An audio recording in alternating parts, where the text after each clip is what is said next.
2,000 days in hardcore Minecraft. This is day 1001 up through 2000. I cannot wait to show you everything that I did in this block. If you've seen each individual episode on its own, hang in there. There's going to be some new stuff sprinkled throughout this edit. If you haven't, well, buckle in. You have quite a ride ahead of you.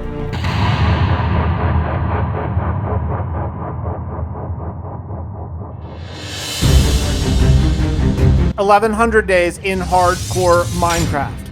It's hard to even believe we've made it this far, and I have so far yet to go.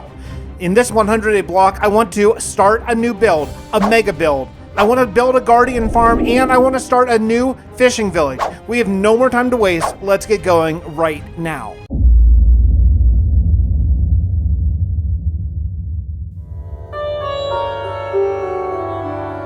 Your shortage of tribute has been found unacceptable. Still, we are not without compassion. The Fist of the Dragon would like to hire you. Me? Why?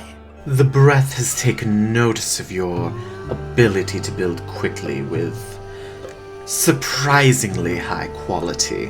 What would you have me build? I have responsibilities here with my people. If your concern is keeping the citizens of New Hope safe, then your first responsibility is maintaining a friendly relationship with the Fist. I understand. What we require is called an arcane reception coil. We will supply you with the plans and requirements, and you and your people will supply the materials and labor. In return, we will suspend your tribute to the Fist and continue our protection of your settlement. And if I refuse? I would not advise that. But of course, it's your decision after all.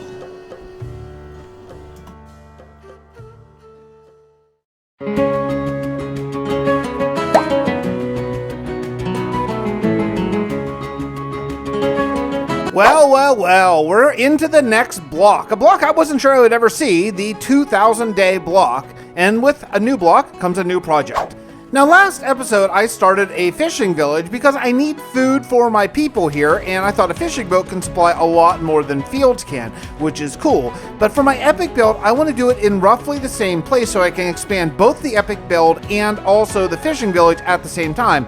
And I think this mountain right here, oh yeah, it's the perfect spot. It's just big enough to house what I think can be an awesome mega build. It's going to start kind of small and then get bigger as we go up. This is the arcane reception coil. It's going to be huge in the lore later on. I was just getting ready to lay down my first column, and look at this. On top of this mountain, there's bees everywhere. There's no trees, no beehives as far as I can tell, just tons and tons of bees. This is weird. Now, if I'm going to be building basically kind of a new base, I'm going to have to start with some new infrastructure, and that's going to include a new mine because I'm going to need a lot of stone and a lot of deep slate for this build. So, yeah, time to dig straight down. Now, it is really nice to start a new project with a beacon already in your hands, right? So I put my beacon down right in the dead middle of where the project's going to be, and then I'll add a water elevator on both sides so I can sort of have a symmetrical kind of build. Adding in the kelp to make source blocks, and I gotta tell you, this is the part I'm probably most worried about this entire build. If I'm going to die at any point during this build, it will probably be from falling down a hole to my death. So I need to make sure I waterlog everything underneath me. And finally, I have a drop chute going down and a water elevator coming up to surface level. Now, surface level is like Y120, so it's pretty high. I built a rather small circle because, again, I want to start this tower small on sort of the bottom and then get bigger and bigger. Kind of like an end city, if you can imagine. I spent a little bit of time clearing right underneath. I'm going to need storage. I don't want to fly back and forth every time I need a block. And after some spruce chopping, I have a little bit of a storage room worked out. Should be enough room for now. Oh yes, it's time for a mining montage quiz show. You have until the end of my mining to select the right answer.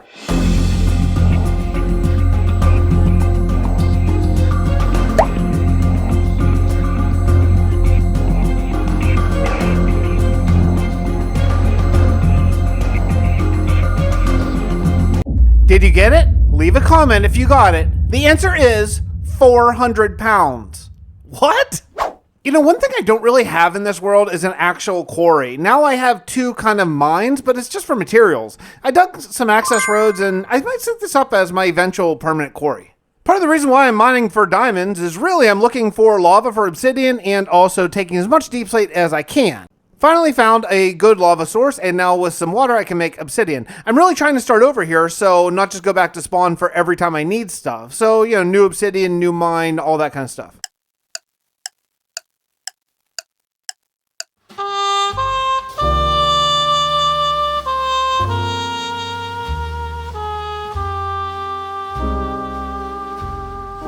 Next, I want to build my nether port. I want to make kind of a tall, skinny one. I think it'll look cool. It's kind of hard to figure out where to put this, though, because I don't have a really set idea of what this tower is going to look like. So I just kind of got to pick a random location and go with it.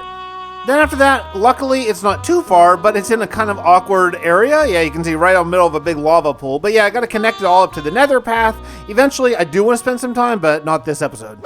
And believe it or not, that's taken me 10 days. That means in 10 days, all of my infrastructure is set up. I had a situation. I was going down in my mind, and just like I predicted, I fell and I missed my water hole. I died. I popped my totem, which was my last totem. Uh-oh. Yeah, this is bad. This is really bad. I meant to do a raid with my totem, but I forgot, and now I don't have any, and I have to do a raid. So look, the last raid I did was actually pretty successful. I don't have a raid farm or anything, so I basically just hid in water and killed everything. I figured I could do it again, so I came down to the village sort of near my mining desert and looked around, and yeah, apparently all the villagers here are dead. Because I have the bad omen effect, but yeah, there's no one alive here to start a raid. I found another village not too far away, and, well, here we go.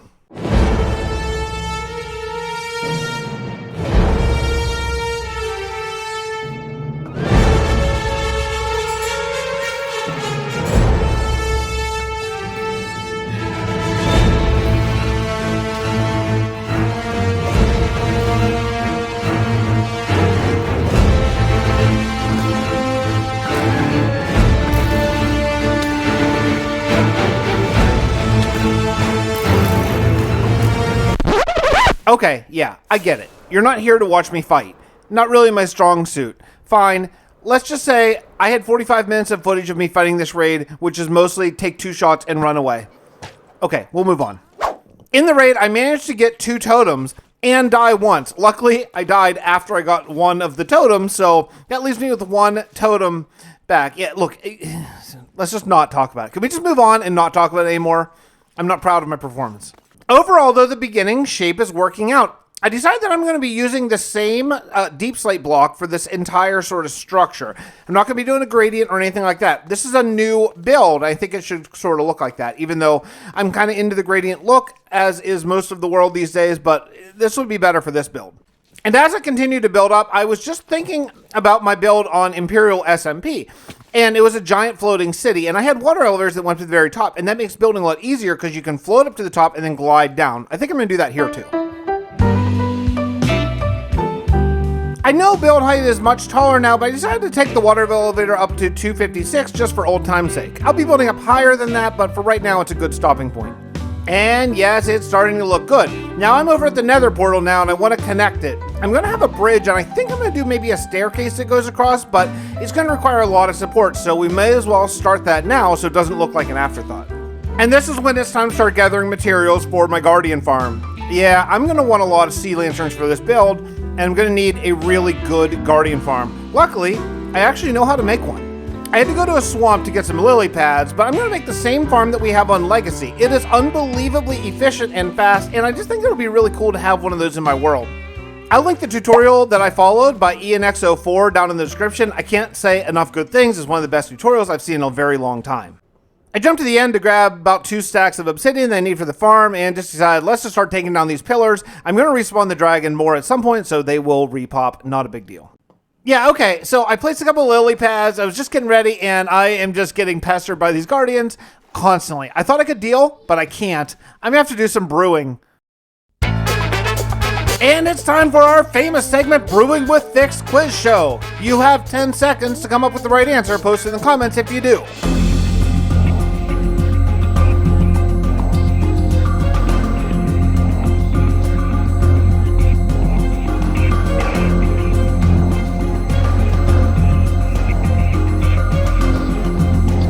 Did you get it? Be honest now. The answer is Dottie Smith. Oh yes, this is the way to go. Yeah, being invisible and also water breathing to boot. Yeah, this is definitely the route. So I put all the scaffolding down and I have to build 3 portals. There's a lot of counting and stuff that the tutorial walks you through, so I'm not going to go through all that right now, but yeah, it's a pretty simple farm design. I mean, look at this dude. He wants to kill me, but he doesn't know where I am. I think you have to take off your armor when you have invisibility potions. Is that true? Do you have to take off your armor? I don't know. I did. But then I worried that whenever my invisibility ran out, that I would just instantly die. So I don't know. I don't know if you have to or not. Now, there are 3 components. One is the underwater portion. Then there's another portion. Then there's this way up high killing room. That's what I'm doing now.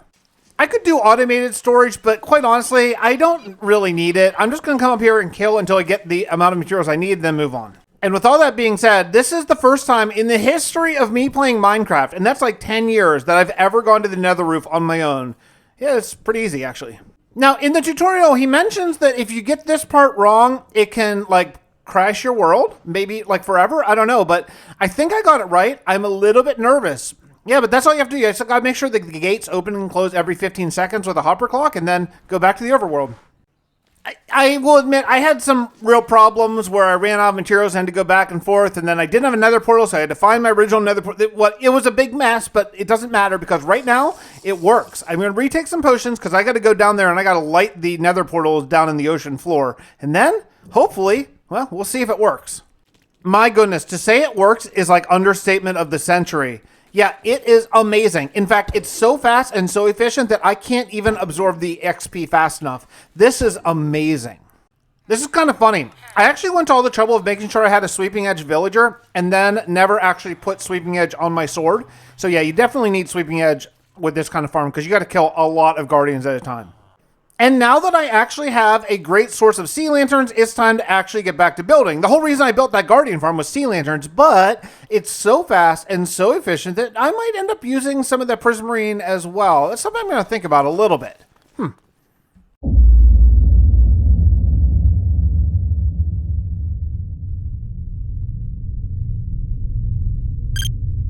I'll admit I have no idea what this arcane reception coil could possibly do. Do these quacks believe in magic? Wait, could that actually be a thing? Magic? No, that's ridiculous. Regardless, the fist is only handing out information once I complete one part of this structure. The sheer size is even hard to wrap my head around. I am glad, however, that they left the location up to me. It's nice to be able to build this and keep an eye on my people, as well as eventually I want to work more on this little fishing village. We've been able to recruit our full garrison of 32 soldiers that need to eat. Now that I have an ocean monument ready to be farmed, I actually have materials to further expand the tower. With this starting to come together according to the specs provided by the Fist, I should be able to add some more technical parts soon.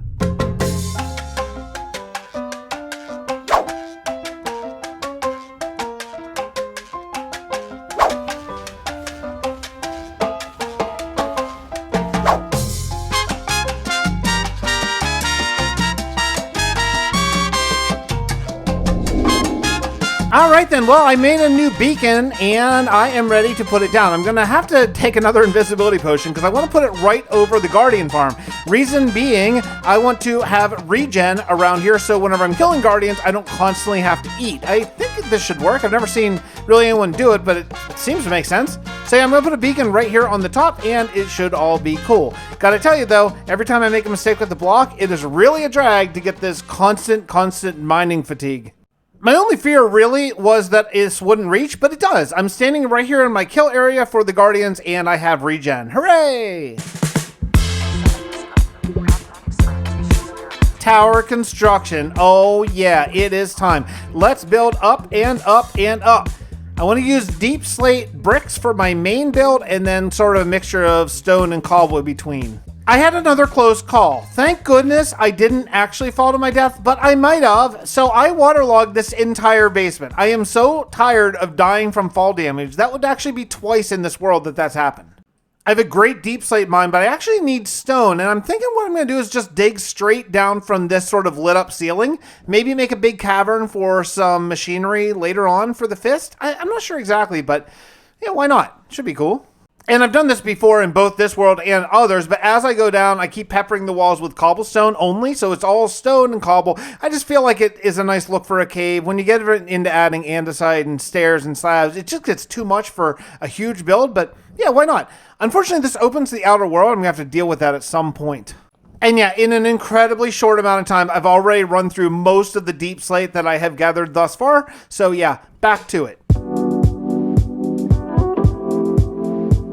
I went up about 2/3 of the way to the platform on the top, and I added in a kind of hexagon. I think this is going to be a good jumping off point to expand upwards. Luckily, my computer is pretty strong, and I can set to a very far render distance, and if I do, the view is amazing. I can see the entire upcoming fishing village, some farmland, the ocean monument, I can see the tower. I mean, it is really cool, really cool. It makes me want to play in this render distance all the time, but I can't. I wish I could. And I had mentioned before about maybe I will actually use some of this prismarine for the build, and I think I'm going to. Yeah, I have so much of it as just a byproduct of just farming for the lantern, sea lantern. So this is great. I am going to use this as my main color, I think. Yeah, it plays well with deep slate, cobble, stone. It's just going to be a really cool build. I've never really used it before in my life, so that's fun too.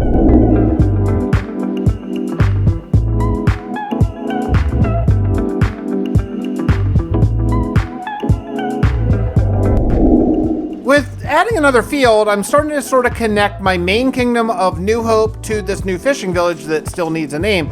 But it's time to work on some of the technical parts of this tower, and one of the things is, where is the power coming from? Well, the power from this is going to be coming from kind of a life essence from a few different mobs, 4 to be exact. I ran out of sea lanterns, so while I was grinding, I spent a lot of time really thinking about sort of how this arcane reception coil is going to function in canon and in lore, and it's going to be drawing life essence. Now, we're not really going to get into this until 1200 days, most likely, but it's good to sort of know where I'm going, and it helps have a trajectory of the build in general. And for the first time, really, since I started this, I actually came down to the ground to kind of look around and, you know, and also be in combat with skeletons. But yeah, it's a cool, imposing look. I really like this sort of dark gray and almost black feel, the whole thing. It almost feels kind of evil. I've decided to really invent something new, something no one's ever done before, and put nether rack and stuff in my nether portal room. So it looks like the nether is kind of coming through the portal. No one's ever done it before. It's completely unique.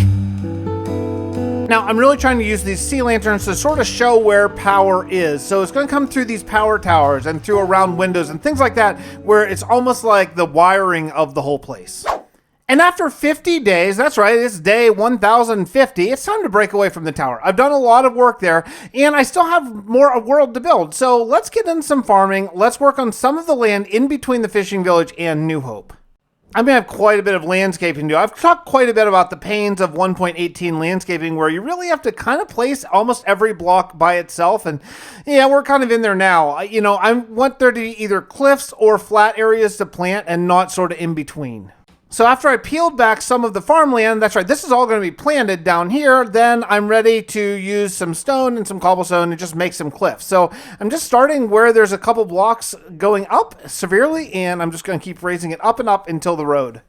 And as a byproduct of sort of making that cliff, I'm able to actually sort of expand the land near the road as a bit of an overhang, which actually gives me enough room for another field. So after just a few days of hard work landscaping, I actually have cliffs done, and we're ready to, well, create some more fields, I guess. I have a pretty good bow, and I tried to repair it, but I am totally out of string. I have no idea. Did I put it somewhere? Could you leave me a comment where my string might be?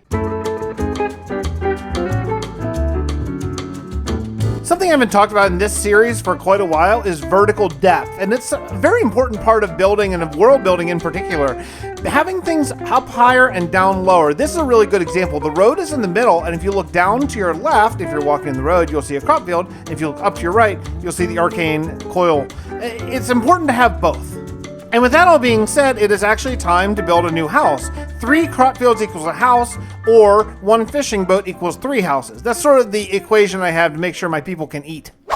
I really want to stay away from spruce or dark oak, as that's kind of what New Hope is, so I spent some time with jungle wood, trying out some different terracottas and trying to see what kind of works with it. I've never played with jungle wood, so this is very, very new to me, but I think after some time, I think I found something that I can live with. And yeah, if you're going to build out Junglewood, you need a Fortune 3 hoe or you will run out of saplings. That's a fix guarantee.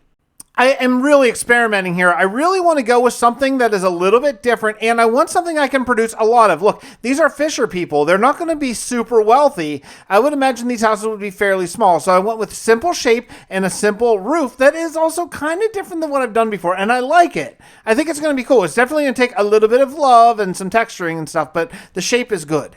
Just a little tiny bit of love, and I'm starting to love it. It's not there yet, but we're getting closer. Use really Junglewood as much as I possibly can, as well as some of the white terracotta, and it's coming along.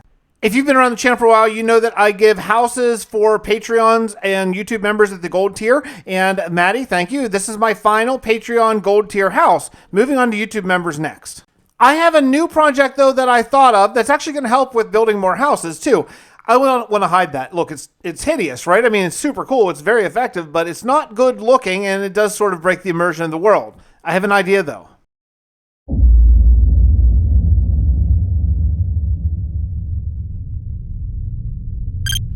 I have a progress report. What the FIST is calling the LP engines are constructed. They require 4 of them evenly spaced away from the main column. No matter how much I ask, none of the FIST soldiers will tell me what they do. Maybe they don't know. Maybe. But in other news, I had a meeting with Captain Watt of the fishing ship I built. That's what I'm saying, Doctor. There are far more fish than we can keep up with. So one fishing ship can support more than 3 households? I'd say so, but only for as long as the Fist of the Dragon suspends their tribute. Believe me, Captain, I'm no fan of their tribute either. But still, with only 32 soldiers, there is not much we could do in open conflict with the Fist. Well, if you could build another one of these boats, I could take our Yellow Bird. Yellow Bird? You finally named your ship and went with Yellow Bird? Though it wasn't my choice. Seems word your Black Goat starship has convinced everyone in town we should name it a damned collared animal. Well, I mean, we had the sheriff, too. Like I say, sir. Doctor, please. I'm no officer. Official title or not, Doctor. The people here look to you for leadership. I suppose. Still. At any rate, what were you saying about your Yellow Bird? Yes. Well, if another ship could handle the fishing duties for a time, we could head across the sea and make contact with some villages to the south. If there were ever a time that conflict with the Fist becomes a reality, we should have help. Agreed, Captain. I'll start on that ship right away.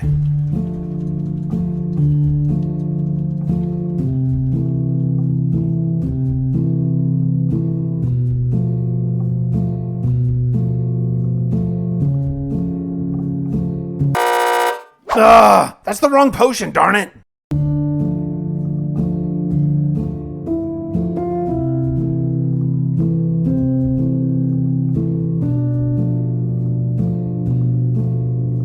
After I finally made the right potion, which is invisibility, I started building a ship kind of over the Guardian spawning area. I think it's going to look really cool. And it does. I think this is a really good idea that I had here. So the ship is completely hollow. It doesn't go underwater like it should, obviously, because the Guardians have to flow up there. But unless you really look closely, you're going to think there's a ship, and that's a great way to hide a farm. Nice. And once again, I have to shear a bunch of sheep. I feel like I just did this last episode because I did. But yeah, we're building a Guardian farm ship. It's going to need really big sails because the ship itself is pretty darn fat. So the sails are going to have to sort of reflect that fatness and how big they are.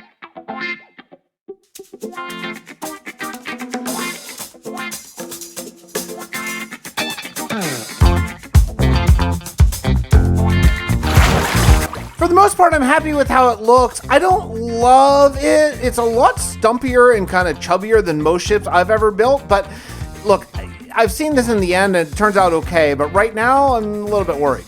And adding in the front sail really did work pretty well. I'm not a sailboat expert here, but I think it works okay. I think that I'm supposed to have like that mining fatigue again. Honestly, I cannot express to you what a pain it is. I've got to deal with that soon. Yeah, and soon is now. I am totally over these Guardians. So, brewed up some more potions. I used all my invisibility potions building the boat, and it's time to go to work. I have not taken on the Elder Guardians in a long, long time. Maybe never. I think I did once in my Bedrock world. But yeah, it's time. We're going underwater, and I'm a little bit worried. But hey, maybe this is the end.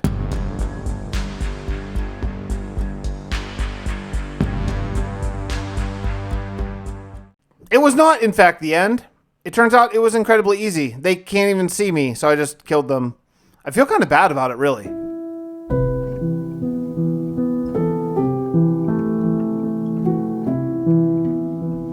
I'm so glad that I took care of those Elder Guardians before doing this, because you misplace blocks so much more frequently dealing with fences and half-block situations like this. So yeah, it would have been awful. But this is not too bad. So I'm building up the rigging, which is kind of how I always do when I do boats, and everyone else does too. Look, I'm not inventing anything here, but I've done a few boats. I know how to make it look decent. And adding the rigging is starting to make me believe in this boat. I was quite unsure before, just because the shape is so different than how I usually do it, but the more I look at it, the more I really like it. I like how tall it is. Now, it had to be that tall because of the beacon, but yeah, I like it. I did want to texture it some. You know, I'm thinking about adding textures. Have you guys ever seen the double slab thing? Jermsyboy, my good friend, introduced it to me, where if you do a double slab, it can actually be another block. I've been thinking about maybe doing that and doing vertical slabs, like just basically if you do a double slab, it'll turn the slab sort of 90 degrees to the side. I don't know. Is that going to ruin it for you? I think it looks really, really nice. I like it. I was thinking about maybe putting a water trail behind it, but, you know, show it's in motion. Either way, it looks good and I like it. Well, I built a terrible house. I tried a little bit of a different shape, and it's so flat and stubby. As much as I like the style of the first one, I really hate the style of this one. I got to fix this. It's a bit of a challenge, you know, trying to detail this, but also keep it to be so simple, which is really the goal of this particular little town here. I don't know. I did a little bit of a picture window. I think it's going to help, but yeah, these houses are really challenging. They're just so simple, and it just makes it kind of hard because of that. And just like that, tiny little bit of detailing, and I like it. Hey, it's my first YouTube member, first one ever, actually, Brienne the girl, and first gold tier one of YouTube members to get knocked out. Cool, let's do another one. Now, if you don't know, I give world downloads out to all of my supporters every 100 days. If you grab one, and if you do the interior design of the house and do some decorating or whatever, then I will copy it. You just gotta send me pictures on Discord. Yeah, this is going to look really nice. I decided to keep this rural, meaning I don't want stone roads. I want to use more of the dirt path as if it's like a farming, fishing, dirty, worker, blue-collar village, and that's what it should be. So, yeah, I'm going to continue the palette that I've already had, which is basically spruce and path blocks and coarse dirt, and just continue that right in between all the houses. Adding in some feathering will also be key, I think, just like feathering the dock so it does not just a sudden line of stone. Bringing some dirt out and some stone back, it should help nicely. Yeah, all right, we got a good thing. Let's do another house. Yeah, I decided that I really did like mixing the oak and jungle, but not in the same house. So I don't want to have all the houses be jungle, for example. So I made another oak house. I'm not in love with it. I actually like this house when it's done, but I'm not in love with sort of the mixing of the palettes. This is going to take a little bit of getting used to for me, but I think it's important. I don't think I can have a very singular wood throughout the entire village. I think it'll look stupid. And like I say, you know, once I got this detailed, I did like it a lot more. There is maybe some outside landscaping we can do, but yeah, it's okay. So we have our 3 houses, which we earned from our new fishing ship. And we are now, well, if I want to build more houses, I got to do more either planting or another ship. Now, obviously, we have to do a lot of landscaping, add in a bunch of trees, some shrubbery, all that kind of stuff. But I think you get the idea that it's going to be, and I think it's going to be good.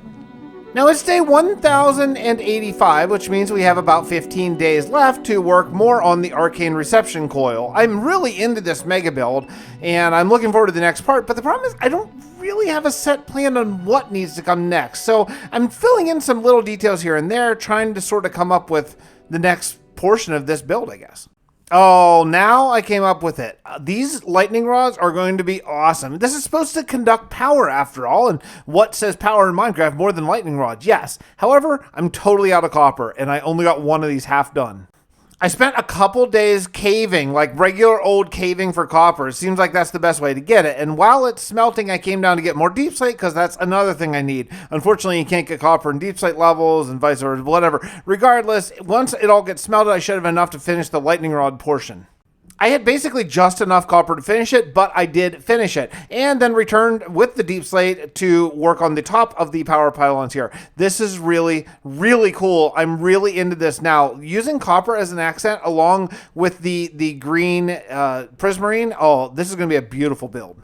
Now, I have two choices, and I finally made one. I couldn't decide if I just wanted to have one base on the ground and then have everything stem off of that, or if I want to have a bunch of different towers that support it. I chose the second option. And with that, I actually think that I'm good for now. Not forever. We're going to come back to this next 100 days and for the next whole bunch of episodes, but we got a lot of progress done, and I'm happy with it. I have enough time, I believe, this episode to do a tiny bit more building. I want to build one more YouTube member house to get at least 4 of them done this episode, 5 total houses. That's a big addition to this kingdom. I did. I built one more house right on the docks. Now, I went into debt for this house, which means I owe either a fishing boat or 3 more crop fields. I have like a day and a half. Let's see what I can do.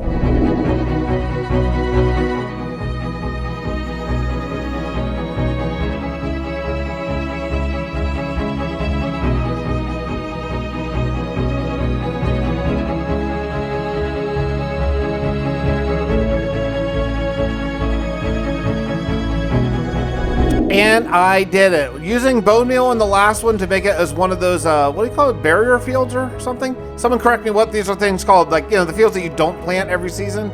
Anyway, yeah, we did it. We are all square on both fields, fishing ships, and houses. And it's day 1100 right now. I know that people usually click off right now, but wait, there is an epilogue in this and every other episode I do with lore, so hang in there till the very end. But yeah, look at those cliffs and these fields. This is a huge difference. Oh man, the epic build. Oh yeah, by the way, I didn't show the base, but yeah, I built that too. I think I forgot to show it. Anyway, it looks nice. You see it. And then the last thing I did the boat, the big fishing boat guardian farm. I mean, what a huge episode we did. I am super psyched about it. Thanks for spending part of your day with me. Thank you especially to my voice cast, and I will see you all next time. Here's the epilogue right now.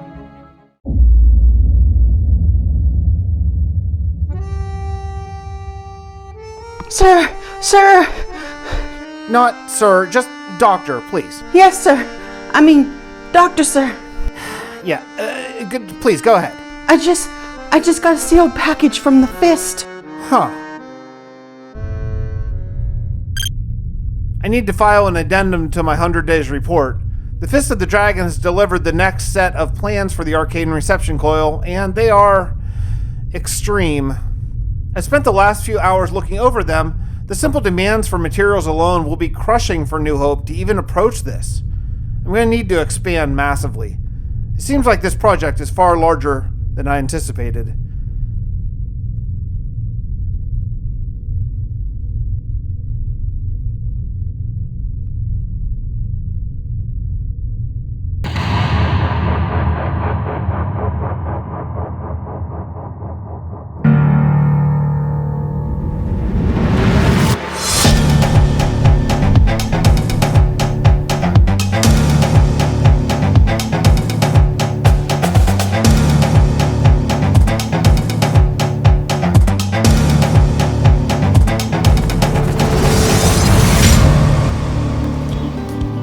"1,200 days in hardcore Minecraft. Here we go again. In this 100-day block, I want to expand New Hope massively. I want to build a church, and I want to work on the arcane reception coil. It is supposed to be a mega base after all. If we have time after that, I have a special surprise, and I have the winner of our build competition from my supporter realm. We have no time to waste. Let's go right now."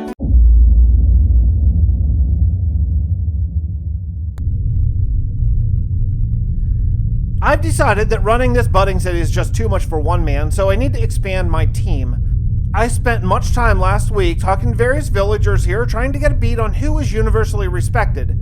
The same name kept coming up, a Mr. Grady. So, Doctor, how many miners and builders are you thinking? I believe I can construct 3 houses in the next few weeks, so let's start by filling them up first and see how much progress we can make. So, are the Fist and the Dragon being patient with their time frame?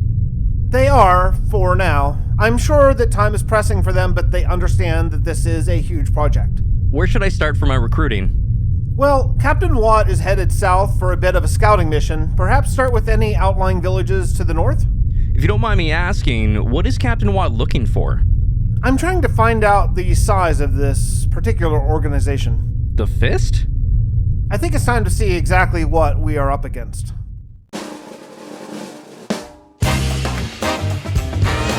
Oh yeah, if I'm going to expand New Hope, this is the place right here. I think it's a perfect area, and it's close. I want to expand from the center outwards. Before we go any further, I want to say welcome to all the new subscribers. I have just blown by 100,000 subscribers, and that is a number I never thought I would see. So thank you and welcome. I want to add more houses to New Hope, but we have a rule here in Fixtopia, and to add houses, you need to add 3 fields per house. So you know what it's time for, a farming time lapse.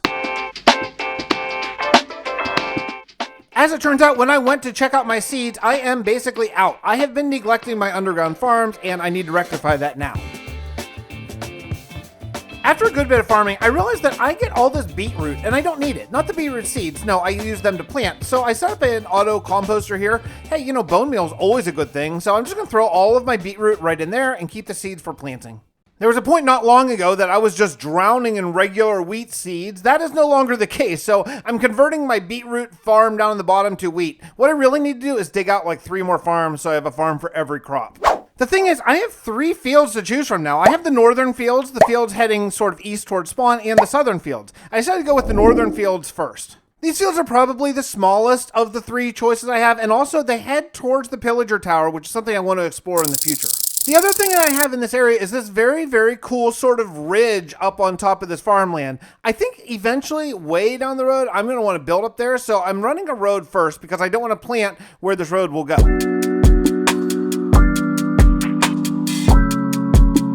I get asked this question frequently in comments. Hey Fix, why don't you use water in your farmland? It's because I never plan on harvesting these fields ever. These are just for immersion and world building. The farms I do harvest are underground and they are hydrated. And after 4 days, I am ready to actually start building. We have a lot of farms, let's go. Yeah, time to build, I thought, until I checked out my spruce chest, and I am out of that too. Apparently, in my push to get to 1100 days quickly, I did not refill any of my materials. All right, let's go chop down some trees.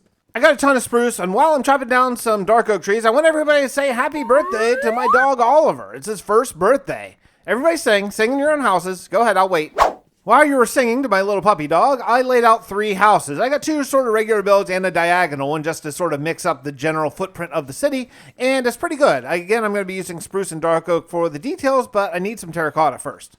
Unfortunately, according to the rules, I set up 3 houses, which means I need 9 fields, and I've only done 3. The reason why I do this is because of immersion's sake. Like, it would take about 3 fields to feed a family in a house for a year. That's kind of the rough guesstimate of what we figured out. So, well, yeah, I got some major planting to do.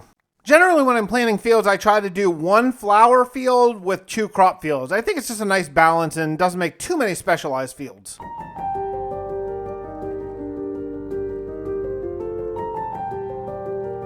And with that, I have 3 more fields done. I still owe 3, however. I think I need a storage house out here. And speaking of rules, houses that are specialized houses, like storage houses, or even a blacksmith, or things like that, villager breed or whatever, they don't count against the farming cap. I look at them as places of employment. The farming cap really is all about living regular houses, so I can build a storage house here and not have to build 3 more fields for it. It's really nice, actually. Moving away from the city, I can go away from my spruce, dark oak, and deep slate palette and use, well, spruce still, but at least granite. That's different, right? Just a few more details, fireplace, and I should be good on this place. I mean, this doesn't really have an interior. It's just a big room with chests, but, you know, from afar, it's going to look like a little farmhouse, and that is good. Hey, give me that block back. One of the things that I have neglected woefully is livestock. And I have a few livestock fields. I have enough for like survival Minecraft, but I need some for like my people. So one of the fields that I'm doing for my 3rd and final house is going to be a cow pasture. Like, why not? It counts as a field. It counts as crops, I guess. At least it will according to our rules.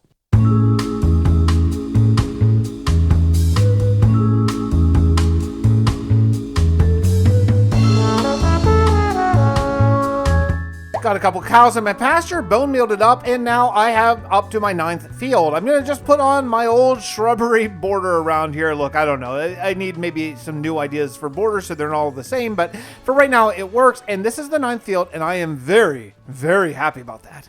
I have to admit, I've slept less already this 100 days than I have in a very, very long time, and I don't plan on sleeping anytime soon. I have a lot of projects that I want to accomplish, and yeah, sleeping doesn't really help me accomplish them all in a short amount of time. And with that, I have the first of my 3 Patreon YouTube Gold Tier member houses done. So very special thank you to Kai Guy. Here's your house. If you do the interior, send me screenshots and I will add them to the world.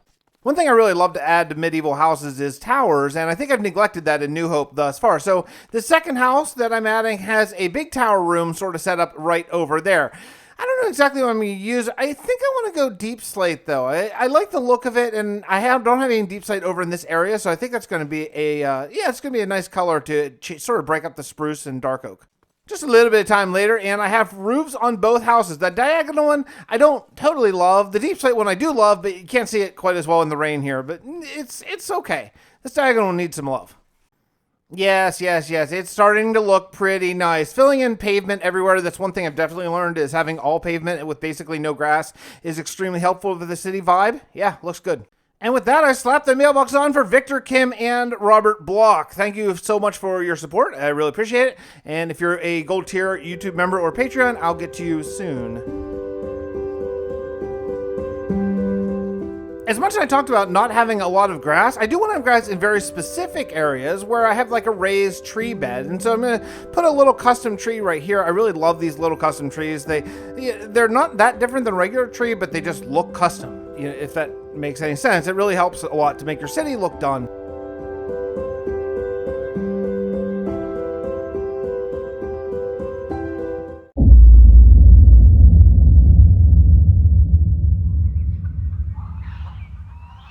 Mr. Grady, how goes the recruiting trip? It's good. In fact, easier than I expected. The villages outside of New Hope aren't doing well, honestly, sir.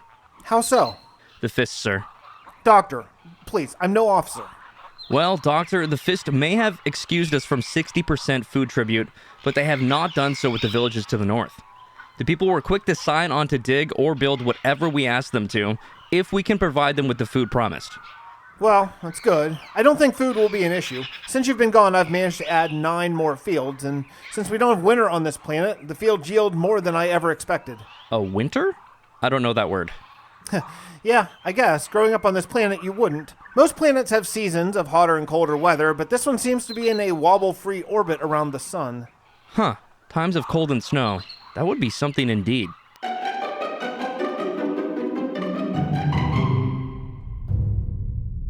I had a run-in with one of our new miners this morning. He told me his group needs a place to worship. I'll admit, religion is not something I've ever really considered here. In fact, I was somewhat blindsided that there even is a religion on this planet, though I suppose I shouldn't be surprised. He essentially gave me the ultimatum that unless I create a place for them to conduct their services here in New Hope, they'll travel the day-long journey to their old village, worship, and return a day later. I'm more convinced than ever that we don't have that kind of time to waste, so I suppose it's time for me to build these guys a church.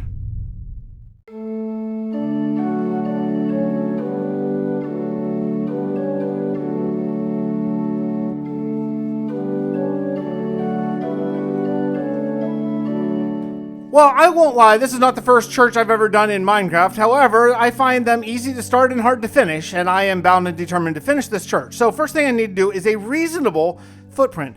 The thing is, churches can get actually just huge. They can get absolutely enormous, and it makes it tough to actually finish it. So I have about 25 days I've allotted for this project, so let's get a move on.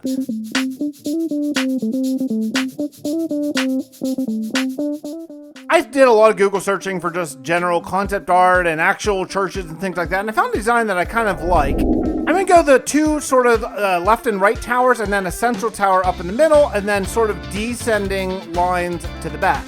But before I go any further, I need to figure out where the altar or podium or whatever is going to be, and I think this is about the right spot. I want a room in the back for, storyline reasons is going to come way down the road. Don't you worry about it. I have a plan. I want the church to stand out a lot in my city, so that means no spruce, dark oak, or deep slate. So I think I'm going to use copper. I've never really built out of copper since they added in 1.17, and I think this is the perfect opportunity to do a big copper roof. But that means, I got to go mining. All right, hear me out. I have a new technique I've been working on for when you're mining with one beacon. You go down to whatever Y level you want, in this case Y46 for copper. Then you get a running start and you mine as far and as fast as you can in a straight line. Don't worry about any ores or torches or anything. Try to get as far as you can before your beacon runs out. You can probably make it almost a couple hundred blocks, then you return, you light it up. Occasionally a mob spawns, but not usually, and then you mine all the ores. Doing this 2 times fills my entire inventory. I want you to try it, or at least if you have a better mining technique when you have 1 beacon, you got to let me know. Leave me a comment down below and tell me how is a better technique than what I just showed. Or if everyone knows this and I just learned it like yesterday, then, tell me that too, okay? After the first run, I filled all the inventory spots with ores, so I didn't fill up with cobblestone. And yeah, look at that. That's 2 runs. It took just a couple minutes. I was just sitting here underneath my mega base, just being really annoyed at how long it was taking for copper to smelt. And then I remembered, oh yeah, we have blast furnaces in vanilla Minecraft now. Oh my goodness, I'm such an idiot. Yeah, they're twice as fast, so yeah. I'm going to guess I probably mined for about 2 days, and I came up with, I don't know, a handful of copper blocks. You get a lot of copper back, which is cool, but, this is going to take a ton. Yeah, and sure enough, I'm right. I'm absolutely right. I'm out of copper, and I've done, well, not that much. I mean, some, but there's still a lot of copper to go, and I got to go mining again. Boo! I went to go get some torches, and look what I found. Yeah, it turns out in my main storage, I have a ton of copper just sitting there. I didn't think to check. I have that. Ugh, I'm such an idiot. And just like that, skip the mining, I'm back to building again. Eventually this is going to look all green and weathered, but for right now, it's kind of cool that it's all shiny. It feels really cool. I have the basics of the roof all sort of figured out. I think this is going to be how we go with the front. I'm probably going to extend some things and make some sort of depth adjustments, but for right now, I think this is a pretty decent look from the street anyway. I will admit, I was getting worried. About halfway through this build, I was like, oh, this is really terrible. Am I going to have to completely tear this down? But no, I don't think I am. I think that it is salvageable. I hope. Yeah, and just like that, we're headed back to the mines, but this time for deep slate. I am basically completely out of deep slate, so all right, let's go. I have a gradient already going from cobble up to sort of smooth stone, but now I want to go something a little bit lower, and then I actually have another gradient like sort of even lower than that. So I got a couple of deep slate variants, and I'm going to put that on the bottom between 2 and 5 layers. And dating back from my Bedrock Survival with Fix days, by the way, that's 212 episode season. If you want to go check it out, it's on my channel. I have this pink stained glass texture. I mean, I face it, when am I going to use pink stained glass? But if I make it a stained glass, like an actual like sort of church looking stained glass, I can use it a lot. I got the idea from my good friend Jermsyboy. Check out his channel, he's brilliant. I think I might end up doing some variations of this. I've been kind of hesitant to add too many textures, but I think since we've already gone in on the medieval looking glass, maybe having some variations so they're not all the same might be good for this. I don't know. Let me know. Variations or just keep it. After adding some blackstone, it's time to start doing a little bit of detail work. So I want to put these sort of mini arches that mirror the roof design they went with over the windows too. I think it should look kind of cool, and it's going to help dress up the walls a bit. Oh, it's a rainy night, but look, my copper's just starting to turn. A couple of them have already. Now, the next thing I want to do is I want to add some gothic touches sort of to this feel where I'm bringing the deep slate kind of 1 block higher than the roof and going every 2 or 3 blocks to go up, because I want to do some sort of spiky peaks here. Really sort of lean into the sort of, it's not evil, but the dark sort of tones of this church. Since I haven't worked with copper much, hardly ever, it's hard for me to imagine sort of the green texture here. I'm trusting that it's going to look really cool, but right now, I don't really have it in my mind's eye, to be honest. Now, part of the church is going to be the exterior too. Big buildings like churches and schools generally have a lot of land, so I want to make sure that that is the case here too. So I've set aside some room to have a little bit of a walkway that's going to go all around the church from the very front, the whole way around, and back to the front again. I put in this cobblestone wall back the day that I built the school, and I have not liked it ever since then, so I am very happy to be ripping it out. I'm going to replace it with something more colorful, I hope. Yeah, by using brick, this is definitely the way to go. Man, it rains constantly in this world now. Constantly. So much, I can't even believe it. Anyway, this is going to play off the school really well. It's going to add some color to the church. All in all, this is a total win. Big fan. And from there we go right out of the driving rain and right into the river. Yeah, I need clay. I am way out of clay. Man, it takes a lot to make a decent amount of bricks. It takes a ton of clay. Luckily, these rivers are huge in 118. That's a big win, but still, it's time consuming. But it didn't take that long. I got 4 stacks of clay built up to build height and took it all down just for fun. And yeah, it was actually really fun. So I took all my clay balls and I threw them into my super smelter, and yeah, it's kind of terrible. I really need to improve it. It sucks. Yeah, this is going to take a while. I think I have like 10 furnaces and it's just going very slowly. I need another project. Yeah, and then it hit me. I'm right here on my base. I need to stay close to these furnaces for a little bit. I have an idea. I have been using a ladder to access my underground farms for 1,200 days. Yeah, how long is that? That's a 1,200 divided by 365. That's 3 years. That's 3.25 years. My goodness. Come on, man. I'll be honest, this water elevator thing is not working out quite as well as I had hoped. I got it all the way down to my mining area, but I have washed up my crops about 7 times. And with about 5 days left until the midway point, which is basically a meaningless number, but still, I'm keeping an eye on it, I am back to the church. I have enough clay to actually finish this and start working on the exterior of this giant build. I have a plan for this exterior idea. I was just actually sitting here petting my dog and I thought of it right now. So first thing I need to do is do a path and sort of spruce up with some nature. I added in some custom trees and some bone meal, and yeah, it looks pretty good around here. I think we're ready. Now, I have gotten suggestions to do like a graveyard, and I think I will, but not here. Maybe if I did a graveyard, maybe outside the city walls, or at least not right in the middle of downtown. But I want to do kind of little caps to make this look a little bit nicer. If you've been around the channel for a while, you know that pets have a very, very special place in my heart, and I have included some sort of tribute to my first dog, Sydney, in every world I've ever done, and this world is going to be no exception. This is Sydney's marker. Now, it's not supposed to be a gravestone or anything like that. It's just a marker. It's a remembrance place for me. So here's what I'm offering. If you're watching the video and you had a pet that meant something to you that has passed on and you feel so inclined, you can leave it in the comments and I will fill up this place with memory stones of our beloved pets. Okay, just leave what kind of pet it was in a comment and the name, and I will put it in this world up until I don't have any more space. Time to work on the interior. I have a couple of days left, and I want to do these benches here. Instead of normal pews, I just kind of thought it'd be cool to have this kind of bench, but it looks a little high. I like the andesite. I'm not sure. Yeah, maybe it's good. I don't know. I'm not sure. Kind of looks like a table, but I don't know.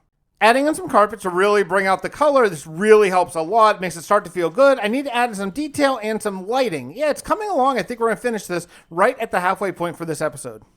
I have no real intention of doing all the interiors in this church, but I do want to include some balconies and some overlooks, things like that. And I want to have ways to get up and down for who knows. Maybe we'll do some stuff later. I might even move a cleric in here to be my villager priest.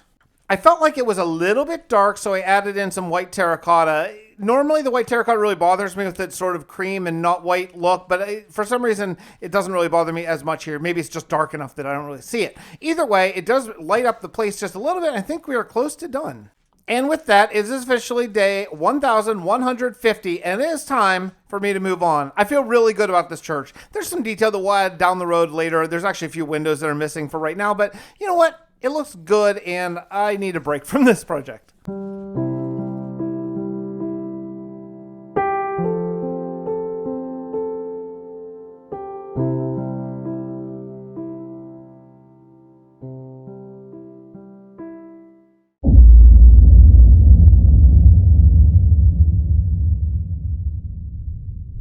Now that the miners are recruited and the church is finished, the workers have relocated full-time to New Hope and continued construction on the arcane reception coil.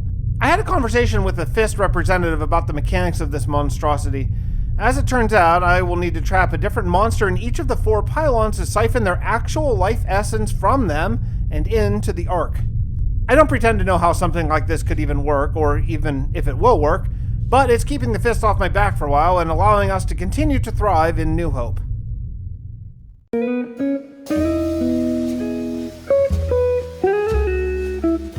Well, I'm really happy to get back to my mega project after all, and the arcane reception coil it is due. But first, I want to make a path for all of my new miners and construction workers to get up there. I was so excited. Visions of all the different parts I'm going to add to this arcane reception, and yeah, I'm out of deep slate. I'm completely out. So yeah, how fun. But hey, that gives us an opportunity for Mining Trivia Quiz Show. While I'm mining for deep slate, you get asked one question. You have 10 seconds to answer it. Are you ready?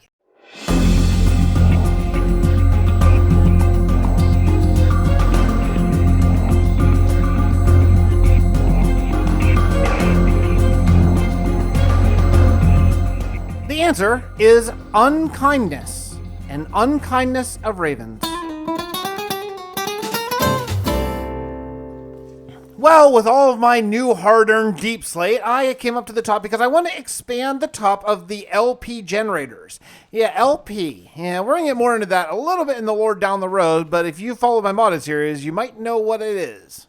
And honestly, it's kind of weird. I'm kind of expanding here without really a plan. Like, I build a phase and kind of go back and look at it, and then build another phase and go back and look at it. It's freeing in a way, but I also worry in a way that the end result won't be that good. But I've been doing this Minecraft YouTube thing for a long time. Hello, everyone, and welcome to a brand new series. Well, anyway. I lost my shovel. I can't find it anywhere. I don't know where I put it. If you happen to have seen me put it somewhere in a video, could you let me know in the comments down below? A little frustrating. It was a really nice shovel. I spent a long time flying all over my world, looking in all different possible chests and houses for my shovel, and I never did actually find it. I guess that's the downside of running two series at the same time, but while I'm looking for my shovel, let me talk very quickly about Dominion SMP. It is going spectacularly well. The first two episodes from that series are the best two non-100-day episodes of anything I've ever put out. If you're not checking it out, definitely go. It's so much fun. The intrigue, the storyline, the plot, it's great. Well, I've resigned myself to having to make a new shovel, so I'm over in my village area getting all the things I need for a Silk Touch Efficiency 5 shovel situation, and also I want 4 name tags. I might get a few extras just in case. I really need to update my villagers. I haven't done anything with these in like 1,000 days almost, so I need a couple other trades I don't have, but right now, I just want name tags. I'm going to go ahead and get 8 of them, because that way, if something goes wrong with these mobs, then I'm covered. I collected my ender chest, and I'm off to the nether. Yeah, speaking of projects that I started and haven't really done anything with in a long time, this nether. You know, I spent all this time building this big ice road thing, and I just fly over it. I just fly over it every single time. Like, I gotta do something about this. This is awful. Now, I've built up these LP collectors to be, this is sort of be like the ground, the floor level where the mobs are going to be, where their like energy is going to be siphoned out of them. And I want it to look kind of cool. I'm not exactly sure if this is going to be a roof or if there's going to be a roof towering above this yet. So I got to sort of plan open-ended for the future.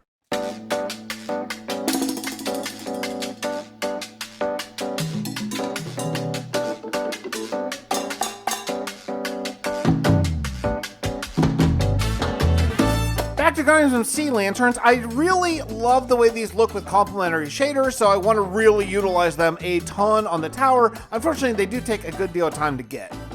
Now, the idea is, again, the mobs are up on the top, and they are going to pull the energy down into those sort of energy pylons. That's sort of the lore backing that I'm coming up with for this thing, and yes, I'm making up on the fly. I think it's big enough, should work out fine. For some reason, I was just extra annoyed at having a diamond shovel whenever I was used to my netherite shovel, so I did take a break, hop into the nether for some gravel and netherite. But while I was looking for netherite, I actually thought, hey, you know, I should get a bunch of blackstone, because I could start using blackstone along with deep slate, along with cobblestone and stone to have a really nice variation of the grayscale. And then on top of that, while I'm gathering all the stuff, I guess I may as well go get a whole bunch of sand, because I do want to put colored glass to sort of represent the LP getting pulled out of mobs, so yes, more gathering. I decided to go with purple and blue glass, and I'm just going to alternate using the shuffle mod, just randomly place it as I go up the pylons, and then I'm going to put sort of sea lanterns in front of it, and I think that should light it up enough to make it kind of look magical coming up, but not like blatant. I think it should be a nice, subtle effect.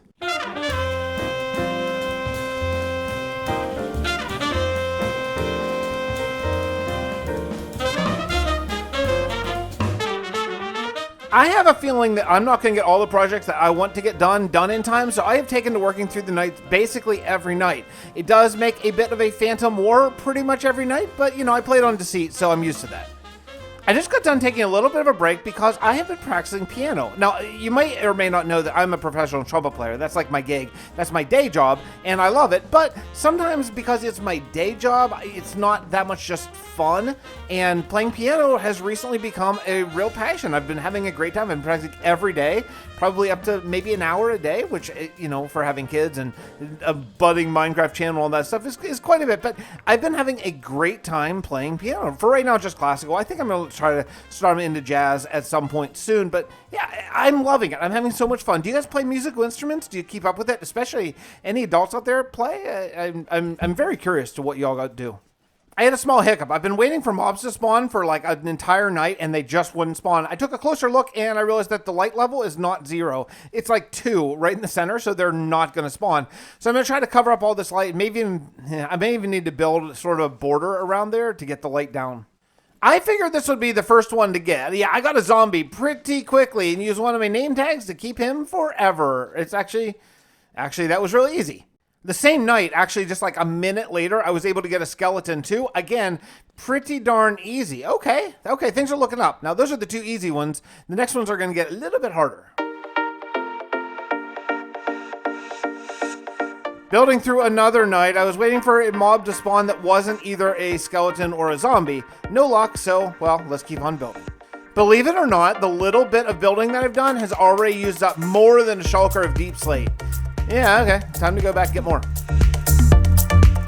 Now I decided I want to expand the Arc Tower. Now this is supposed to be a huge build, and it's okay, but I need a major expansion, and it's time. Let's do it. Now I'll be honest, my initial mobs that I was going to get were a creeper and a witch, but a phantom attacked and got caught under this roof. So if I could just kind of coax him in here, and I got a phantom. Technically, yes, I have a spider in there, but I kind of figured it was too easy to get a spider. Let's go a little harder.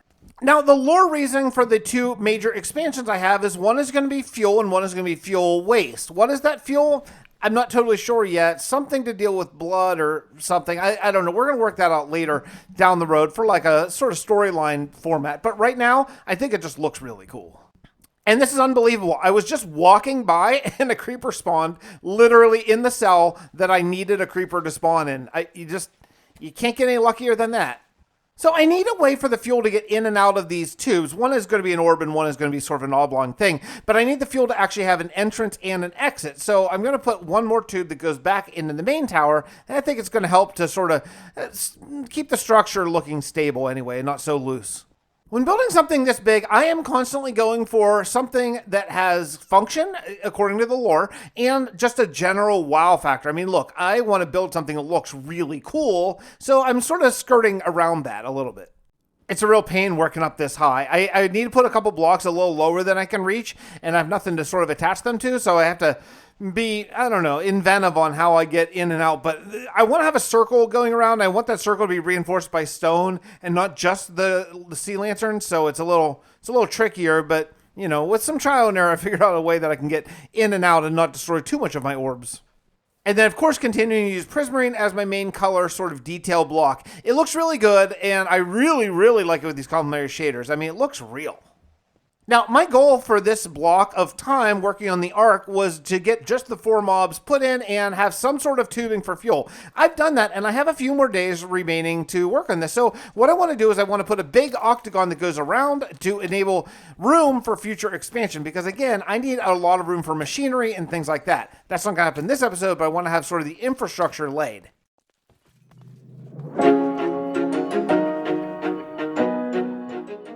We're on day 1,175. I'm taking a final look around because I think it is time to move on from this project for now. And don't worry, we're coming back to this. My goal is to work on this project up until 2,000 days and then move on to a new mega build.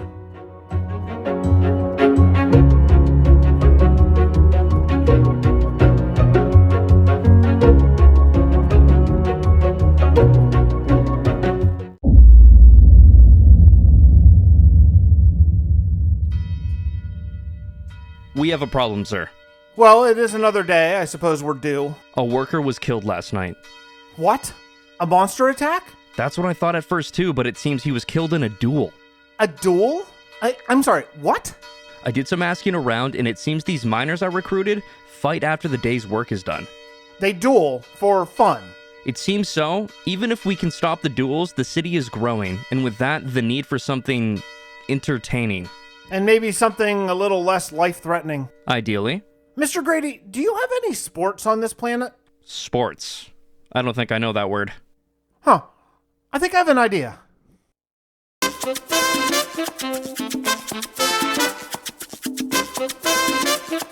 All right, now I know what you're thinking. You're thinking, okay, medieval, it's going to be a fighting arena, it's going to be some chariot races, jousting. No, it's going to be a soccer stadium. There's a reason why. I really want to sell that this medieval area is really being run by someone from the present day or future. And I think that doing a medieval sport wouldn't really fit that. Now, to go along with things that aren't really going to fit in, this is obviously not going to be regulation size. I don't have that much room, and I don't know what regulation size actually even is, and I don't care. Steve Tepic wouldn't know necessarily what regulation size field is, right? All right, now this is a lot smaller than what I had sort of originally thought it would be, but this is just the biggest that it can be, and that's okay. It's going to be fine. We're going to build an arena around it, so it's going to be kind of like an indoor soccer. I actually had to do something that I have not done in this world. I had to find a mine shaft because I need a lot of cobwebs for this, and, well, I think that's the only place you can get one. I don't have a data pack or anything for custom crafting recipes, so, yeah, I had to find one. Luckily, I kind of vaguely knew where one was, and it didn't take me too long to track it down. But actually, it's amazing that I found this abandoned mine shaft because I found my first glowberries in this entire world. I can use these for a lot of things. Super cool. Using some quartz, I was able to make a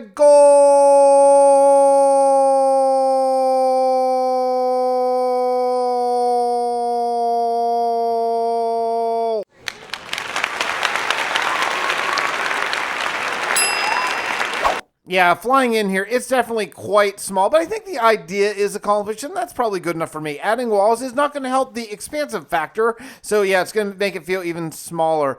You know, we could make soccer a lot more interesting if it was played on ice, maybe 5 versus 5 with a goalie. Maybe instead of a big ball, we just use a tiny little black puck, maybe some sticks. That'd be better, right? I decided to put the boards, the walls right up on the line, and look, we are going to make the soccer 5v5 with goalies, and I think that is going to be fine. These people in this plan have never seen soccer. They don't know what the rules really are. This is tough because of my city walls over there. I don't have that much room for stands, so I'm going to have to make the stands fairly steep so that the people can actually see what's going on in the field anyway. I'm not sure. This is going to take some trial and error, I think. Hey, check it out. Our first player volunteered to be goalie. He even has pads and everything. I'm going to have to do some major building for the stands here. It's time to go to yet another time lapse. You have a way, it is hard to get. Behind those blue eyes, are you serious? I need to know. I don't like it looking quite as much like a box as it does right now, so what I want to do is take down the sides. You know, I live in Pittsburgh, and we have a great football stadium called Heinz Field, and it kind of has that open end zone look. I don't think it really matters for seating because I don't have that many people in my city, but I think it's a nice idea for a more interesting look for the stadium. And flying back in from a little bit of a spruce harvesting trip, I noticed that I really hate how flat this side is, but I mean, it's a soccer field. It has to be flat on the side. I did sort of detail the mountain edge cliff thing that was on the side, and I started putting in some deep slate on the bottom and spruce up on top. It's helpful. It's not great, but it's helpful for now. Well, I guess the people are going to want to actually get into the stadium, so I need an entryway, and I'm thinking maybe a place to have a couple, like concessions or ticket sales or something along those lines. Now, honestly, this is one of the big reasons why I wanted to build this, because I have this idea for drooping shades that are going to really help colorify the city that I think is going to be a really good thing. So I'm going to put up these sort of supports on the side and then droop wool down over top of them to sort of make it look like, you know, a medieval style of a canopy. My goodness, this rain is just so constant. You would not believe how many clips I don't record because it's raining. Yeah, this is not bad at all. I like it. I think it droops just kind of the right amount. And I didn't want to go over the field. I just want to go over the stands. It gives you that feeling. It feels not too big and just kind of right. Now, it's not supported enough. I need some sort of ropes or fencing or something to hold up the canopy. Adding in fencing gave it just the right amount of clutter, I think, to start to really feel like it's actually being held up. There are some other things that I can do, too, to help a little bit, but I think this is a good start. Adding in some concessions, I use different colors again. I want this to look like a fair or like an exciting atmosphere here, and using some different colorful stands can help. Also, I put some stairs to actually get up to the top. I'm completely out of glowstone, and I want to use some redstone lamps, so I had to run to the nether to get some more. And honestly, I don't think this is going to work, because some of these are in shadow even during the daytime. Like, no matter which way I toggle them, they stay on because it's either night or they're in shadow. So I may have to work out something different this, because I want all the lights to turn on at the same time.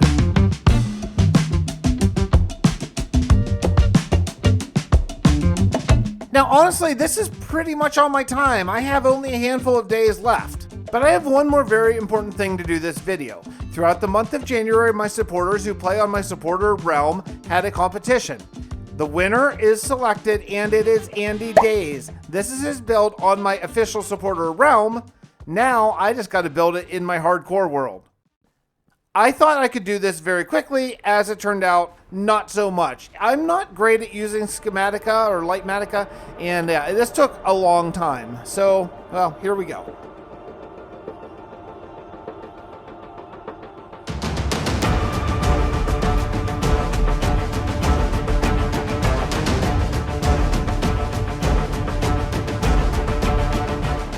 Yeah, day 1212. I'm 12 days over scheduled for sending in my my report, my video, whatever. It doesn't matter. The point is that we got it done. It's a huge, epic, hardcore video. I hope you enjoyed it. We have a lot more coming after this. Stay tuned for the epilogue right now.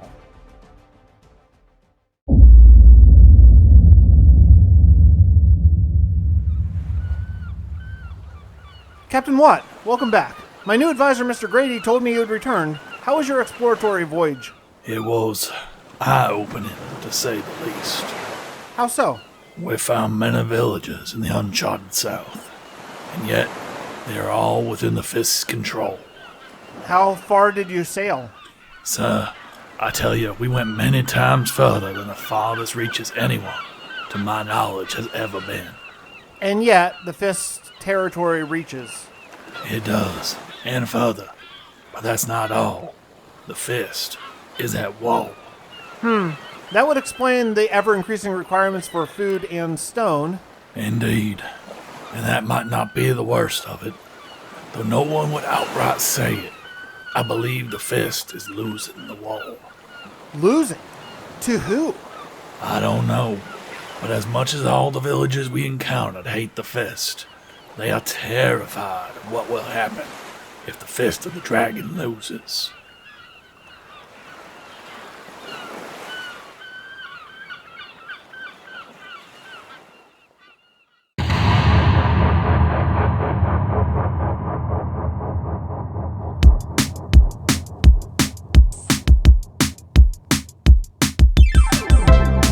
Welcome back to 1300 Days Hardcore Minecraft.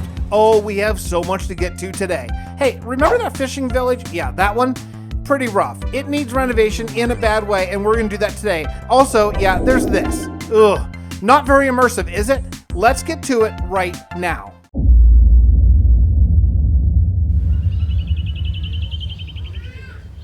We have a problem. This war the Fist is raging is far to the south. Yes, Captain Watt told me of it. Word just came back that there are refugees from Fist-friendly villages, and they're headed this way. What? How do people even know of us from far away? It seems that there is a rumor that, well, that our leader isn't exactly from around here. I never thought to keep that a secret. I didn't expect it to be a problem, but as you continue to build up New Hope, word is spreading that you can protect people. What do they think I am, a wizard or something? I've heard wizard, also military genius, mad scientist, voice of God, and more. Honestly, sir, those aren't even the crazy ones. All right, we need to head this off. Start telling people I'm just from a city far off. Let's call it Tovelin. We'll tell them that I certainly have no magical powers, but New Hope will take in refugees as long as they're willing to pull their own weight. We have enough food to spare, especially if we start rationing now. I'll pull the Arcane Reception Coil workers off that duty and put them to building more houses as quickly as they can. Let's settle them in the new fishing village to the south. Perhaps they can help us crew our boats in time. Well, so if we have refugees headed towards New Hope, then it is time to get busy on these docks. They've been sort of a project that has been lingering over my head for some time, and I need to get working on it. First thing, before we start building houses, though, we need to make these docks look less terrible. Honestly, just by adding simple spruce supports to the stone wall, that helps already. I'm excited to do more, but next time to add spruce pillars the entire way down on the outer edge, the ocean edge of the dock, because otherwise it's just floating wood, and that's ridiculous. I know that I've made the joke in previous episodes about how much spruce I use, but honestly, it is crazy. I have chopped down so many 2x2 spruce trees, I cannot even believe it. But we are finally done with all the supports on both the stone wall and the ocean side. Now, I realize that I have my main storage room in New Hope, and then I also have a pretty big storage room under the mega build, but I need actually kind of another storage room here. If I'm going to be building more and more houses for all these incoming refugees, I need to have some place where I can go. So I built some chests, threw up some signs, and I have kind of a third storage room in this world. That big housing complex over there, it's the first winner by Andy Days of my build competition on the channel, and it's great, but it doesn't totally fit in this area because of the palette. I wonder if I replace some of the deep slate with some wood, maybe it would just kind of blend in a little bit better with this sort of fishing village area. I decided to go with strip spruce logs because, you know, can't get enough of it, and I do think it helps a lot. I took out most of the deep slate, but not quite all. There's a little bit left. I think I'm going to leave it there. Even though I'm just building this now, I do want the parts of the fishing village to look like they've been here for a little while because, you know, time is actually moving in this world, and maybe these people might not keep up their houses quite as much as the folks in New Hope. So I'm going to be using a lot of overgrowth, a lot of bone meal, a lot of leaves, all that kind of stuff, just simulate age on some of these houses. Another thing I think we can do to connect Andy's build, well, is to actually connect it. So I built a tower which could house several families, and then we're going to put an overland bridge kind of up to the second floor of his place, thinking that way, oh, maybe more families can live there. Because again, I'm just trying to wedge as many people into these houses as I possibly can. With the war coming, or refugees at the minimum, I don't really know if this place is going to need to be defensible or not. So I thought, well, even though we're going to stick with the wood theme where we have very little stone in this place, let's go ahead and give some potential archers a place to hide behind. So I went with kind of like almost a castle roof on top of this one. I think it looks nice and kind of changes up the theme, kind of sticks out a little bit, which is a good thing in this case.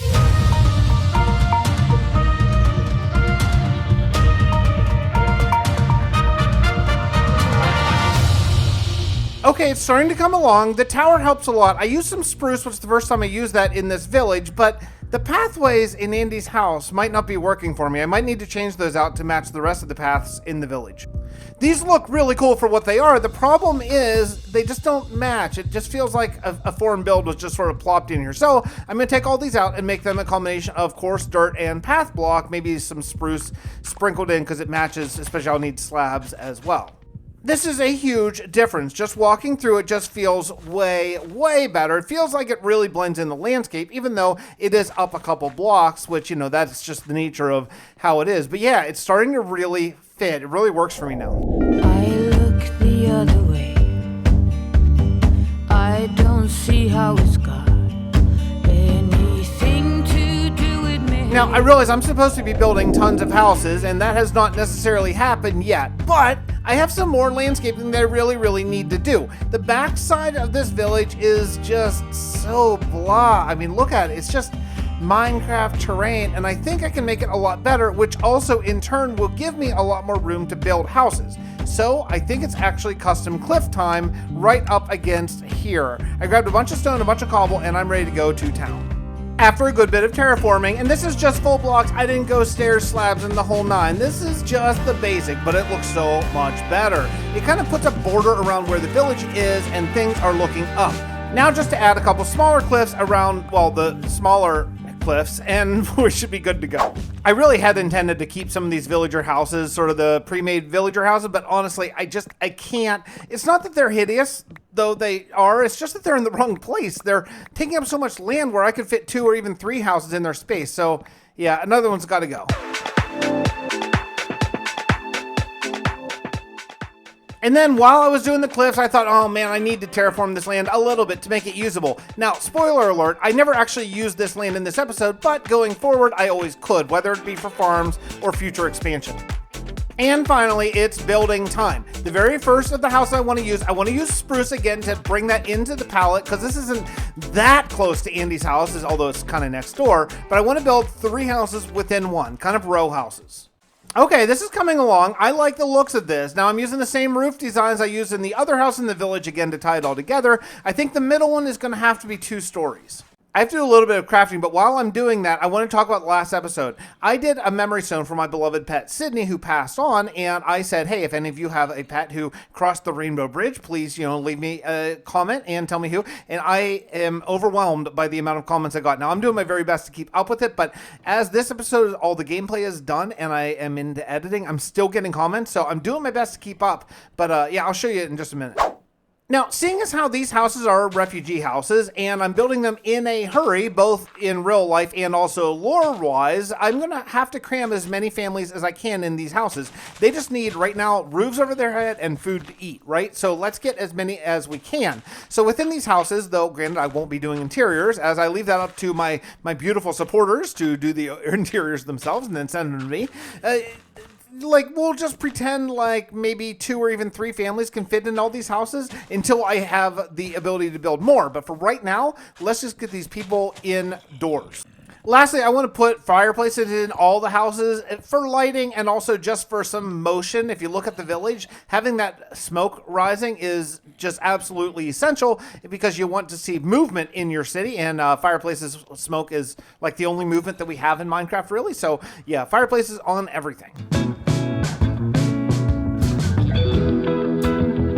I can't believe what a difference just the 2 houses that I've done. And yeah, they could probably house about 6 or 7 families, but still, it is an enormous difference, this little village. I had this small little patch behind the house and between the cliff where it's not really big enough for another house, but you know, people would utilize all the space, especially near their houses. So yeah, small little wheat field, okay. If you're watching this and you're wondering who are these names, these are my gold tier either Patreon or YouTube member supporters. They all get houses dedicated to them where if they build the interiors, send me pictures, I'll copy it onto the real world. Thank you all so much for your support. It means everything.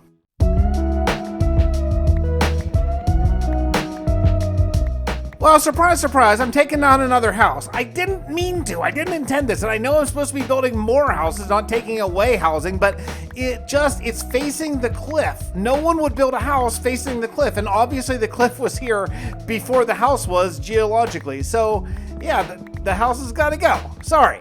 Something I may have mentioned a time or 300, I love to walk under things in Minecraft. It makes huge differences. So I'm going to connect over to Andy's house one more time by building a big, tall house here and putting a very tall bridge that you can walk under when you're entering this place. It'll kind of work as like an unofficial gate as well, a gate without doors.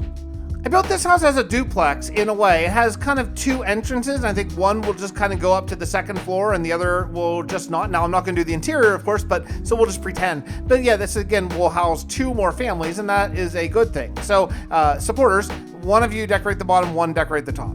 I added chimneys to all the new houses and a couple of the old houses too. Again, just making more movement. Also, the gray stone is really, really nice to mix up since I basically have no stone in these houses at all. Yeah, this place is coming together. I really like it. Now, thinking about palette and how to tie it all together, I decided to go with deep slate for this support and tried a different kind of support. Would this really hold the bridge? I have no idea. I have no idea if this would work or not, but I think it looks really cool. And again, it's something to walk under, which, you know, I love. This deep slate is so nice. You add some vines, the green makes the gray pop. It is just a perfect combination. I'm gonna add a little bit more greenery to the sides of some of these cliffs just to make them look like they've been there for a little while. And this place is coming together. What a nice entryway to this little village. Just like that, a couple more houses for my gold tier supporters. Love you guys, thank you. Now it's finally time to make good on something that I promised last episode. We are headed to the church. I made a bunch of chiseled stone bricks and brought a whole bunch of signs, and it is time to put down a bunch of memory stones for our beloved pets. There are way too many comments for me to put one name per sign, so I just stuck them all over the place. So you're not going to see it very likely because there's just too many, but trust me, if you comment before I edit this video, they're on there.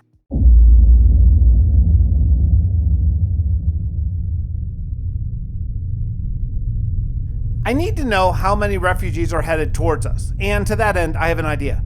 The thing is, these people are likely coming at us over land and not necessarily near the shore, so sending Captain Watt on another scouting mission might not help. When I was a kid, I read the great book Airborne by Kenneth Opel.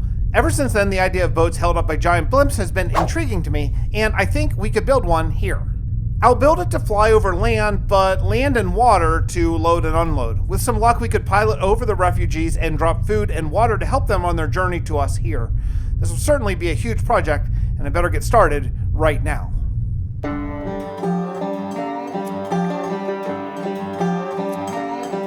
Well, I suppose if I'm going to be building an airship, I better get to shearing wool. Oh man, I'm going to be here for a while. I can't even imagine how much wool I'm going to need for the size of airship that I have in my mind. Now, if you haven't guessed, the reason why I want to build an airship in this world is to hide the Guardian farm. And yeah, it is a difficult task because this thing is shaped awkwardly, to say the least. But I got out my water bucket and a whole bunch of spruce, and I'm going to start building my ship first. Now, I want to build the shape of this a little bit differently than a normal boat because I'm thinking aerodynamics. So I'm thinking a little thinner from top to bottom in the front and a little thicker in the back. That way it should cut through the wind and the air a little bit better, maybe, but still also be able to land in water because this is not going to have wheels, right? So I think the shape works. Yeah, it's time to chop some more trees. But listen, I want to talk to you about a YouTuber who I watch nearly every single day. His name is Mental Fox, and he plays a variety of sort of long-term story-driven games. You know, I'm all about story. There are so many games that I would love to play, and I just can't. Like, I'd love to play Prey, and I'd love to play Fallout, and I'd love to play all these other games, and I just don't have time in my life. But I do have time grinding, like, for example, while I was cutting down these trees, where I'm just crushing Mental Fox's series. He's the most thorough human being I've ever seen play any game ever, and he checks out every single part of the story. Check it out. I promise you will love it. I do honestly feel like I say this every single time I do a big build, but I'm a little bit worried about the shape of this ship right now. It's out of my comfort zone. It's a little different than any of the other boats I've ever done, and I'm nervous. I'm nervous if I can pull it off.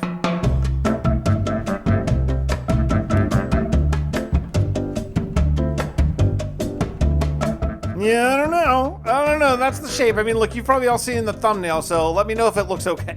After building the basic size of the ship, I'm kind of visualizing how big of a balloon I want, and the amount of wool that I have right now, about 30 stacks, is not close to how much I think I'm going to need. So yeah, I'm just going to shear a bunch now, trusting that I'm going to need it. Then comes the challenging, the mind-numbingly boring challenging part of following, plots, that plots.uk site. I think we all know that, right? How to make an ellipse sort of shape. So yeah, I'm just following a grid, and I just have to count very, very carefully. Yeah, I've made a couple airships in Minecraft before, but this is going to be the biggest balloon I've made by far. Generally, once I finish them, I have looked at it and it's like, yeah, that balloon wouldn't hold that boat up. So this one, I got to go bigger. I got to go a lot bigger. I decided something that may or may not look silly once I'm done. I decided that I'm going to put the balloon back a good bit from the center of the ship. A couple reasons why. In the design that I kind of have in my mind, there's going to be some machinery in the back. Also, these people are going to give supplies to refugees. It is going to be very heavy at first until they can unload. Another 2 inventories worth of wool, and I'm starting to see some shape. I'm a little nervous about it. I hope it's right, because you cannot tell until it's done, and then once it's done in Survival Hardcore, well, that's just the shape that we're going to live with for the rest of our lives. Okay, the finished blimp is in. Now, it's big enough, it hides the farm, all that stuff is good. Yeah, there's a glass column that guardians are going to fall in and out of. Can't do anything about that. But, okay, I think it's going to be good. I do. I'm starting to believe in it a little bit. Now, the question is, how do you hold a giant blimp on? And obviously, there'd be a lot of ropes and chains and all that kind of stuff. So we're using fences, of course. It is Minecraft, after all, to simulate that. And I'll be bringing the fences up from this sort of wooden ring that I built around the bottom of it. And I'm going to take that all the way up to sort of a wooden ring that goes around the center and then up to a ring that goes around the top. And hopefully that will look like it's enough supports to actually hold this entire blimp from just floating away into the sky and leaving the boat behind.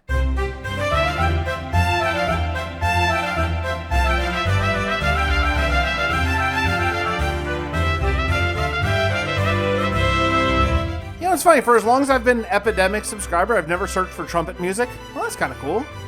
Alright, now it is officially day 75, and it is time to break away from this project just for a little bit. I do find if I work on a project for too long, I start to get stale. Not burn out, just stale. My ideas aren't as good. I was going to get some materials to build some more house, and I just took a look at the blimp, and yeah, it does look pretty good. It looks a little back heavy, but I think that's going to be worked out soon. Now, because last episode actually ran to 1,210 days or 1,212 days or something, I don't have as much time this episode, so I am a little bit pressed. I want to build 3 more houses before I get back to the airship, and we got to make them pretty quickly here. So let's go diagonal, and straight. In an effort to fill out this area pretty quickly, I'm doing these houses very simply. Just walls, windows, doors, and roofs, and call it a day. We'll maybe spruce up with some vegetation, stuff like that later, but for right now, let's just rough them in quickly and move along. Of the 3 houses, one of them roof fits the mold of what we've been doing, but also I brought in spruce again to sort of make Andy's house blend in a little bit better, and the diagonal houses work really well. Again, they're very simple. Diagonal houses are actually kind of easier because you can't detail the roofs that much. I had to fly up to the big arcane reception coil to get some stuff out of storage, and let me just tell you, I cannot wait until the next episode from this world because I'm going all in on the arcane reception coil, or the ARC, as I've been calling it. I can't wait. I have such plans, but right now, we got to deal with the refugee crisis first. And just like that, 3 more gold tier houses. Again, thank you for your support.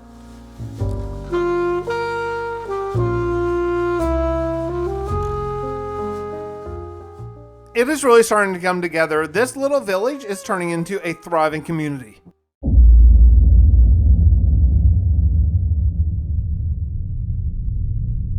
I built this entire airship and never considered how I would actually make it move. It needs to have power, but the people of this world haven't ever made power outside of a windmill. I have an idea. I believe I know enough about steam energy to show them how to use coal to actually produce steam instead of just cooking things. In fact, once I teach these people about steam power, this could, in a way, open up a revolution of technology for them.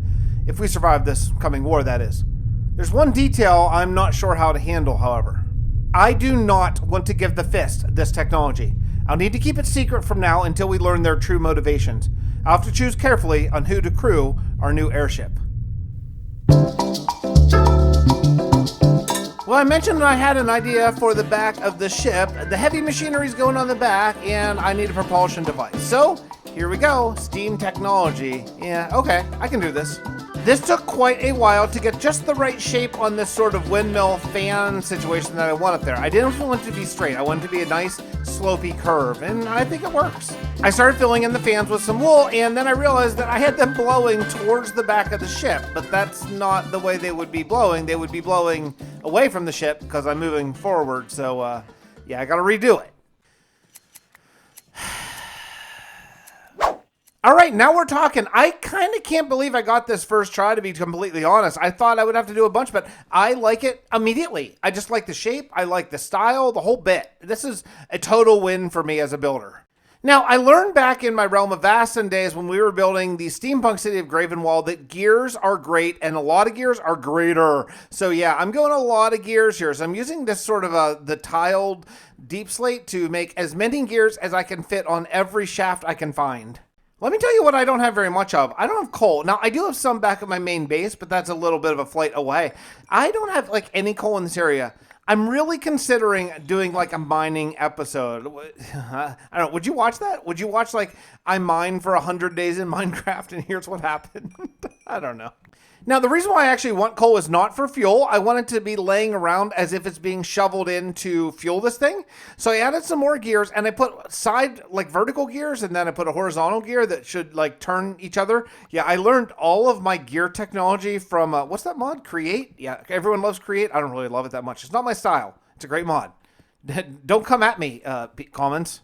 After a little bit of a grind, I think I have everything set up here. So here's your coal, and you would shovel this in here, looking like blast furnace. That's going to heat the water that's up on top, which will flow into that thing, which will make steam. The steam will go up. It'll power that turbine that will spin the gear, and then the gear will spin the fan on the back. Yeah, okay. I mean, we have mastered pretend technology in a pretend world, right? Pretty cool. Now that I have, well, the mechanics of the airship figured out here, I do want to do a little bit more sort of cosmetically here. And one of the things I want to do is I want to add some trim. Now, I picked the deep slate stone brick. I have a little bit of buyer's remorse about this because the stone brick doesn't fit in quite as well, but it just looks so good and the color's so good that I decided to use it. I think once you see it all together, it's going to work. Now, I do want to give full credit to Sjin because I definitely was very inspired by his beautiful airship that he did just very recently on YouTube. And one of the brilliant things that he came up with were the fins that he put up on the top and on the bottom of the balloon. It makes it look so cool. And yeah, I don't love working up this high. I mean, I don't mind falling because I have an Electra and I'm over water, but just the water bucketing thing is so tedious and awful. It's just so slow. But finally, I got the fins done, and they look really, really cool. Again, first shot at these, and I think the shape works really well. All right, now it's pretty good, but I think I can go a little bit further. And what I want to do is I want to add sort of wings. Now, these aren't to really fly. I would say they're more probably to steer or aid a little bit with loft, but the wings are going to look really cool. Okay, I got that done, and they look pretty good. Now, the only thing that I'm thinking at this point right now, the ship itself is very, very boring. It's just a block of spruce. I think I can do something about that. And yeah, I'm totally out of deep slate, which brings us to our famous segment, Deep Slate Mining Quiz Show. I'll put the question up on the screen, and you have 10 seconds to pick the right answer before I'm done mining deep slate.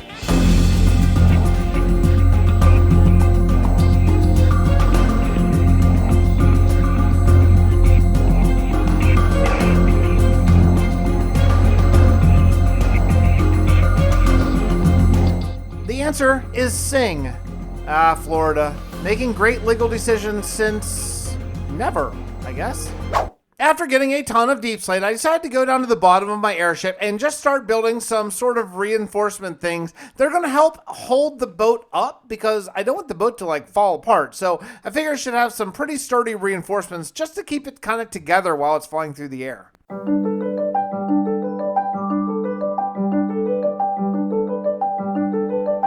This song always reminds me of the old Final Fantasy from way back when I was a kid. Yeah, the airship's done, and I think it's looking pretty darn sweet. Now, the airship in itself is done, but I would need to decorate the top. I really want to go all in on this. This is a big focal point. Also, it's my guardian farm, so I'm going to be up here a lot. It's not like an interior of a house that I'll just walk by all the time. I need to get some more coal because I want to have more coal laying out for yet another part of this build. Now, this is a hot air balloon, not a helium balloon, right? So, hot air balloon requires hot air. So I brought some campfires, and this is what I need the coal for because I'm going to make an area here where people can sort of fuel these fires to make hot air that's going to go up in the blimp to let it raise or lower. Good bit of grind later, and I have this, is it a flume? Would that be what it is? Like the smoke, the hot air part that goes up in the balloon. I think it's done. I think it looks pretty good. Add something interesting to this thing, a little steampunky too, and that's cool too. I do want to make this a little bit functional, so I brought over 3 blast furnaces, and I'm just going to put them right here. This would be the idea of this is what you're going to put your coal into that's going to heat up the air. It should work, and then pile a whole bunch of coal all around here that's just waiting to be shoveled in. Now, I have 6 days left. I've been working on texturing a little bit, trying to put down some stripped logs in the bottom. I want to get rid of all this torch spam somehow. That may prove to be a little bit of a difficult thing because this is a very wide open section. I'm going to need to sort of divide it off in order to put lanterns or torches on something. But I can't forget the lore reason for this airship even existing, and that is to help refugees. We're going to fly the ship over the caravan of people and drop food down to them. So I have a couple ideas on how we can sort of pull that narrative off. All right, go with me here, right? I got some chains, I got some wool to act as sort of like parachutes or balloons. And the idea is that they'll stay on the ground because they're not going to be like float up in the air. They're just going to slow down the descent. And I think it kind of works. So I would just have crew on top of this airship that's just dropping these off to the people as that we see them. But wait, that's not all. I actually went down underneath and I'm going to use chains and lanterns to light up this entire underpart as well. Again, this is where I'm going to be standing whenever I'm killing the Guardian. So I want it to look nice because, again, it's not just the interior of a house. This is actually a functional build. So I put a whole ton of wheat in there and I'm just putting lanterns all over the place to keep the mobs from spawning.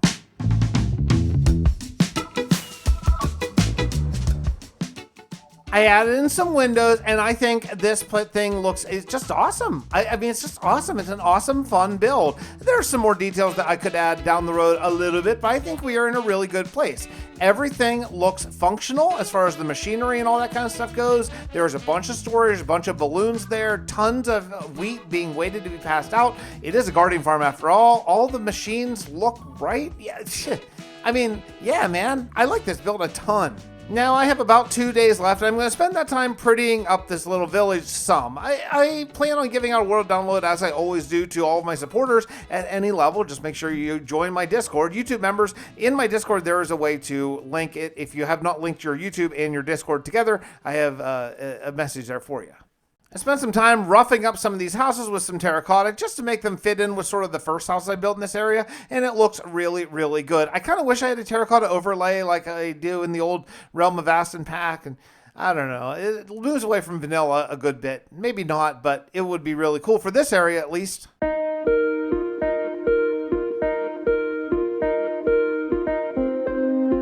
And that does it. 1,300 days completed in this hardcore world. I never thought I would even make it 100, let alone this far. It's amazing. I love this world. I love what we're doing, and I love the storyline.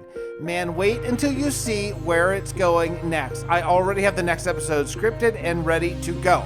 But for me, I'm done with this world for a minute because I'm going back to Dominion for the next video. I'll see you then.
Welcome back to 1400 Days Hardcore Survival. That's right, we're going in for another 100.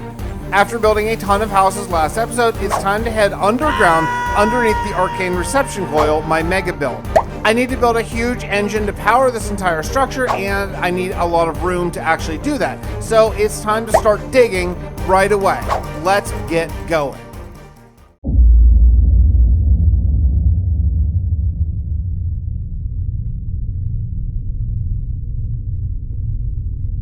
Having sent the airship off to find these refugees, the clock is now officially ticking.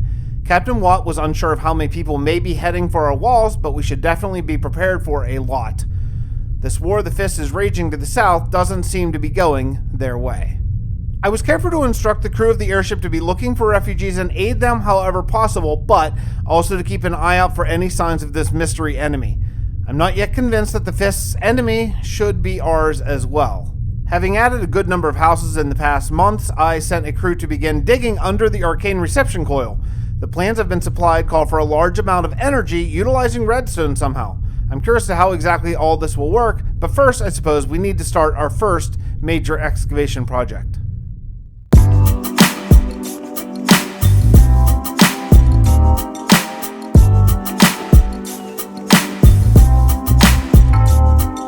Well, if we're going to be working on the arcane reception coil, it's time to head over there. I took a little flyby of the fishing village on my way, and it is looking quite tasty. But today is all about underground. We're headed under the arc, and we need to dig a ton, like a ton. Just wait to see how much digging I have in mind. Fortunately, I already set up the beacon and a water elevator the whole way down to Deep Slate, so I don't have to start from absolute scratch. That would be a drag. Now, I just need to start digging. Now, I have this nice hole access to the atmosphere outside, and that's a good thing. I definitely want to keep that. It's definitely nice to have a little bit of natural light inside my cave.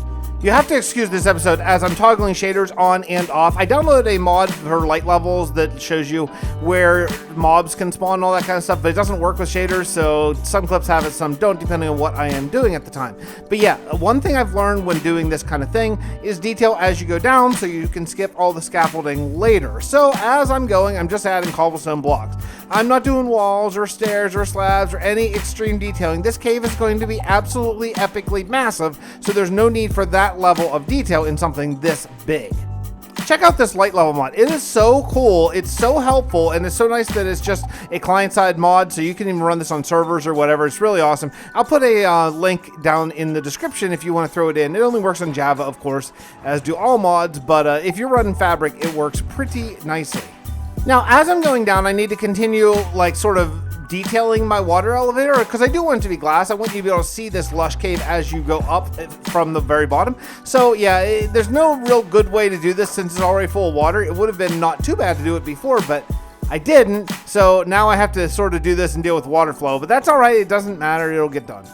Another little trick, if you press F3 and H, you can find your exact tool durability, so you can really push your tools to the very end before you go repair. Super nice tip. Hey, Minecraft tips with Fix. Cool. After 7 days, I dug out a decent amount. I ended up adding this mod called like Inventory Tweaks Reborn that tells you how much and gives you a ping when your picks is about to break.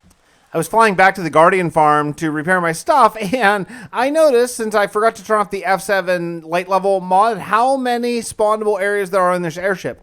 Normally, I wouldn't care that much, but this is a place that I could potentially AFK, and look at this. Creepers, skeletons, zombies, anything could just walk up right behind me and end my entire world. After repairing my picks, I went through with them again for full durability, and here's how much I have done. It's starting to look really, really good. I am seeing the future in my mind's eye. I know you can't see it yet, but you got to trust me, this is going to be an awesome build.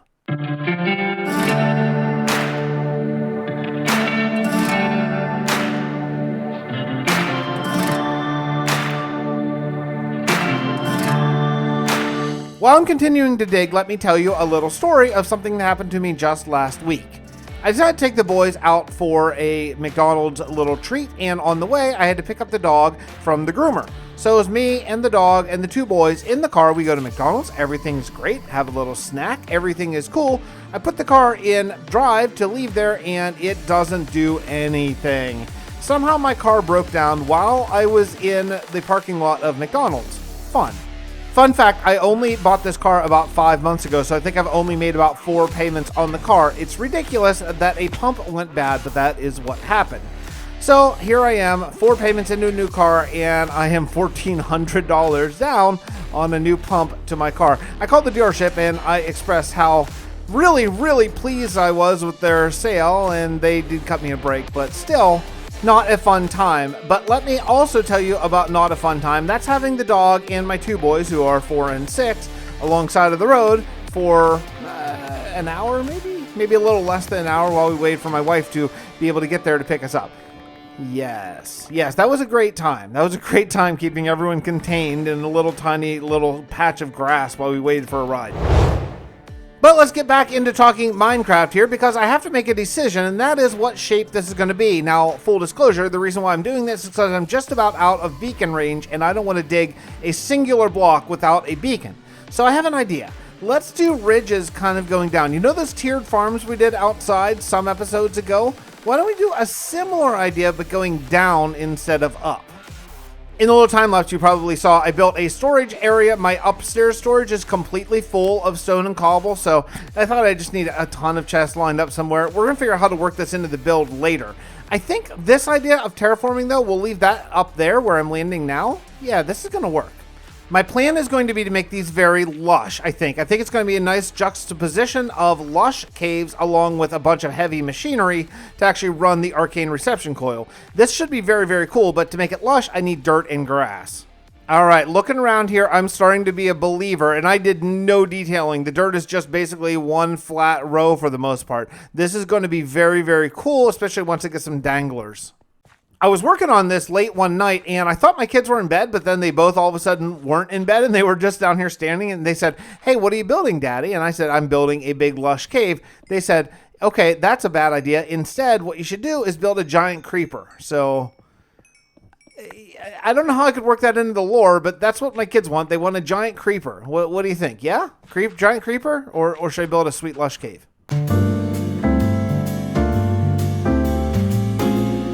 Okay, this is going to be cool. So I went with a much, much smaller hole to go kind of the rest of the way down. I have a plan.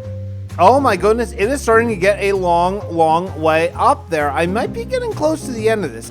Originally, I was going to go all the way to deep sleep, but the more I'm digging, the more I'm getting kind of tired of digging, the more I'm rethinking that plan. I think this is going to be good. A couple more grass ledges and things are starting to really shape up. Okay, I like this a lot. I'm really trying to not be even. I'm trying to make some sort of a half moon, some a crescent, some kind of a whole circle, some flat, some square, whatever. Just really change it up. And I think I'm accomplishing that.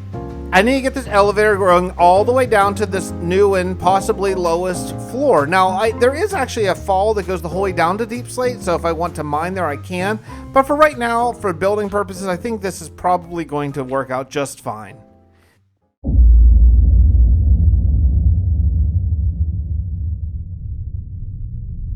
We had a new arrival this morning. Apparently, the Breath of the Dragon isn't pleased that I had stopped work on his grand arcane reception coil to prepare for all these refugees. He sent an engineer to help speed up our progress. You need to speed up production of the arcane reception coil. Time is running short. Engineer Flurry, I'm glad the Fist sent you to help us, but honestly, most of your help is coming in the way of vague warnings and telling me to just hurry up. Then put me to use. I have studied the finest points of engineering for more years than you've been alive. I have the crew digging out the pit for the Arc engine, but until the refugees get here, I have no more people to set to work.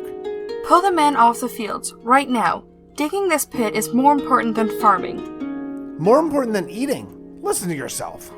Steve, these refugees are fleeing from something that is heading this way, and I don't think we can protect you. Yes, I'm aware of the Ward of the South. Aware? You know of the invasion?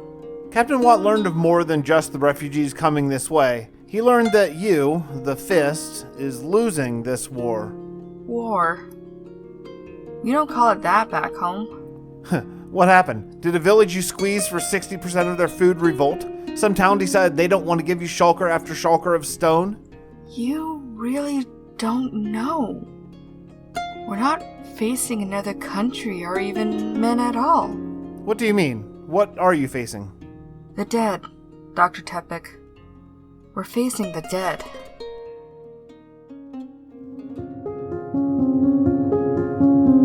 The undead, huh? Yeah, so if you watched the epilogue of last video, which by the way in this series, never miss the epilogue, there's always something juicy, then it might not surprise you, but yeah, the undead. There's a lot more coming to that story. By the way, if you don't know, for story-wise, I have many episodes already penciled out. I need Deep Slate, and that means it's time for our famous segment, Deep Slate Mining Quiz Show. You have 10 seconds to get the right answer. Leave it in the comments section if you do.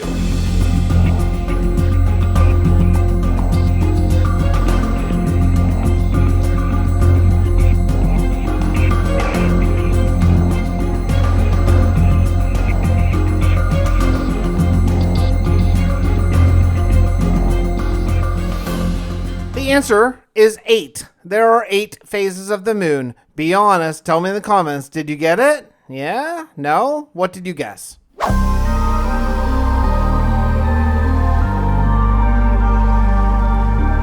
It's been 40 days of mining. It's time to build. Let's go! I've been complaining about my super smelter, and I'm using air quotes here in my office as I'm recording the voiceover, because it is not super and it's barely a smelter. I've been complaining about this thing for a long time. I need to upgrade it, but I don't exactly know what to do. But I do have an idea. Now, from a non-lore perspective, and just think about Minecraft the game, I'm planning on using the Ark as my main mining area for a very long time. Even as I move on to other places, this will be where I mine to get stone, deep slate, and all of the ores that I need. So, if I'm going to do a super smelter, let's do it here.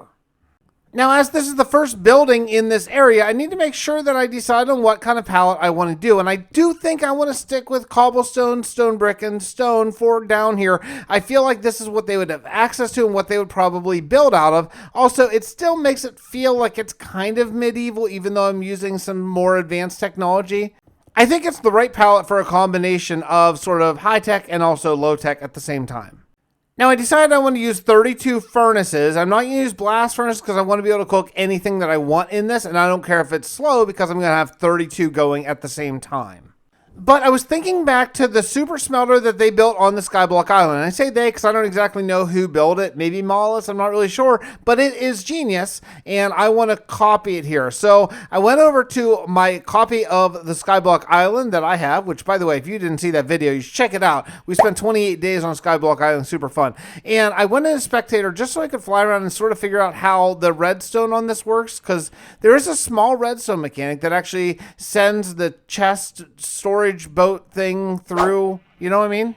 You know what I'm talking about? Okay, I took a big, deep look at that, and I think I can figure it out. I mean, I'm not going to get it right first try, but that's okay. It's learning.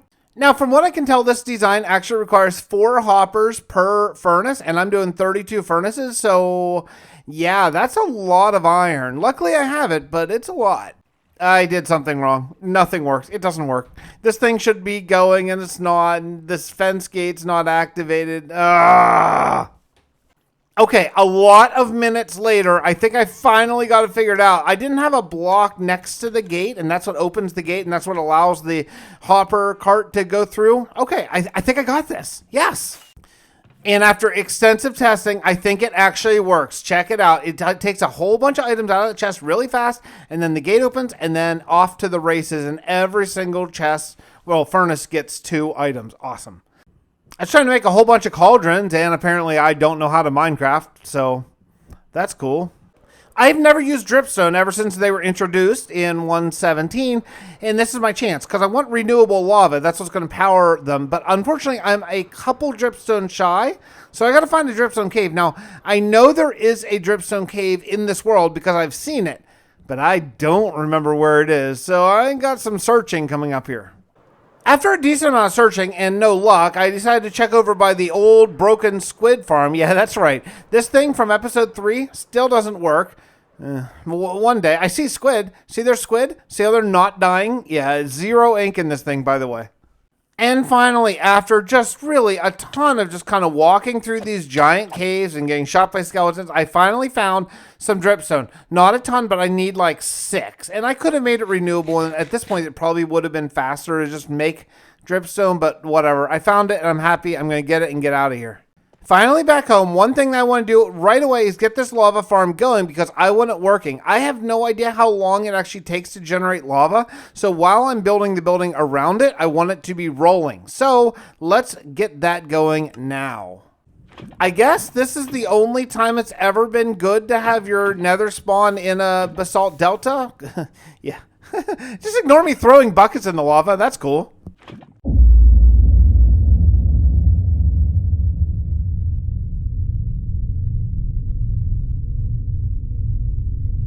I pressed our new engineer on exactly what she meant that we're facing the dead, but it was as if she said more than she was permitted to and clammed up completely after that.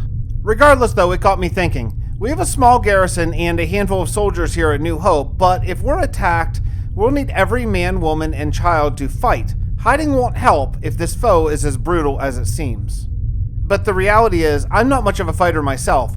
All my training took place between the ears. I need to set an example for the people here, for my people. Perhaps if they see me learning to duel, they'll fall in line. It's the only real idea I have. If this doesn't work, I don't know.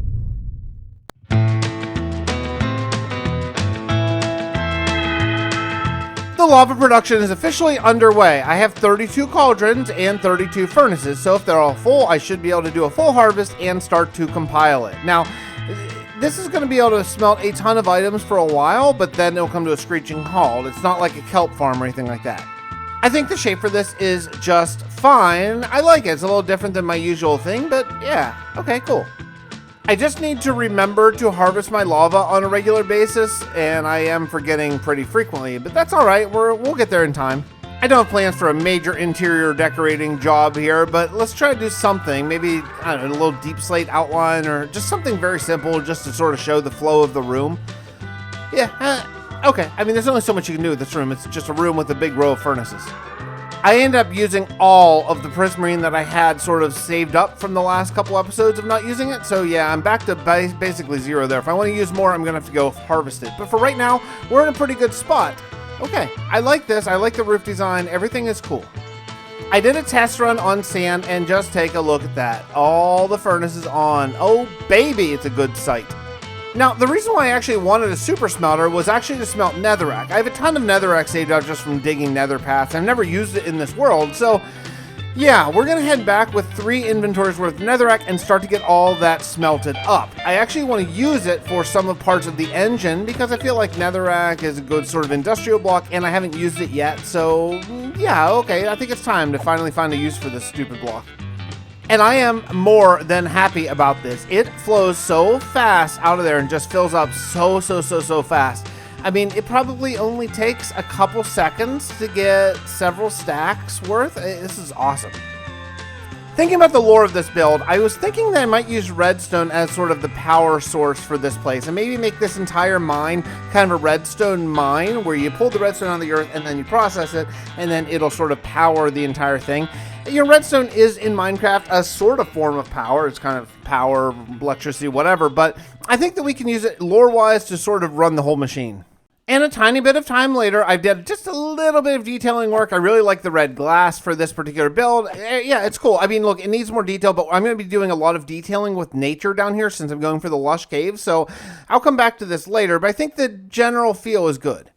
I've been watching a lot of Star Wars with the kids recently, and in episode 2, there's this one planet where they go to, and there's like a big factory, and there's these giant buckets, and one of them, Padme, falls in and can't get out. And I was thinking, hey, that'd be kind of cool. So let's build a giant bucket and maybe fill it with like redstone, like as if it's been processed or maybe waiting to be processed, something, maybe some rails over to move it. Okay, this could be a really cool look, very factory with a medieval flair.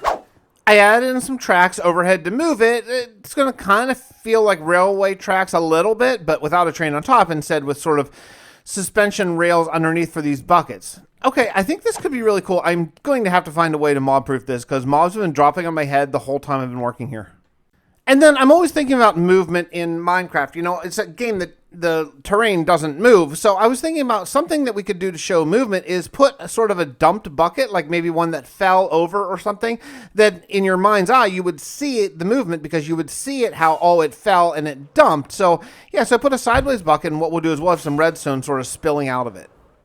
Adding in some sea lanterns to this rail bridge sort of situation, though, is going to be awesome. It's going to tie in the top of the arc, too, which is really great, and just sort of light up the whole thing, mob-proof it. It's going to really address a bunch of issues all at the same time.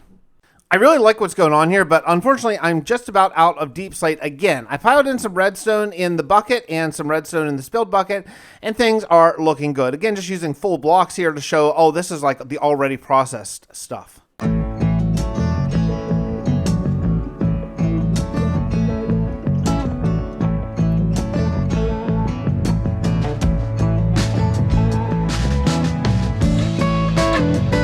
But I think it's time to get to really the main crux of this entire build, which is the main elevator up. Because redstone is all coming down from the very bottom mostly. And it's going to be going from the bottom and sort of elevated up, which is also going to be my water elevator and my drop chute and everything else. It's just going to be coming straight up. The beacon beam will be contained as well.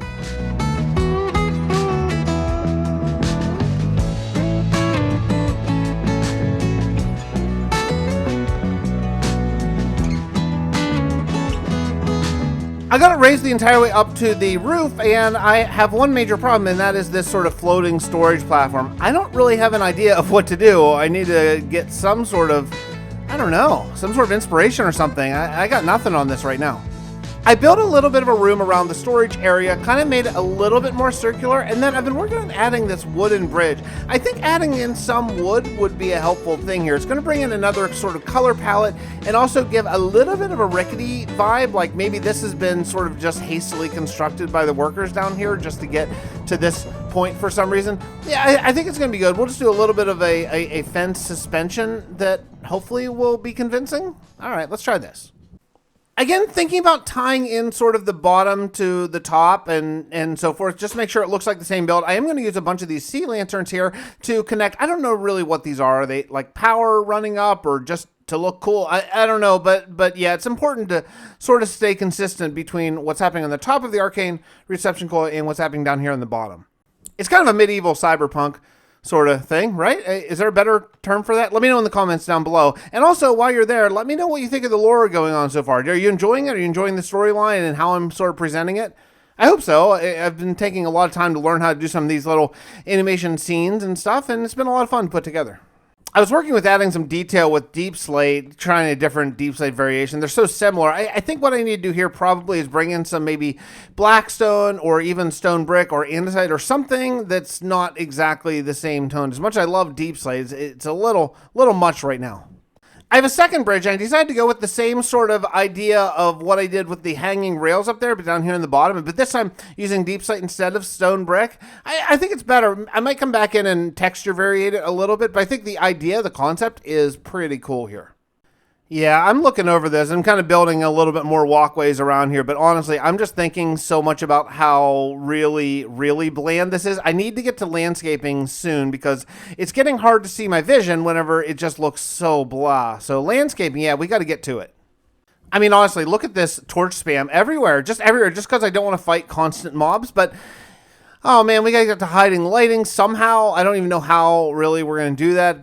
Okay, but the basics are here. We have some open spots that are gonna be good for some trees, maybe azalea trees. That could be really cool. And yeah, okay, we're coming along, but yeah. I have hardly slept at all this 100-day period, so I've gotten like twice the amount of playtime this episode. I think maybe I've worked out an idea here, but unfortunately, I need more deep slate.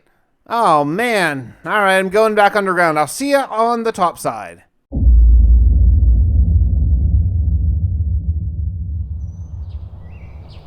Mr. Knoll, I was told you can teach me to fight. Perhaps. But if it comes down to you fighting well... Look, I know, but there's something coming this way, and we need to be prepared. I know it. I talked to Mr. Grady, and I'm training the garrison daily. We'll be ready. We all need to be ready, Knoll. Well, I can train you up a bit, but don't go starting anything you won't finish. People will see that too. I need to learn to fight if I'm going to lead people here to war. All right then. Pick that up. Let me see your stance. Okay, how's this? Shameful. How many men is this Mr. Enemy sending against us? It's not men, Knoll. According to Engineer Flurry, it's a horde of the undead. Somehow these zombies are following a leader of some sort. A horde that can follow some sort of direction or commands? That changes things. Surely. I need to learn how to fight against these creatures before they get here. If it's truly a horde of the undead, then you should use a completely different fighting stance. Turn that way. This way? Yes. Then, start running as fast as you can.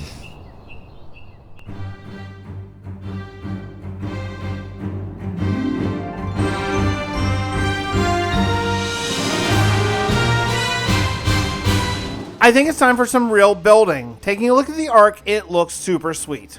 I'm thinking I want to add some maybe smokestacks or exhaust ports coming out. I need to pick just the right spot. I am cognizant of making sure that I have a really nice profile against the setting sun, especially coming from the fishing village. I started inside the cave and went with sort of a diagonal design for the very first one, and I think it looks pretty good. I'm not totally in love with the lights, but I am going to naturify this entire cave, so some of this is going to be kind of covered by plant life and overgrowth and such. Now, the lore reason for doing all this is because these guys are processing live redstone ore and they're turning it into an energy source. Now, there's going to be sort of a byproduct of that, and I think we could sort of form that in smoke maybe, coming up, maybe a few smokestacks. This could look really cool against the sun for sure. First one done, and it looks really great. I was going to do it diagonal, but looking at the tower, I think this makes more sense. I want it to be fairly short because the smoke is going to be fairly tall, and I don't want it to compete with the overall height of the tower. I added a second pipe that I think is going to look really cool. I don't think we're going to get to that right now because I'm not totally sure what I want for sort of my liquid waste, but having it sort of cascading down the mountain and maybe even have a sludge area or something like that could be really cool. Maybe if I make a slime farm, this could be a good area for that. Here's how this whole thing's going to work. There's going to be little caves and little mines all around this giant underground cave, and miners are going to be walking over here with their live redstone dust and put it in this. That is going to be moved into the main tower, and that's where sort of the processing takes place. So I'm going to have several attachments that I think this could go into. Yeah, this is going to look awesome, I hope.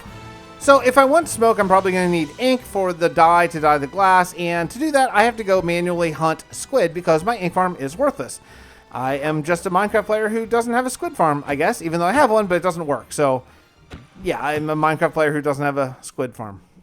I gotta tell you, sometimes I forget about the beauty of Minecraft because I'm just so thinking about playing it and building and all that kind of stuff. But underwater swimming with shaders on, it's just so good. It's so magical. It's so also impossible to hit these things, but it's worth it. It's worth it just to see there, I got one. See, I can do this stuff.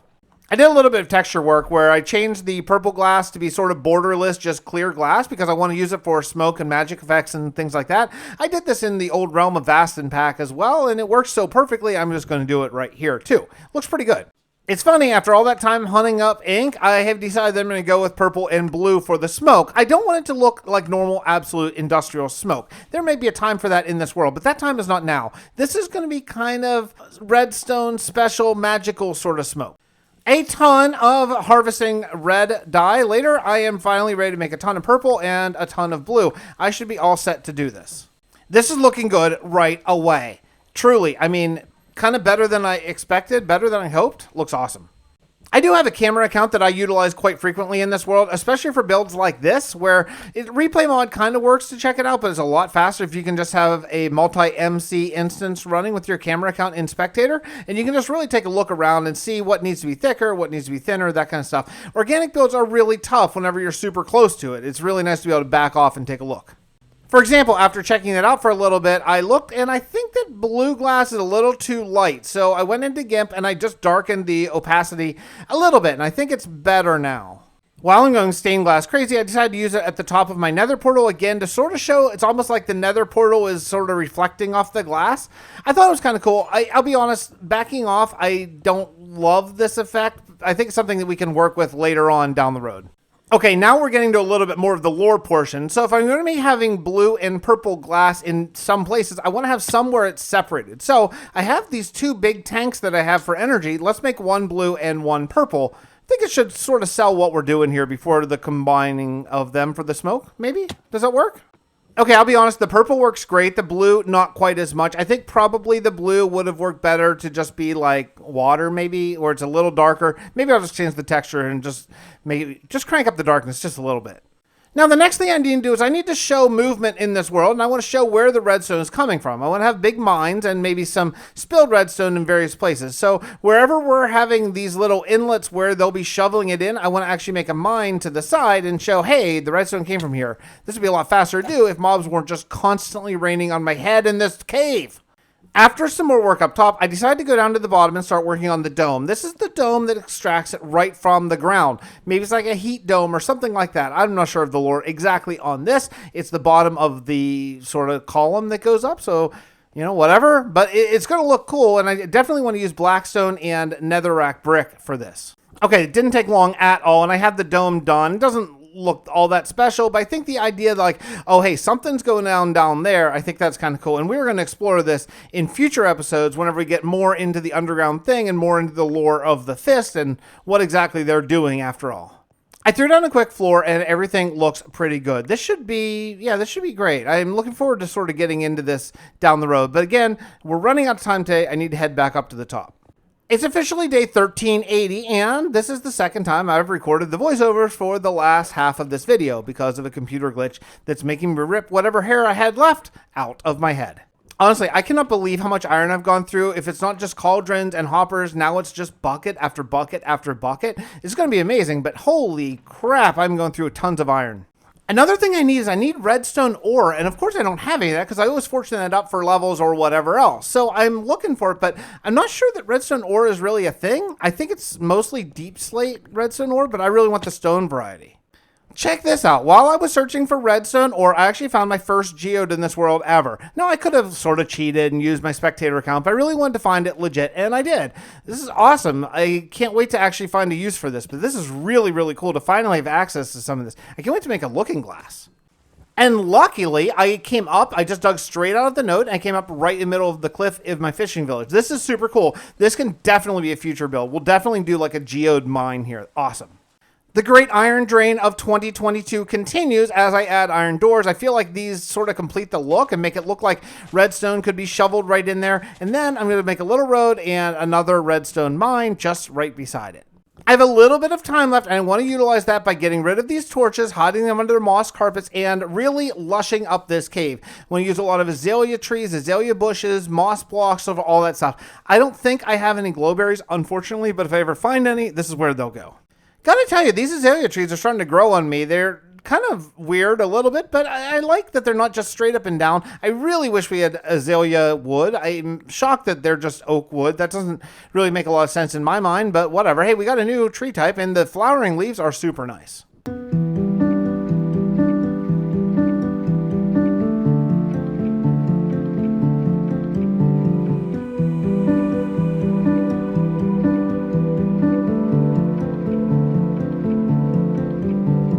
With the cave work done, pretty much, I have a little bit more time to work on the actual arc, and I think I want to build it up a little bit taller. I don't have a real set plan, so I need to really kind of take an overview and just look at it and think things through.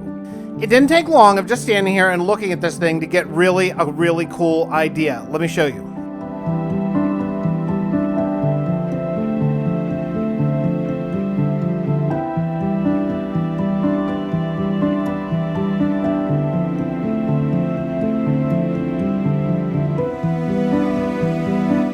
I added in a few more lower supports just so it didn't feel like it was just going to topple over, and I think it sells it pretty well. I am very excited for the future of this build. I'm starting to get a really great idea of what the next phase is going to be. Now, I'm already about 60 blocks from the new build height. We are very high, so I need to make sure that I have enough room to fit in what I have planned, but that's not for this episode. I flew out to town and take a look at the top of the tower, and I really love it. I really love where it's going. This is going to be such an awesome build. I can't wait to show you what's in my mind. But before we're done with the episode, we need to head back down and finish the cave. The last thing I need to do with the cave is add in some hanging coarse dirt and some hanging grass. And we'll add some leaves hanging down over the cliff too, just to really sell that this is pretty overgrown. This has been here for a while. Yeah, I think we're just about done with this. After adding all the leaves with one final look around, it looks great. Man, who would have thought this was all just solid stone just 100 days ago? So we're on day 1,400 in this world, and the future is bright. With Lagundo and Looney losing their hardcore worlds, I understand how precious it can be, and I am not taking a moment of this for granted. We'll see you all next time. Don't miss the epilogue coming right now.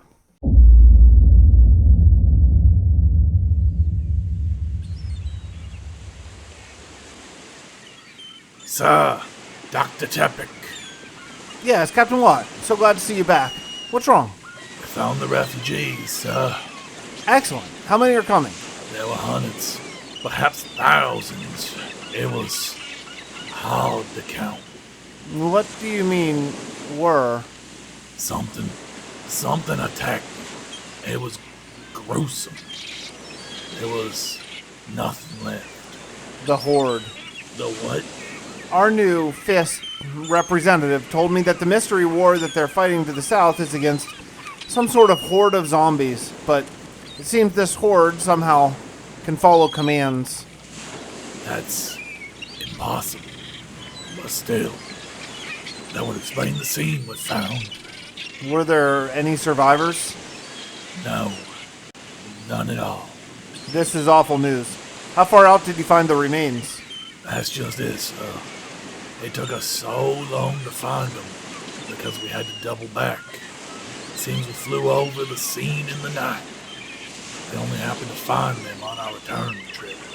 How far, Captain? A few days' walk, sir. Just a few days.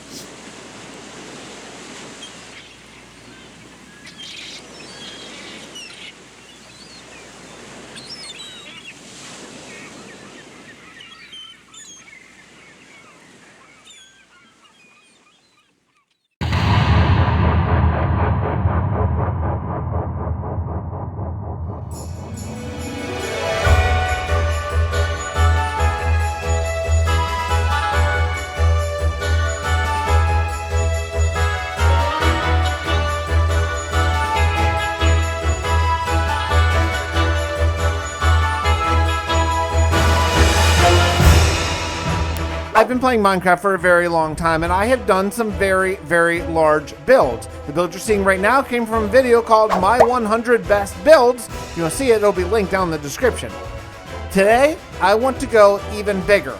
I want to work on the arcane reception coil for the next 100 days and go as hard as we can. Let's see what we can get. All right, no time to waste. Let's go.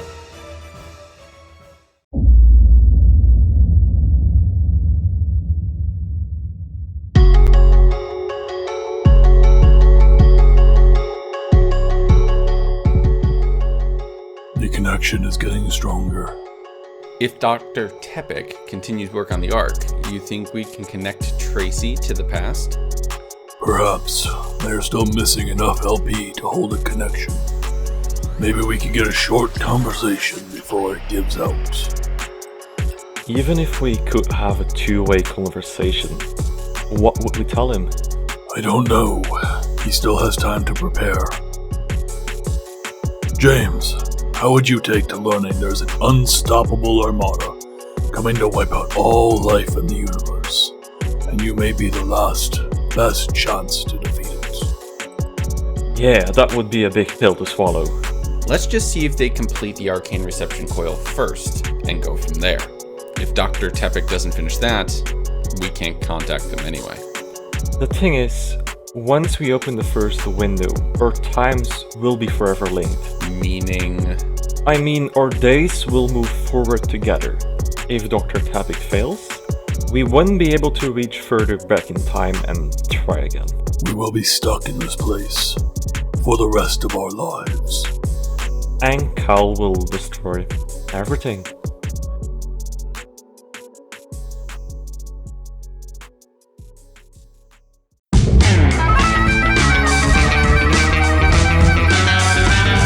This is the state of the arcane reception coil after 1400 days.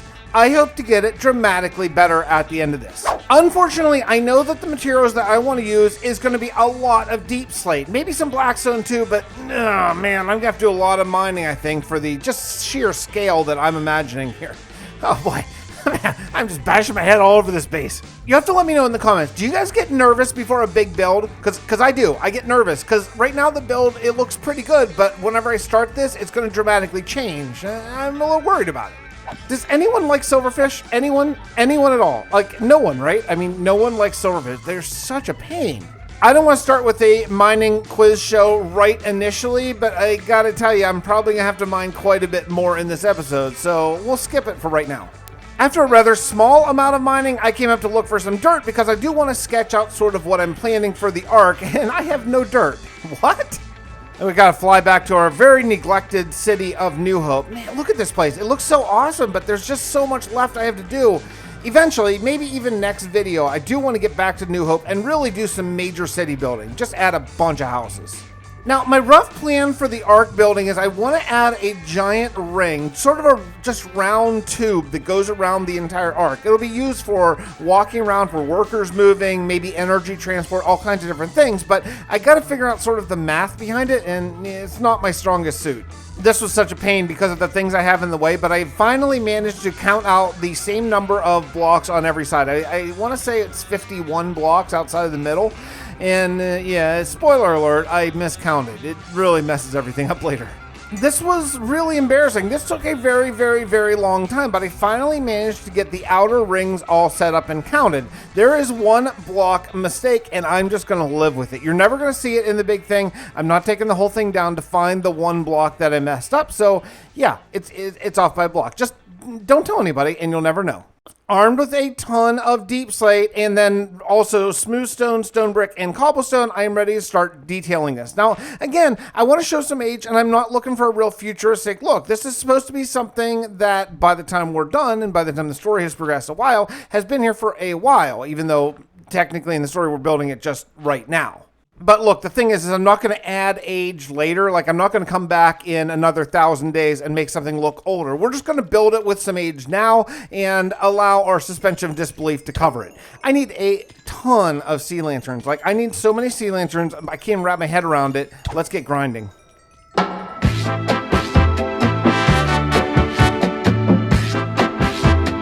Oh, this music makes me go back to my roots. I grew up playing in salsa bands. I played in this band in Pittsburgh for many, many years, and it was just the greatest time, greatest way to sort of come up in the professional musician ranks was playing this music. I love it so much. I'm still working on that initial ring, but finally the ideas are flowing. You know, when I started working on this 100 days, I didn't have that clear of an idea. I just had sort of a basic sketch in my mind, but now that I have sort of boots on the ground, I'm actually placing blocks down. Yeah, I'm starting to see it. I'm starting to see what it's going to be.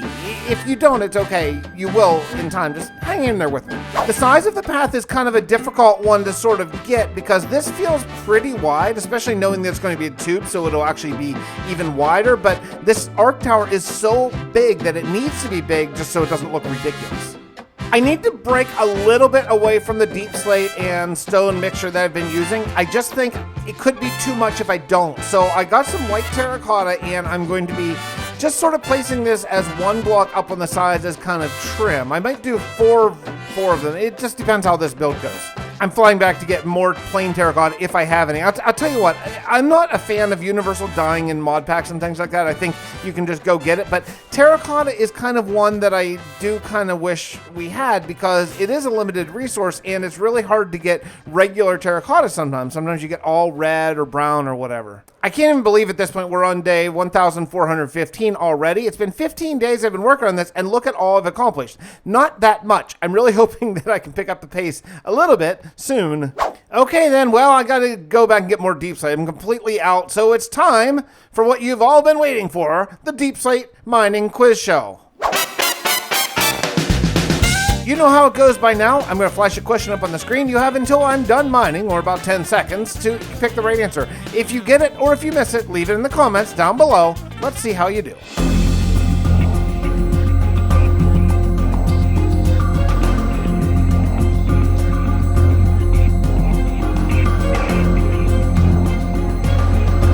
Did you get it? Let me know in the comments. The answer is a mole, which is a massive number. It's around 600 sextillion molecules. Yeah, that's a lot. After laying down a bunch of my newly mined deep slate, I am getting pretty happy with this build. I really like how it's all connected. Yeah, the ring is just hovering in midair for right now, but that'll all be corrected soon.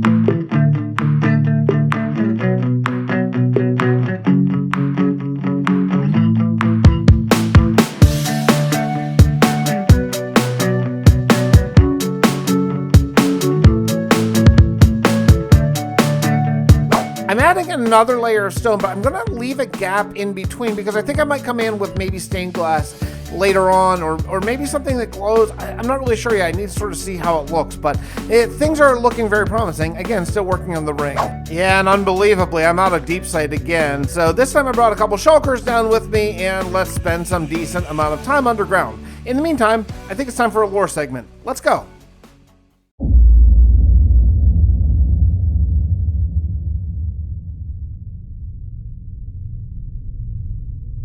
It's been over a month since we expected the undead horde to attack, and still, nothing. I'm not complaining, but we are living on edge here. I know if this horde is as big as Captain Watt suggests, we don't have much of a chance. Still though, as my dad always says, or get off the pot. I'm continuing work on the Ark as requested, demanded by the Fist. As really, aside from daily combat training, I don't have much else to do, but the weight of this impending attack is weighing on me, on all of us. The thing is, I don't really even know what this tower the Fist is having me build is going to be used for. Could it be some sort of defense against the undead? If so, I can't imagine how, honestly. This technology, this LP, whatever that is, well, I can't imagine it being useful for anything, let alone some sort of military tactic. Still, I suppose I'll keep building, and I can't believe I'm saying this, trust the Fist of the Dragon. Though they continue to treat us here at New Hope like their own personal servants, I somehow feel that they aren't our enemy. I suppose time will tell.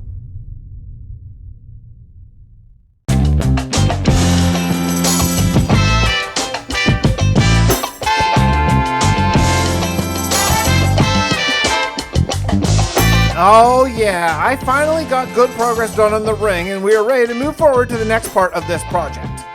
That all being said, the next part of this project is very similar to the last part of this project where I need a lot of sea lanterns. Okay.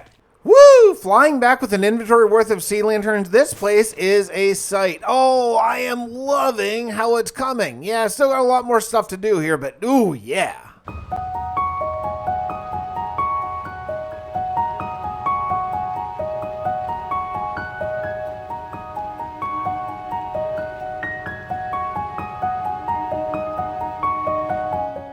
And finally, the exterior of the main tube is done. Yeah, I don't have windows in because I haven't really decided what I want to do with them yet.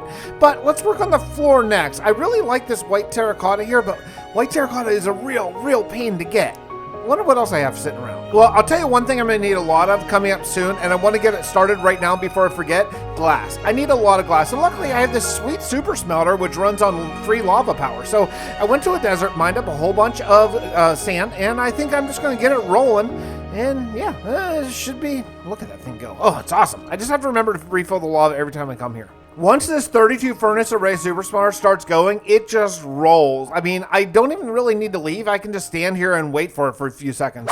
I was trying to make some sort of heroic entrance into the ring because as of yet, I don't really have a path, and yeah, things are going great. Don't worry about me. Everything's going just fine. I think I might have a cool idea here. I went ahead and put glass on top of the sea lanterns, and I'm going to put terracotta sort of next to it so you're walking on the glass, but everything should stay really lit, and I don't have to double up use of my sea lanterns. Save me some grind.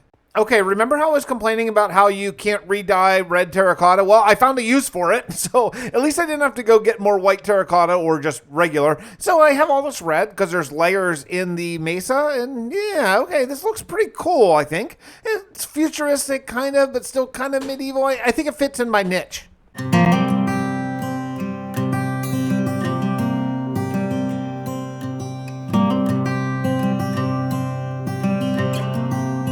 Now, I'll be honest, I have worked out basically my entire plan, but I have a lot more I want to add. I just don't know exactly what to do, so I'm just looking at this cinematic, trying to figure out exactly where and how to add more to this thing.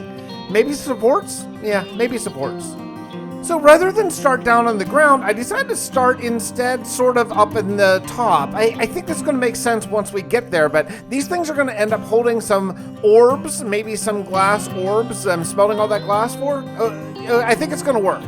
Now, I want to keep on working sort of the same theme that I've done before, so I'm going to be using this deep slate sort of rings, and I made up a bunch of lightning rods to work as plumbing, maybe electric conduits, and I don't know. You know, I used them before, and I want to, again, keep up the same general feel so this doesn't seem out of left field. And after working out the top of the pillar, now I need to figure out where the bottom is going to be. Unfortunately, yeah, it's not exactly lined up. So I need to do a little bit of like push here and pull there to get everything to line up in kind of a square pattern. But yeah, okay, this is going to work. It's just going to take some finagling.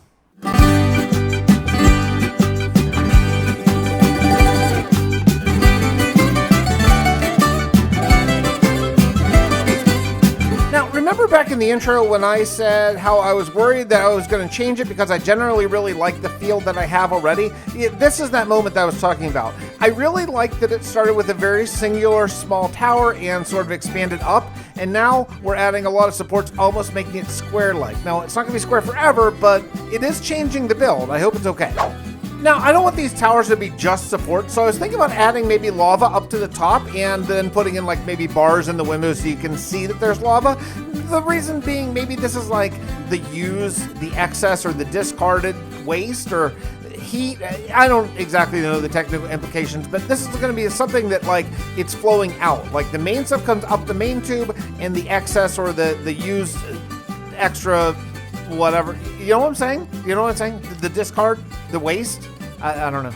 I like the idea of the flowing down lava. I think this is going to work really, really well. It should flow right next to all the windows and really light these towers up really nicely. After some grind, I got done all 4 towers where they all have lava in them and it's all flowing and there are bars to show that in all of them. Now these towers are super, super boring. It's time to spice them up just a little bit more. Let's kick into yet another time lapse of some bubble making.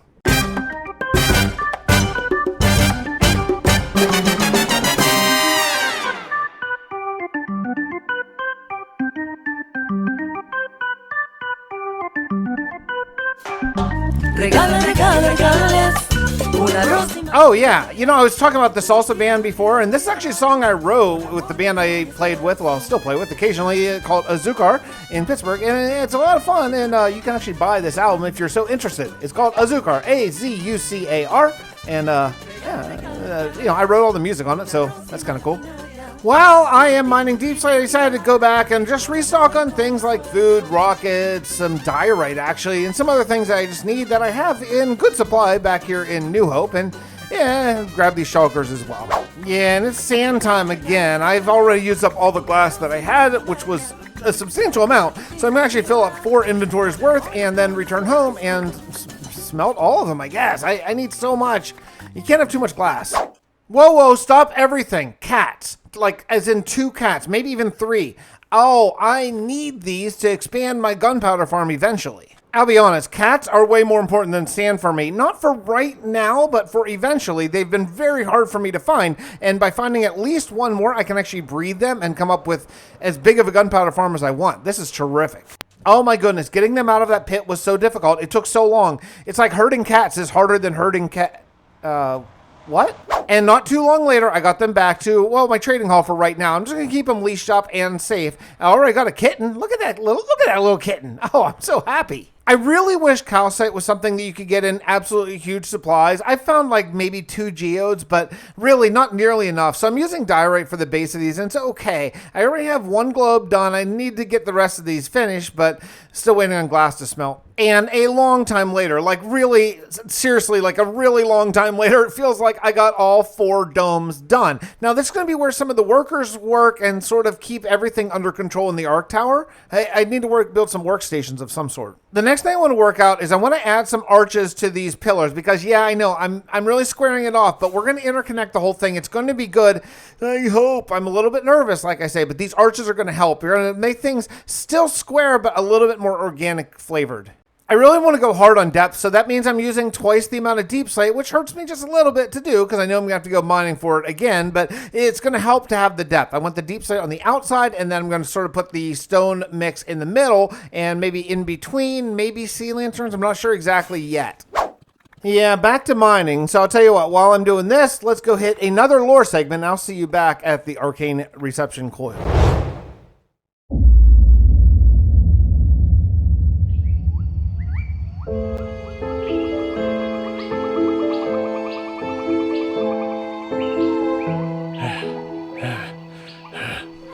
Your Grace, the Horde, they've been spotted. I thought we would have more time. This Horde, they're different. They're purposeful. Send everyone we have left. Get in front of the Horde and lead them away. We'll be massacred. We have only maybe 100 standing guards. This Horde numbers in the thousands. We don't matter. Only New Hope matters now. It cannot fall.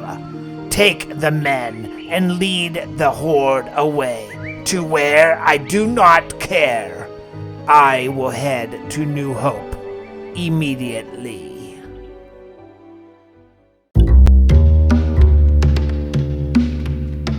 How about that lore? Getting juicy, isn't it? I hope you really like it. I spent a lot of time thinking about it and then writing it and then begging my friends to do some voiceover work, which, by the way, if you're wondering who they are, I'll credit them all at the end of the episode. But today's we have quite a few people with all the different lore segments, and generally how it works is I go through my Patreons and my YouTube members in my Discord. So if you're interested in something like that, any tier gets you sort of access to that Discord rank, and then we can talk. Next thing I did is I spent some time connecting the sort of upper pathway down to the arch. I want this to be all filled in eventually, so let's start with that, and then we'll come in layer by layer. I really love how this arc tower looks, especially at night and everything, but man, the grind for sea lanterns is kind of exhausting. I gotta do something about this. It is just taking all of my 100 days just grinding sea lanterns in deep sleep.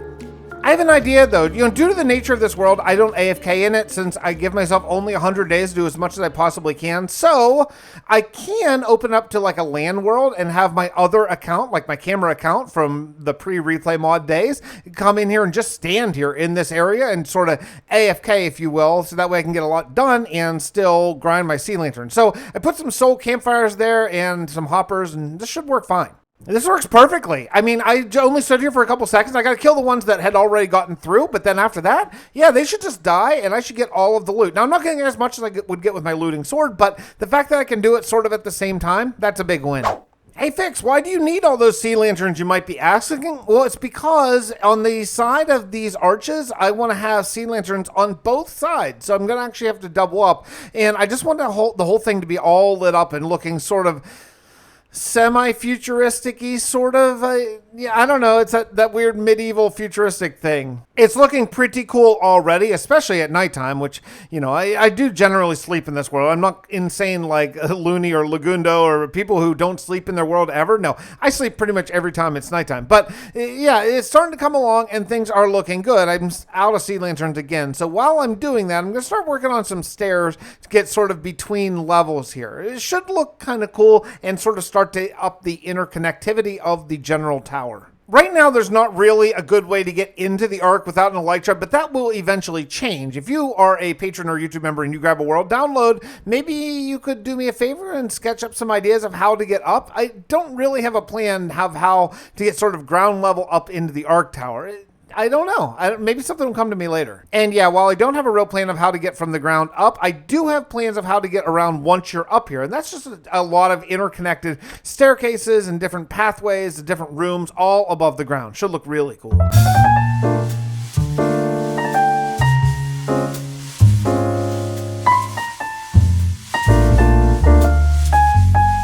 Having those staircases in the background and all the lighting done is really starting to sell the idea of what I'm going for here. I really, really like it. I'm not as worried anymore. I had gone back and forth about what to put in between the lighting, if I wanted to put maybe glass and see through it or not, and I think the most effective way is going to be stone, so it looks like it has a lot of structure, and then allow all the lighting and stuff to come sort of through from underneath and above. I believe it's going to be better. Yeah, it's going to be cool.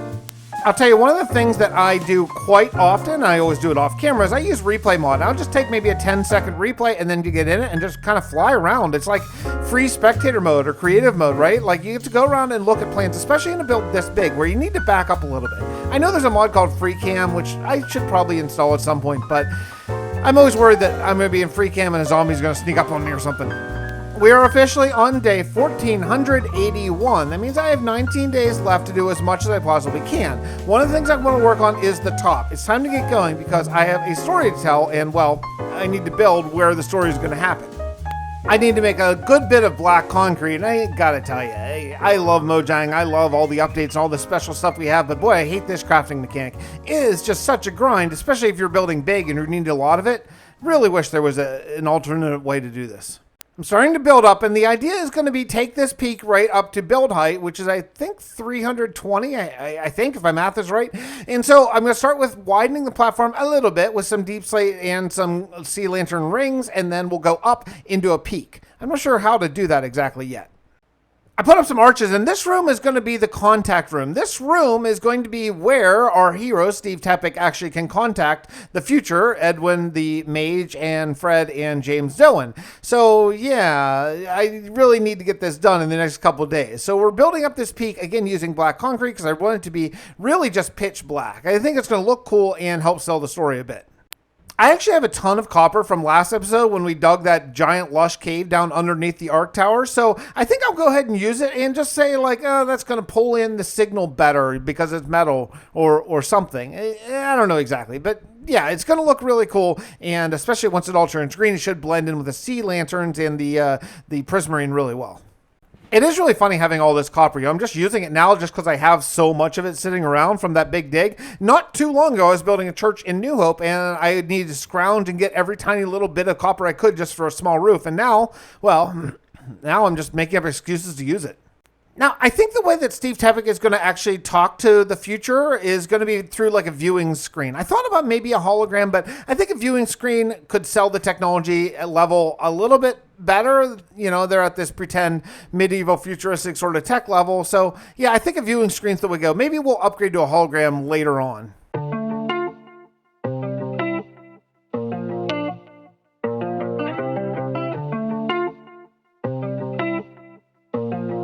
This is a sight to behold. Truly it is. I hope it comes through on video because I'm telling you, walking around it when you can see the height, especially if you're down on the ground and just looking up, yeah, it's awesome. So I put out a video just a couple days ago on my second channel called Fix It 412 Off the Record. If you're interested, you can subscribe. That'll be linked down in the description as well. And I used to play other games on that channel, and right now I haven't been because I just can't find the time. But the last week or so, just everything in sort of our house, life, everything has just gone catastrophically wrong. Nothing too serious, not too terrible, but pretty dismal. Like just it's a whole... Watch the video if you want to hear about the whole thing. But I have been trying to take my mind off things and just not really feeling recording Minecraft for the first time in ages and ages. So I've been playing Skyrim, and I have tried to play Skyrim so many times over the last year or so, and I finally think I've cracked through. I'm only like level 20, right? So I'm still in the very beginning of the journey, but I'm having such a fun time playing it. Man, it's such a great game. I would love to dedicate some time to the second channel and just play some other games there, maybe do streams, I don't know, but oh man, it's tough. It's maybe if I got it to 1,000 subscribers and could get monetized, maybe that would be sort of the kick in the pants that I need to actually dedicate some time to doing that, because I would like to branch out a little bit and not take anything away from this channel, not change anything from Minecraft, but it'd be really fun and a chance for me to maybe hang out. Like maybe that would be exclusive live streamed episodes or something. I don't know. Do you guys have any ideas? I know people might say, oh, put it on the main channel. That doesn't really work these days on YouTube. Like you got to kind of find a lane and stay in it, unfortunately. But yeah, I don't know. I'm looking for ideas. So if you have any ideas, leave them down in the comments. I really would love to do some of that. And also, yeah, drop a sub over on Fixit 412 Off the Record. It's pretty fun over there. That's where I like channel updates and maybe eventually a Minecraft Let's Play. We'll see if I can find time for that too. Back up top, and I think I have an idea for these antennas. This has sort of been the game plan for quite some time here, and I need to do it. This is going to be what brings the signal in. So I have these towers built up, and I'm ready to actually start to utilize them. I love the shape. I didn't go with all four the same. I went with opposite sides the same, so two are bigger than the other two. It should look really cool. I'll use different materials as well. Okay, what materials? I'm not sure yet. I need to go grind some more sea lanterns. Ay. I decided to go with prismarine mix for two of them, for like the two lower ones, and then for the higher ones, iron. I think iron blocks are going to look really cool, and I think it's going to be really cool to have sort of two different color schemes for both of them. Sea lanterns and deep slate outlining the back. Yeah, this looks really, really, really cool. Check it out.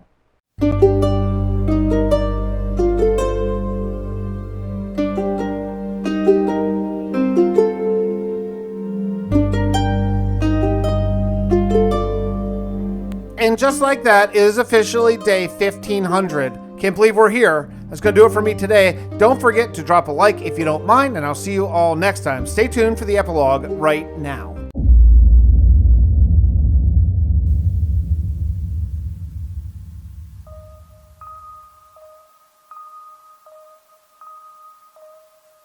Hello, can you hear me? I can. Who are you? My name is Edwin, and I come with a dire warning. We must hurry. This connection won't hold. The arcane reception coil is not strong enough yet. I'm working on it. The Fist of the Dragon has been supplying us with schematics, but we have a war raging and limited manpower. You must hurry, Doctor. That voice... Captain? Yes, Dr. Tapik. It's me. Where are you? Are you on Tovlin? No, there is a lot to tell, and as my hooded friend here says, not much time. How did I get here to this world? I was working in the lab one moment, and then the next standing in a field just over there, but that was years ago. Tauvelin and Apura were destroyed by an AI named Kal. Somehow a version of her shipyard computer merged with an AI that Fred's dad created. Fred? To save her crew, Atwin teleported all of you to random planets in the universe. So, everyone, my friends, they're alive? We believe so, though in the years that passed, it's impossible to say if they have been able to survive. Connection weakening. System shutting down in 200 seconds. So, where are you? When? Really? We're on your planet, but displaced millions of years in your future. Okay, this is a lot to take in. Why are you telling me all this? You three, the future, Cal, everything? What do you want me to do? We know the exact date of Cal's attack on her world. You need to stop him. Stop an AI from attacking? We're living in a very medieval world here. Unless it's coming on horseback, I'm not sure there's anything I could do. It's an armada of spaceships sailing away to worlds one after another. You have time, if you continue progressing, to put together a defense force. How long do we have? Many years yet, but you need to survive. You are quite possibly the universe's last hope.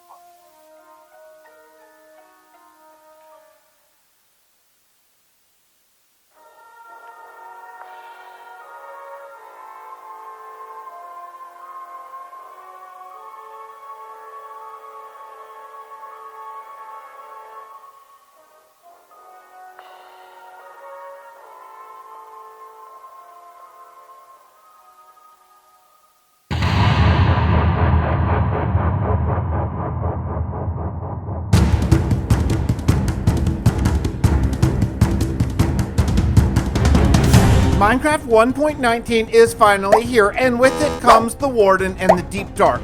I'm gonna be honest here, when they first announced 1.19, I thought frogs, cool, chestboat, okay, frog lights, yes, mangrove wood, oh my goodness, my head is exploding. Deep Dark, it doesn't seem that scary. I was dead wrong.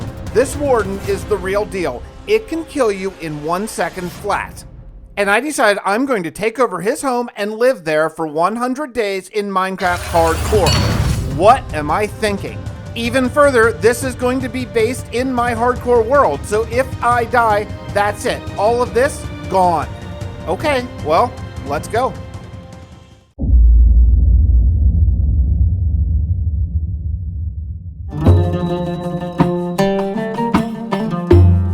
Who are you? I am known as the Breath of the Dragon. What are you, the leader of this group? We haven't seen anyone from the dragon in quite some time.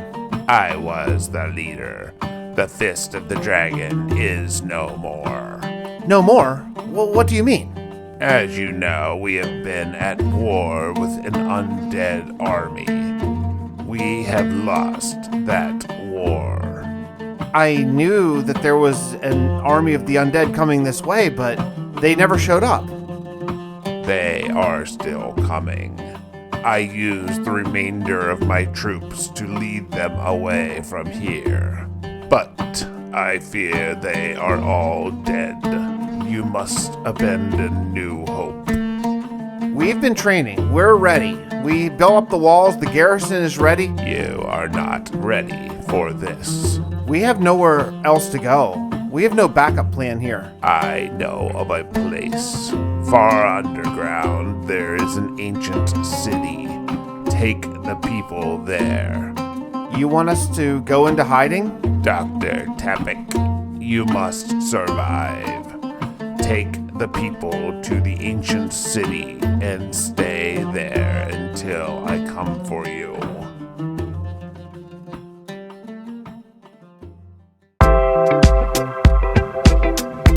Well, if the undead horde is coming, I need to get a move on. I have 1 day to gather everything I can carry, and then it's time to head underground. Sorry, cats, you are not essential. I need to get a move on. Unfortunately, I could only find about 6 shulkers, so I went out to the arcane reception coil and grabbed everything I could find, including a lot of coal, because I'm going to be down in deep slate level, and I don't imagine there will be much burnable stuff there.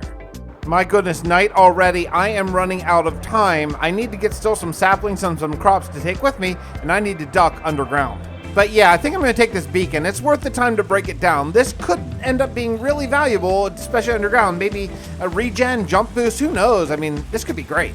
I grabbed all my stuff, threw it all in an ender chest, and it is time to take one last look around at New Hope and get the heck out of here. The undead are coming, and I don't plan on being their next meal. It is officially day 1501 from this world, and it may be a long, long time until I see this cropland again. Now, if you're wondering how I got an ancient city so close to my existing world, I used the program Amulet to trim it down. It's really great and user-friendly, and I got really lucky and found an ancient city very, very close to my existing cropland. I didn't really have time in this particular challenge to really just go about finding an ancient city naturally, so I did hop into a test world and sort of look around in Spectator so I know where it is. I didn't want to spend the first 40 days of my 100-day period looking for one, and so I thought you would all forgive me for that, but look, while I was going down the staircase, I found a big room. I thought, well, let's go take a look, and boom, a spawner right here.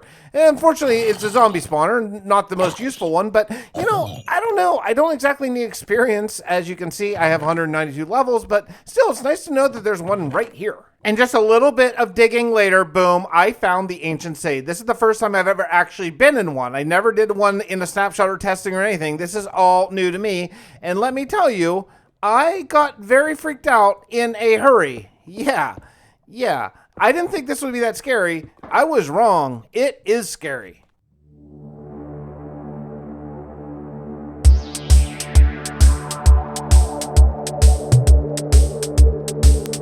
This is kind of what I was afraid of. It's mighty dark in here.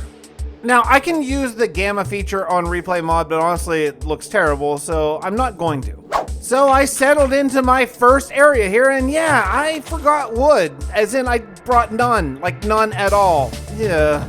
I found a chest, and it's my first deep, dark, ancient city loot, and it's not terrible. Couple diamond horse armor, that's cool. Candles, I've never even had a candle in Minecraft. It's right about now that I wish I had paid more attention to the development of 1.19, because I have no idea exactly what summons a warden. Right now, I'm honestly scared of everything.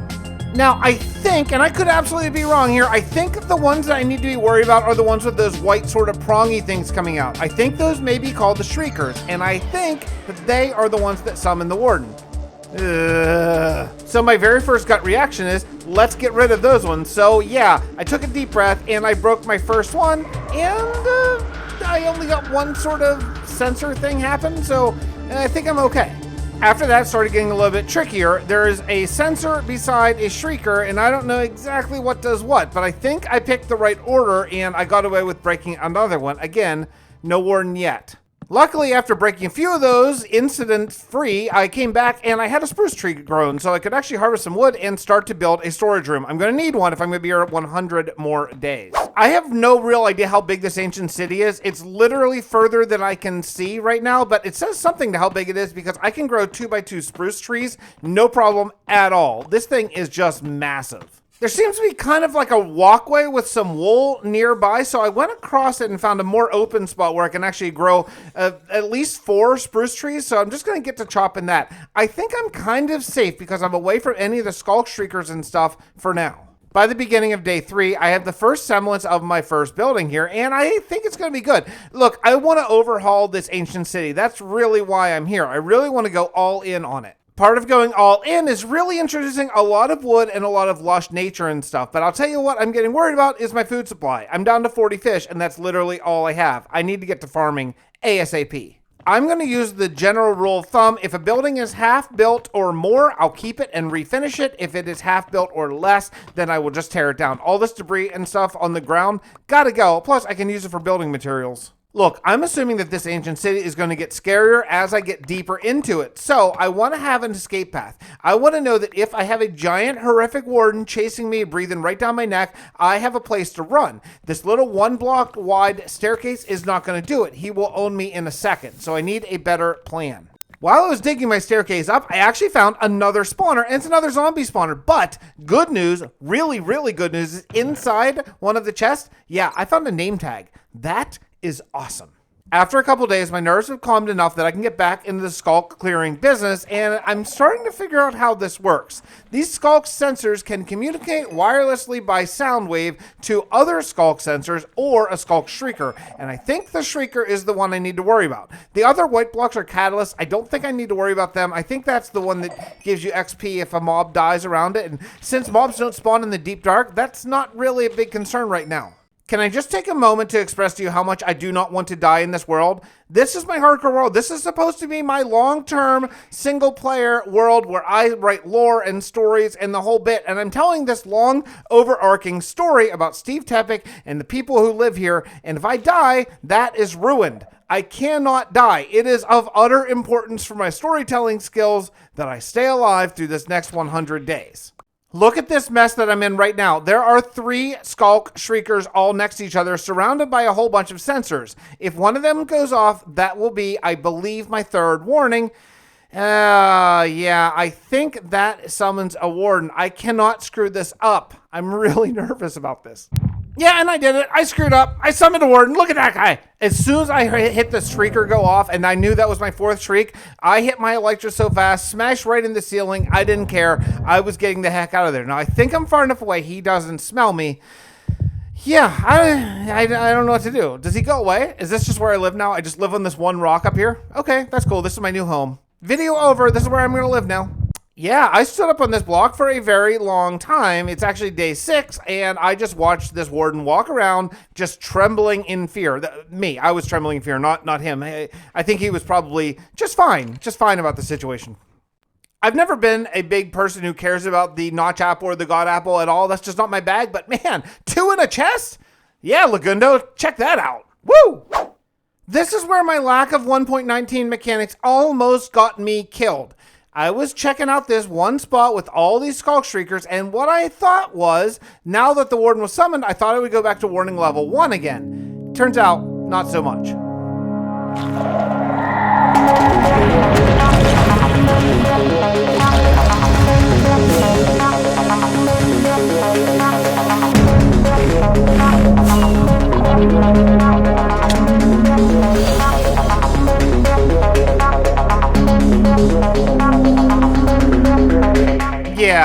Yeah, that is so scary. Nope. Now, this is where I have to make a decision for sort of the sake of this challenge. Now, the idea was I was going to come down here to this ancient city for 100 days and not leave. The downside is I just realized here on day 7 that I didn't bring any dirt with me at all. Like none. Like no dirt. So I could probably find a little bit from digging and then use gravel to make coarse dirt and hoe it. But honestly, that's going to take forever and it's going to diminish the overall product. So I got to make an executive decision here. I have tons and tons of farmland just at the top of these stairs. I'm going to go up and harvest me some dirt. Look, I mean, come on. Whatever. No one cares, right? The following day, returning with several shulkers of dirt, I was able to construct my first farm. At least I'm going to have one 9x9 farm that I could grow, I don't know, wheat, potatoes, carrots, whatever. It doesn't matter. Something to eat. So yeah, let's do that. There are patches with so many Shriekers and Skulk sensors all together that I am trying to figure out the best method to getting them. I'm not worried about 1 or 2 individually. I'm worried about where there's a bunch. So I'm working out a blitz method. And that's basically, I go in and I hit them as fast as I can and then I fly away and let the warden despawn. Am I cheating the system a little? Yeah. Yeah, I am.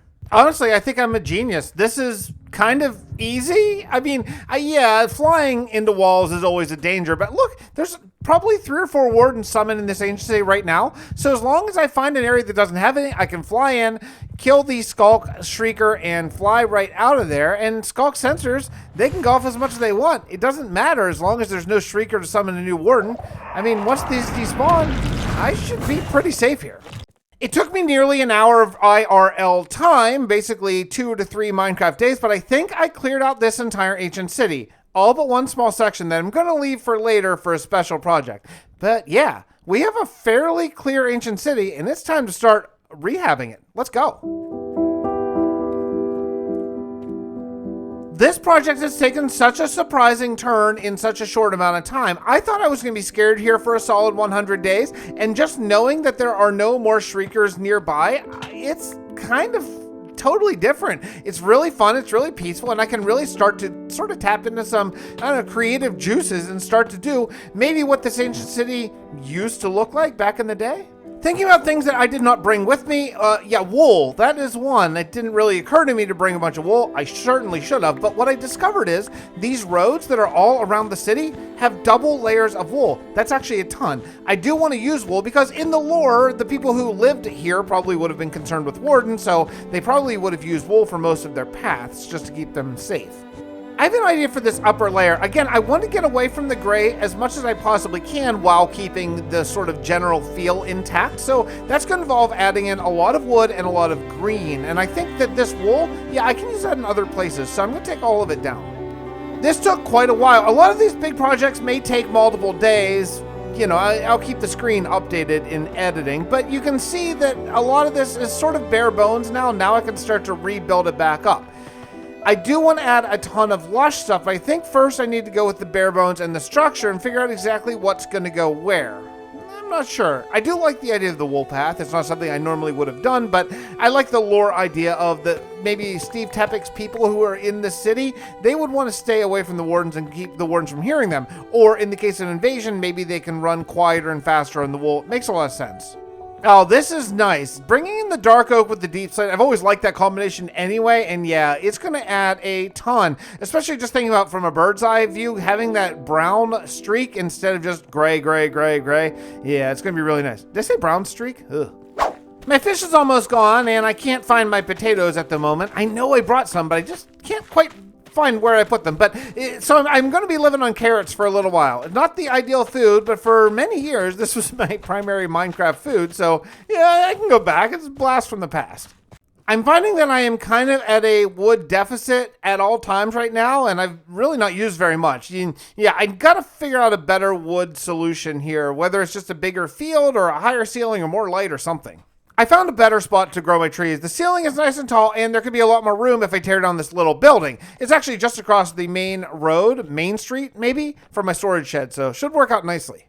And yeah, another thing I didn't really think about is how to repair my tools, because I'm going to need it, because I am harvesting a ton of deep slate. However, I found that this skulk actually drops experience if you don't use Silk Touch, if you use Fortune to break it. So as long as I'm holding my tool in my offhand, I can actually repair my tools, and actually pretty quickly. There is basically unlimited skulk here, and I need most of it to go so I can build over top of it. Hey, it's a win-win, and I won't have to sort of cheat and go repair my tools the other way.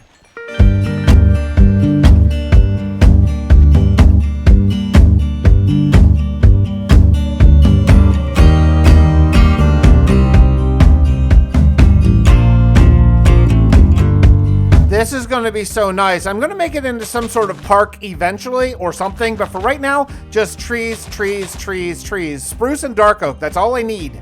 The next thing I'm going to do is cross the street back over to my storage shed side and start clearing out the deep slate over here as well. My plan is to work from the storage shed in as far as I can within the 100-day period that I've allotted for this project. I think I can get a lot done. I'm not sure if I can get the whole city done or not, but for right now, we'll take a stab at it. The next thing I gotta do is add all the grass over to this side. So while I'm doing that, I want to mention very quickly where this series came from. If you're watching this as a stab because it's 100-day titled, all my videos in this series are 100-day videos. It's just that this is the 16th one in that series. So if you want to see the entire series from where Steve Tepek first appeared on this planet and all the lore and all the building that leads to now, the playlist will be right in the description down below. Go check it out. It's worth your time. I spent a lot of time in the series and I really, really, really love it. I think everyone knows probably at this point that there is a giant portal that doesn't actually work in this game in the ancient city. I mean, who knows, 1.20 maybe? I don't know. But I really want to play into that for the lore. And one thing that I want to really get into is working on this ring that kind of goes around the portal. Let's make that a really important focal point of the city, which means it's my next project. All this wool and half of the walls, yeah, they gotta go. There is so much skulk. Look, it's good because I'm repairing my tools with it, but there is so much skulk. I mean, it might be a little overkill, but okay, it's fine. We're going to use it for different things.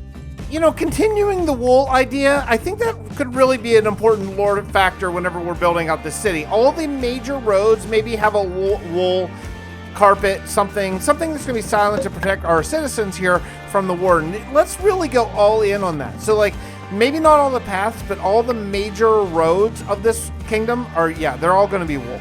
This is a grinder. This is a grinder. I got to replace not only all the wool, but all the sort of random variation stone here because I'm trying to make this ancient city look new, not like it's been around for a million years. Like my people who are living here, Steve Tepek's people, they have been sort of rehabbing this as they live here, and they want it to look nice if they're going to be in hiding. Because look, they don't know how long the zombies are going to occupy New Hope. I don't even know yet, and I write the lore. I decided to go ahead and bring in some dark oak on the panels of this wall. So yeah, I'm taking away stone to add wood for a wall. That's going to make it probably less secure, but it looks a lot better. And adding in this color, oh, it's everything. I was beating away skulk and I actually found this. You know, I kind of knew that there was a redstone room inside the ancient city, but I completely forgot. So I was really blindsided by it. And yeah, there's a big room here with a bunch of different redstone devices and stuff. I don't know how I feel about it. It's kind of weird, but I guess it's cool. I know that we are blasting through days here, like 1 clip per day and all that kind of stuff, but these projects are absolutely massive. You can see how big this is, and if you've been in an ancient city yourself, you know, yeah, these are huge, and I'm overhauling everything you see, I'm fixing. So, yeah, the days are legit. My 100 days are legit. That's all I'm saying. Excuse my cough there in that last clip. That really came out of nowhere. So I'm continuing to build up the defenses here against, well, the warden or even the zombie horde. I mean, who knows if the zombies find these people down here, they're going to want to have some defenses against that as well. So yeah, we're going to make some castle elements along with this fortress too. Right next to my storage shed is a building that was only about half destroyed. And I thought, hey, let's go ahead and refinish this. I think I could make something kind of cool out of it. Maybe enchanting area, maybe like a nether tower or something like that. I haven't decided if I'm going to be going to the nether or not. I guess if I need something, I'll go. It's not a big deal, but yeah, I think we can make this look kind of cool. And also if we light it up, maybe even make it overgrown in time, that could be cool too. Another loot chest and some leads. That's really cool. And 2 more notch apples. What? Is this common? That's crazy. It took me some days, but I think I had the decent tower worked out. I really like the top, and I tried to keep it sort of as it was. And, I don't want to change out everything. I don't want to just rebuild it. I want to keep as much of the guts as I can and sort of add some flair to it. It's day 30, and I don't feel like I've done very much, even though the projects I have done have been very, very big. But still, I don't feel like I've actually accomplished that much. So what I want to get into is I want to start building some villager housing right away. Am I going to put Minecraft villagers in here? No, I don't think so. I don't think I have time, and I don't really have the inclination, especially since just up the stairs is my major villager trading hall in this world, so it doesn't really make sense either. But I'm going to build the houses for the lore purposes of the people who are coming down here. I found these super cool squares just in the city as just sort of part of the design. There's like 8 of them, 4 on either side of a road. So I thought, let's go ahead and build farms out of them. Like, why not? Maybe they were intended to be farms. I don't really know, but I need some more food, and plus it really adds some life to the place. So yeah, let's do that. These pillars are super cool. Not exactly the way I would build them myself, but I want to keep the original design. So I'm going to try to figure out one that isn't completely overtaken by Skulk, learn the design, and fix them. This is going to take a while, so while I'm doing this, why don't we pop over and check out another lore segment and find out what exactly is going on with our Dr. Steve Tepic.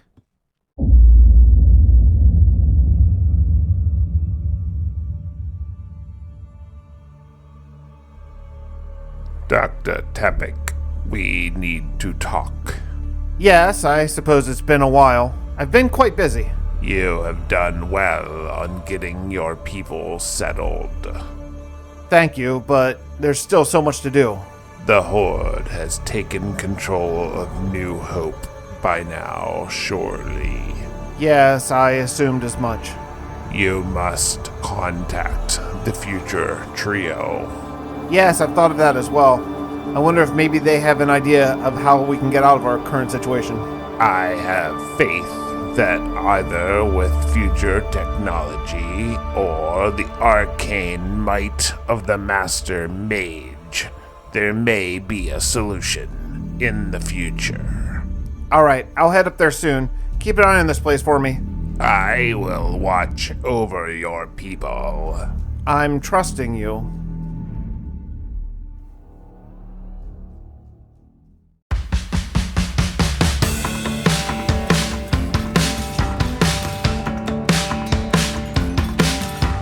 I continued for about 2 more days working on these towers. They are very, very painstaking to do. I like them. The design is interesting. Every layer is a different block, but yeah, they take a while. I love this kind of thing. Just sheer decoration, not there for anything other than to just look really cool. It's something that I kind of need to do more of, to be honest. Like most of my stuff is functional or like pretend functional, like houses or bakeries or inns or things like that. I kind of wish I just had more statues and pillars and that kind of stuff. It's really cool.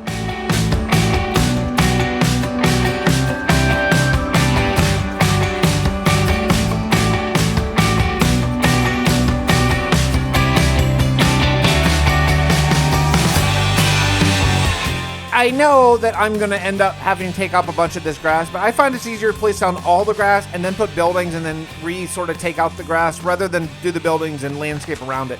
It's just the way my mind works, and I think it's going to be cool. One thing I stopped doing is I stopped making everything completely flat. The ancient cities are natively just about completely flat, and I just stopped taking out some of the deep slate around there and putting the grass up on top to give it at least 1 or 2 blocks of variation. I think it's helpful.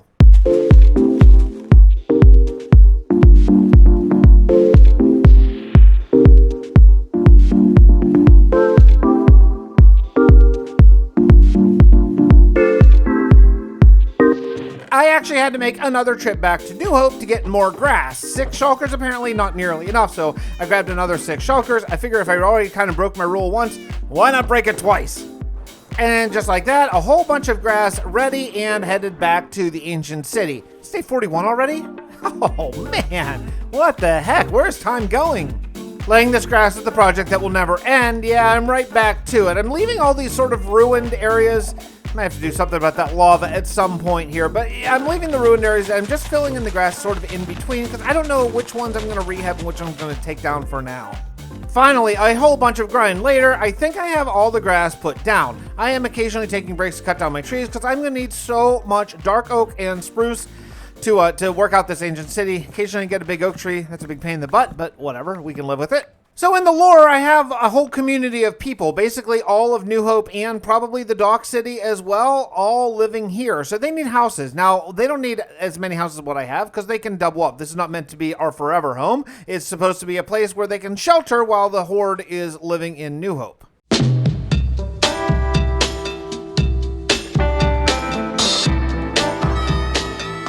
So I spent a lot of time thinking about how to design these houses because they wouldn't have steep roofs, right? I mean, there's no rain coming down to wash away. So I think they would have more like a desert house, right? Like you'd still want to have a roof on to protect against the moisture of the cave and all that kind of stuff. Also give you shelter against the warden attack or zombie attack or whatever. So I basically took a desert house design, but built it out of materials that they would have. Deep slate, copper, the wood that they can grow down here, all that kind of stuff. Yeah, that one Shrieker, I think that's the last Shrieker in my little ancient city here. So I want to keep it. I don't know what I'm going to do with it exactly yet, but I feel like destroying the last one isn't going to be good. Now, I've learned while recording this video that player-placed Shriekers will not summon the Warden. So this is a naturally occurring one, so it will. So I just need to do something to protect myself. Now, while I was educating myself on how Shriekers work, I also learned that wool can be protective. I know, I'm probably the only person who didn't know that. But so what I'm doing is I'm putting wool all around this Shrieker. That way, if a Skulk sensor hears me or something, then I should be protected, I think. I'm not sure, but let's give it a stab anyway. I'm going to be doing a lot of clearing here. I found this little sort of platform that overlooks the city, which is just a really nice view, and I think I'm going to take a bunch of deep slate from there. Maybe I'll build up here later on.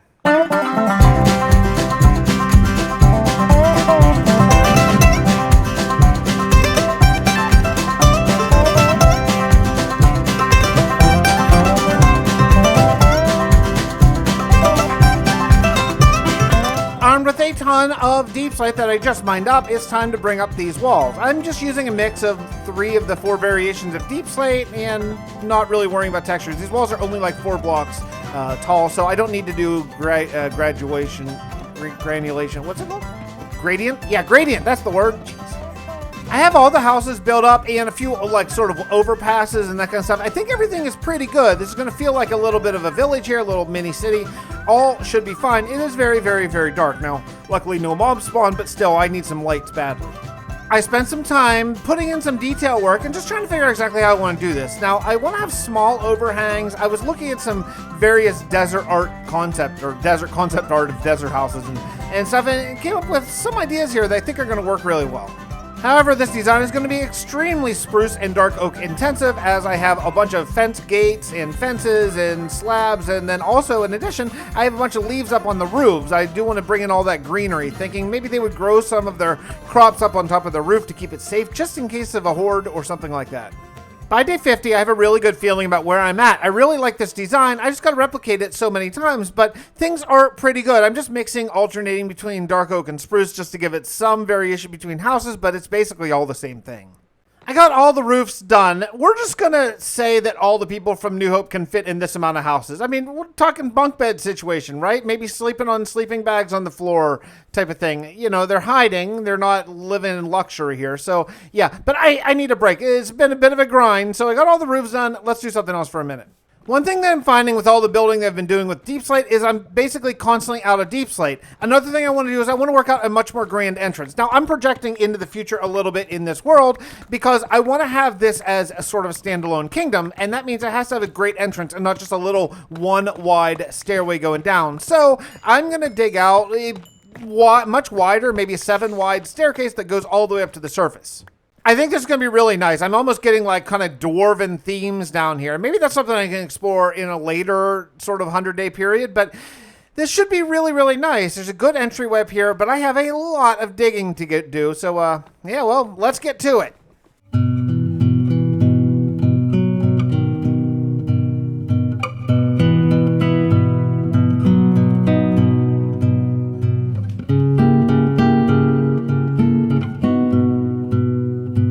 While I was digging, I found this just amazing giant cavern. It's above the Deep Slate level. It's a dripstone cavern with some other stuff, also a geode over there.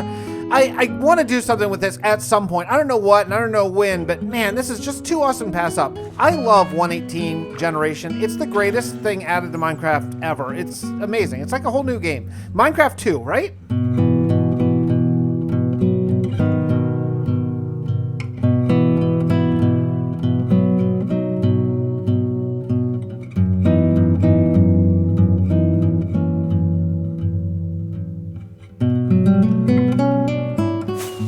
I'm gonna do the thing that I really didn't plan on doing. That's going up top to repair my tools. Look, does it break lore a tiny bit?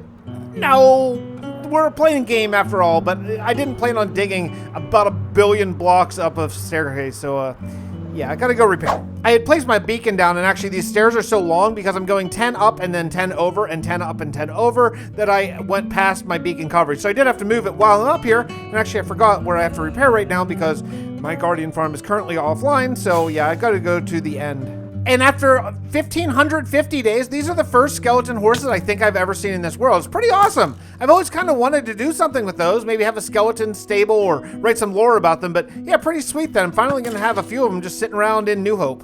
It has been since I finished my Guardian farm that I've been to the end at all. This place, wow, this is pretty rough. I need to do some adjustment here, or I don't know, get rid of it or redesign it or something. I don't know. Should we do 100 days in the end or something? Hey, yikes, looks rough. And I finally got up to the surface. My goodness, this is a lot of digging. Well, I should be good on cobblestone and Deep Slate for a good long while.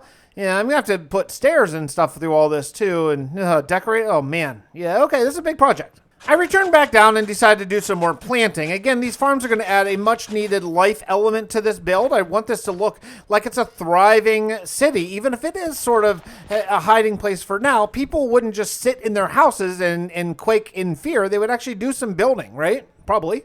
Another thing I've been thinking about is with these houses and getting some life and some movement in here. Fireplaces are the best possible thing to add movement to your city in this game. So I'm going to add fireplaces. I mean, look, these caves are probably cold and damp and musty and mildewy and everything. So they would probably want somewhere to keep really warm. They do have an access to coal and charcoal and all that kind of stuff. So yeah, why not? After getting all the fireplaces in, it's time to get working on these roads. Now, I had talked about using wool for the main sort of roadways here, but I think for these sort of paths in here, they might just use stone. And since I'm now swimming in stone and cobblestone and all that stuff from all the digging, why not use that? It has a lot of different options that we can use as far as stairs, slabs, and everything else too. Should be really nice. I think I got all the paths roughed in here, and it feels really good. You know, one of the things that I try to do in this world is I try to build for age, which means in the lore, I'm building it right now in the timeline, but I want to build it with age so that when I come back in 3,000 days, it looks like it has maybe deteriorated a little bit. I'm not going to come back and rehab it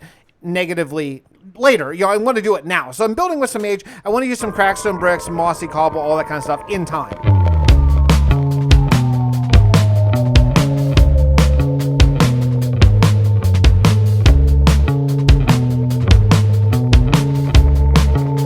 I finally found my potatoes. I had put them in a chest somewhere that wasn't even in my storage building originally, and now I can plant them, so that's great. I can actually eat a little bit better. You can see I'm actually pretty much out of food, and I'm tired of eating carrots. They just take forever to fill up your health bar. So yeah, I planted potatoes over here and some beetroot that I also found. Things are looking good. Yet again, I'm out of dark oak. This is the theme. You know, some videos I'm always out of spruce. This one, I'm always out of dark oak. These things take a long time. Plus, I'm using dark oak leaves, so I just gotta make sure that I use my fortune hoe occasionally to get saplings back.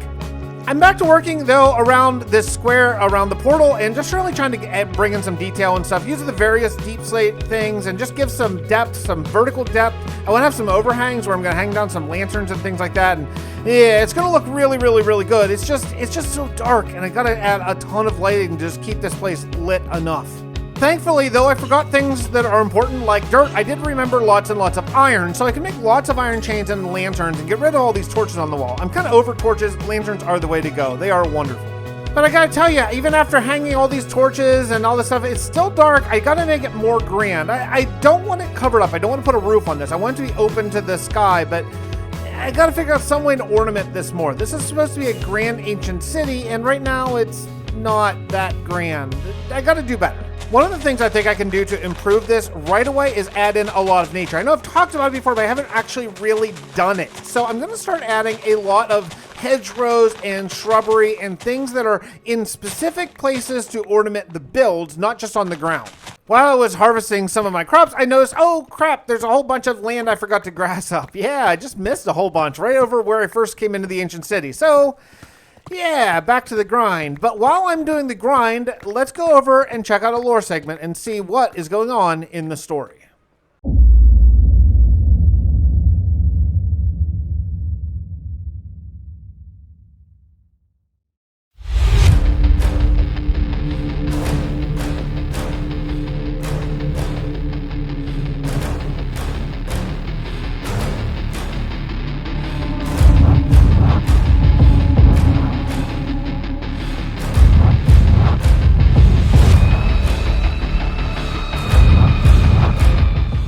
Hello, Edwin? Are you there? Yes, we read you, Dr. Tepic. We have a problem. We have been forced out of New Hope. We've been hiding in this ancient city deep underground, and the zombie horde has completely taken over our city. Are you safe? I believe we are for now, but probably not for long. The longer the horde stays in the city, the more chance they're going to find our entrance down. Can you fight them? No, in all honesty. There's no chance. There's too many of them and too few of us. The Fist of the Dragon is decimated and we are helpless. This arcane reception coil is far too weak to bring me to you. However... Wait, to bring you to us? That was its final design goal, but the reality is, the LP from the monsters you've captured is far too weak. What is this LP? I know we've been working on it to operate the tower, but I don't even know what it is. LP draws the living life force from beings and transfers it into power. So if there were something more powerful, maybe... It would have to be orders of magnitude more powerful than anything you have there. Actually, I might know of something that fits that bill. You would need to construct a massive portal. Draw the LP from this beast out and bring it into a copper conductive wire on the top. And that will bring you to us? Perhaps. I will begin work immediately. Well, Dr. Tepic, perhaps I'll see you soon.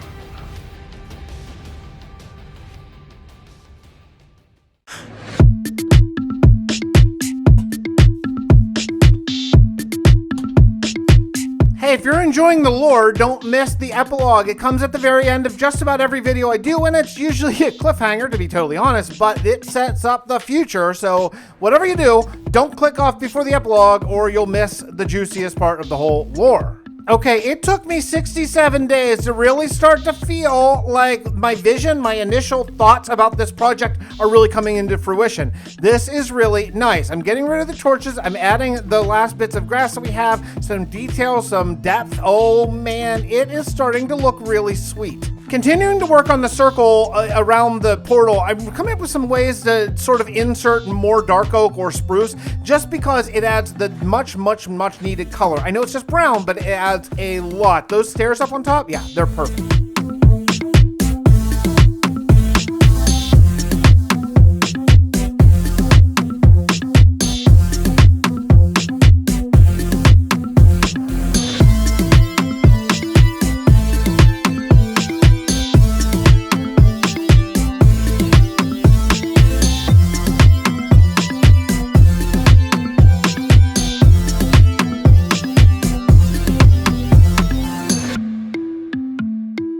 There's another big sort of main road on the other side of the portal that I want to get to before I dig into the actual portal itself, and what that means, I need to get rid of a lot of skulk.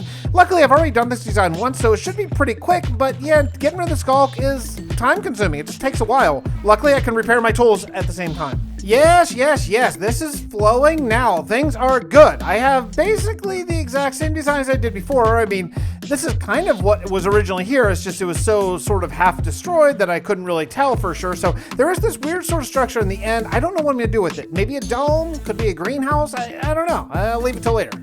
In an attempt to bring in more wood, I'm taking out these pillars and I'm going to be putting in some stripped dark oak. I think it looks really nice, and again, just gets away from the grayscale. I'm going to actually go back to the original hallway or road or whatever and replace them there as well. It's a nice upgrade for sure. But on day 70, it's time to get back to this giant stairway, so I cut down 1,000,000 dark oak trees, and I should have enough stairs to hopefully make it up to the top. I'm gonna work on sort of the design factor of this later, maybe not even this 100 days, but at least stairs so I can actually walk up to the top and not jump every block. Rehabbing this ancient city has just been a constant effort to add more lights in whatever way I can. I came up with this sort of interesting, I think, spiky light design that I think should work. I'm just going every other stair here to just add lights. Look, it's just an excuse to add more and more and more lanterns. I need so much light. It is so dark here. So I added these spiky lights up on top, and down sort of below, I'm going to use the chains. Chains are underutilized in my world. I need to use a lot more of them. They look so cool. They add so much atmosphere, and it's just something that's not a full block or a wall or a stair that sort of accomplishes the same thing. Yeah, hooray for chains. Am I right? Speaking of lights, I'm going to need jack-o'-lanterns and probably a ton of... Oh, that was a fast one. Okay, fast grower. Nice, overachiever. Yeah, I'm going to need a lot of pumpkins, too. I want to make jack-o'-lanterns as a hidden light source here. Taking a look at these pillars, I feel like they're a little bit dark, especially up in the top. So I brought up some sea lanterns and just gonna kind of do glowing bits up on top just to sort of point out that they're there, because they can kind of blend into the cave roof, which is not ideal when I'm trying to point out how awesome they look. And then while I had the sea lanterns in my hand, I came back over to the pumpkin-sized jack-o'-lantern farm, and I'm going to build kind of a greenhouse sort of thing with some glass. Just, again, I want to do something that's kind of interesting, because I could just do a field, but that's not as interesting. So it should be better. And now finally, this time that I've sort of been waiting for, I want to work on this main portal. And to do that, yeah, I really got to light this thing up and really go dramatic. I mean, this portal is the centerpiece of town, and it needs to be something very, very special. So yeah, let's clear out this wool first.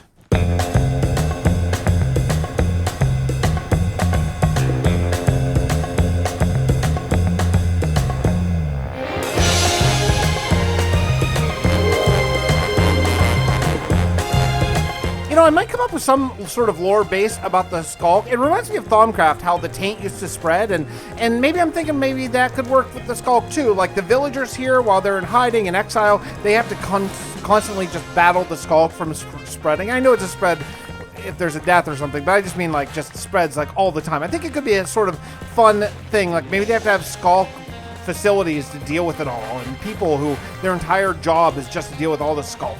I don't have all that many sea lanterns left. I really don't want to make a trip up to the outside to get them, so I'm using what I have to surround the portal just to give it that sort of vibe. I mean, the arcane reception coil has a bunch of these to sort of signify power in my own sort of way. It's a future technology kind of thing, and that's what's going to power this portal. So yeah, I just think it looks really cool as well, and we're going to surround that with only one ring of that and then sort of go out for depth. I have to admit, this is awesome. It's really awesome. It looks way better than I even thought. And thank you, complimentary shaders as well. But yeah, it's really good. Something that is a little bit annoying is that the main road that I've been using this entire thing, is not centered on the portal. That is That is really annoying. So I'm gonna have to figure out another way. I can't have it come up the side. It'll just bother me too much. Along with utilizing as many sea lanterns as I have left, I also want to utilize a lot of blue fire. It's really sort of part of the ancient city vibe, and I think we can really go to town with it, and this is exactly what I've been looking for. It adds a little bit of light, not as much as I wish it did, but it adds a lot of atmosphere. It's very, very cool. Oh, finally my pumpkins are really coming in. Now I'm going to have another very, very cheap, basically free light source that I can really use. It's just I'm going to have to hide this one because, yeah, you know, the jack-o'-lantern texture, not great. I'm still on the fence about maybe retexturing it, but now with frog lights, I don't really see a point necessarily. And this is exactly what I wanted to use the jack-o'-lanterns for. I can hide them under like shrubs and things like that. Yeah, you can kind of see it, but that's okay. I can live with that. It just is more excuses to light up everything, as everything needs to be lit up in this place. I can't have a single bit of it. It's not for mobs, but just so it's not just like a black vacuum void area. So yeah, we need a lot of them. With 20 days left in this entire project, I am continuing to add as much nature as I possibly can, and it is working just perfectly. I mean, I am loving this whole thing. I was at times skeptical during this project, if I'm being completely honest with you, but I am not anymore. Now I'm a true believer, as I should have been all along. I knew that it would be great when it was pulled off, and yeah, it is. It's awesome.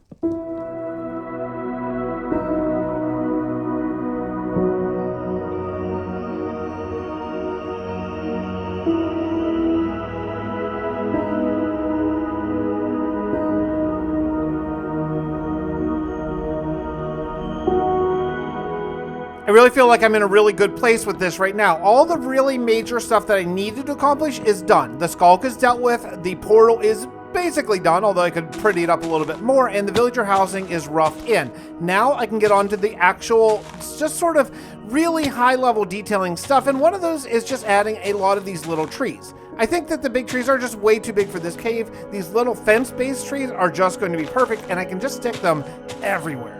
I wanted a way to get up there, and without it being centered, I couldn't really figure out a good way of coming straight up, so instead I made it up from the side, put in a ton of stripped wood for structure, and I think it looks really, really good. The backside's still wide open, but the front side, yeah, it just looks like maybe there's levels and a place to go and a place to get up there. Yeah, it looks awesome. And I need to start using up some of these little bits of land, so I'm gonna put in a bunch of like rose places, peony places, all the kind of sunflower, all the bigger flowers especially. It brings in a lot of color, interest, and just utilizes all the little nooks and crannies, so there's not just grass and grass and grass. It's really gonna help. And yeah, eventually I will bone meal everything, but I need to put in all the flower stuff first to bring in the color before just the green. Again, to bring in more lighting, I came up with this street light design that's very, very simple. It utilizes deep slate, the chains, the hanging lanterns. I just think it fits the basic vibe of the ancient city pretty well. And yeah, it looks really, really cool. I put in a ton of street lights, and now it's finally time to get rid of all these torches that are all over the place. I hate them, and they gotta go. I think I have the place lit up well enough that it's generally pretty good. Yeah, there's some very dark points on the outskirts of the city, but yeah, and I missed that grass that I just walked over. Basically, we're there, okay? We're basically there. I have been trying to remember to harvest all the vines, but not doing a great job. So, yeah, I got to stay on that because I'm going to want a lot of mossy cobblestone eventually. But for right now, I want to work out a few little more crop fields, and that's basically just space filler. So if I see an area of grass, I'm going to plant a little crop field or flowers or something, just so it looks like it has been touched by human hands and not just randomly generated that way. Even the tree farm, I think I could do something better with that. So I put this little outline of just spruce leaves, and I'm going to take down all these trees and just see if I can come up with something that's a little bit more creative than, well, you know, trees in a grass field. I grabbed a bunch of coarse dirt and podzol, and I started just ripping out and randomly placing it back in, and then I'll use like path blocks on sort of whatever grass is remaining, just so it looks like if it's under the tree and not getting any sunlight, that it makes a little bit more sense. Not that the rest of this grass really does make a lot of sense, I guess, if you think about, just don't think about that. Don't think about that part of it. Shearing vines and just trying to figure out what I can do with that tree farm. I'm not going to do like an automatic TNT sort of tree farm or anything like that. I just want to come up with something that looks a little bit more permanent than just trees, because I think the trees, the full-size trees, do look a little silly underground. I'm not really sure what yet. I got to come up with something though. Okay, I might have it. You know, I did this a long time ago. Like, this is old school Minecraft thing where you just put a box around the trees and stuff. But I think with the leaves and with the jack-o'-lanterns, it might look like, okay, this is a place where these trees are supposed to be planted and harvested. It's a little more subtle than just wood or something, but I think it works okay. So I'll just make these, yeah, leaf squares. Cool. Also, my little spruce area here, yeah, it's got to go. I need all the podzol for one thing for other landscaping, and this is just not an ideal place. I'm not sure where an ideal place for the spruce trees is, really. I don't really have that, but this isn't it. Things are coming together so well. I am loving this. This looks way cooler than I ever thought it would. The paths, the roads, the lights, the whole bit. Oh, this is great.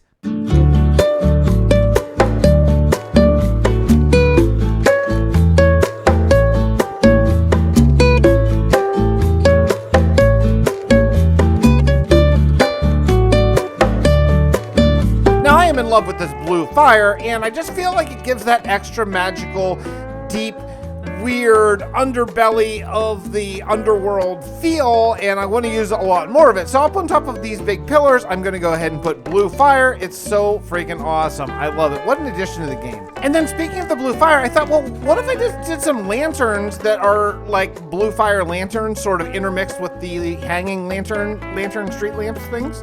Yeah, okay. I like it a lot. It's kind of simple, but adds a lot. Just various scattered throughout the entire city here. Yeah, pretty cool. Remember way back like 40 days ago, I talked about adding some age to these roads? Yeah, it's finally time to get into that. So I made up a bunch of mossy cobble and mossy stone bricks and just turned them into slabs to get sort of double the bang for my buck. And I'm just putting them all over the place, and it looks really, really good. It's very simple. It's very small, but yeah, you've all done it before, and you know what it looks like, but it looks really cool. Helps a lot.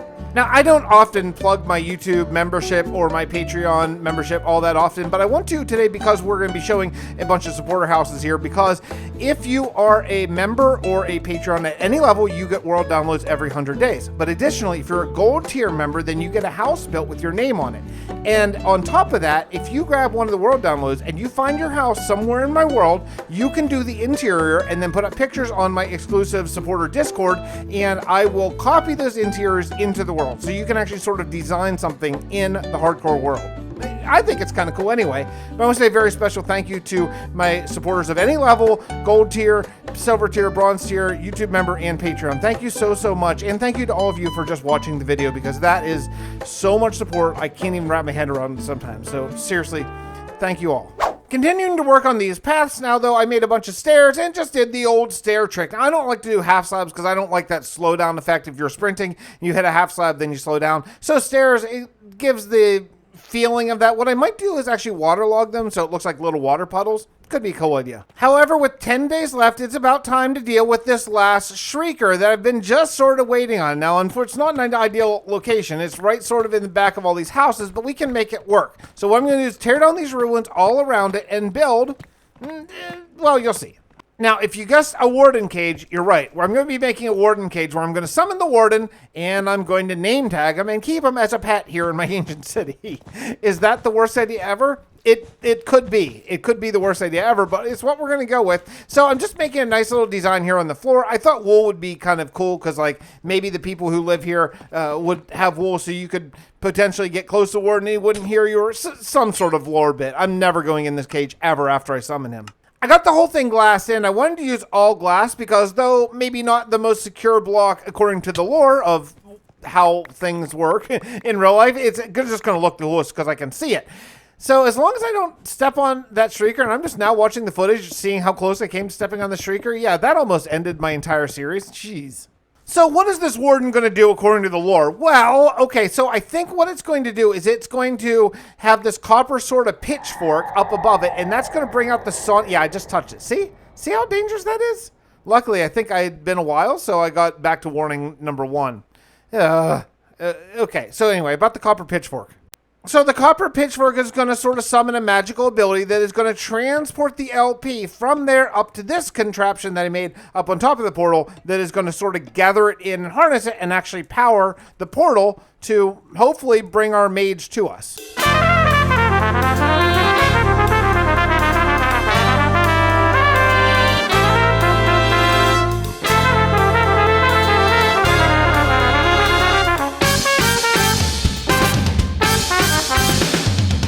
How about this track. I just found this song on Epidemic Music. Holy cow, this is I mean, I'm a trumpet player. This is awesome. I just want to let it play, but I got to talk about this because this magic effect thing is going to be awesome. So I'm going to actually show the magic effect coming from the Warden up to the portal, and the way I'm going to do that is with blue and purple or magenta stained glass. And the reason why I chose those two colors is, first, the texture is clean, it's just plain, and secondly, I have also used those in the Arcane Reception Coil, showing that it's kind of the same magic, because I think these technology or arcane abilities are sort of related, so it'd be important to show them.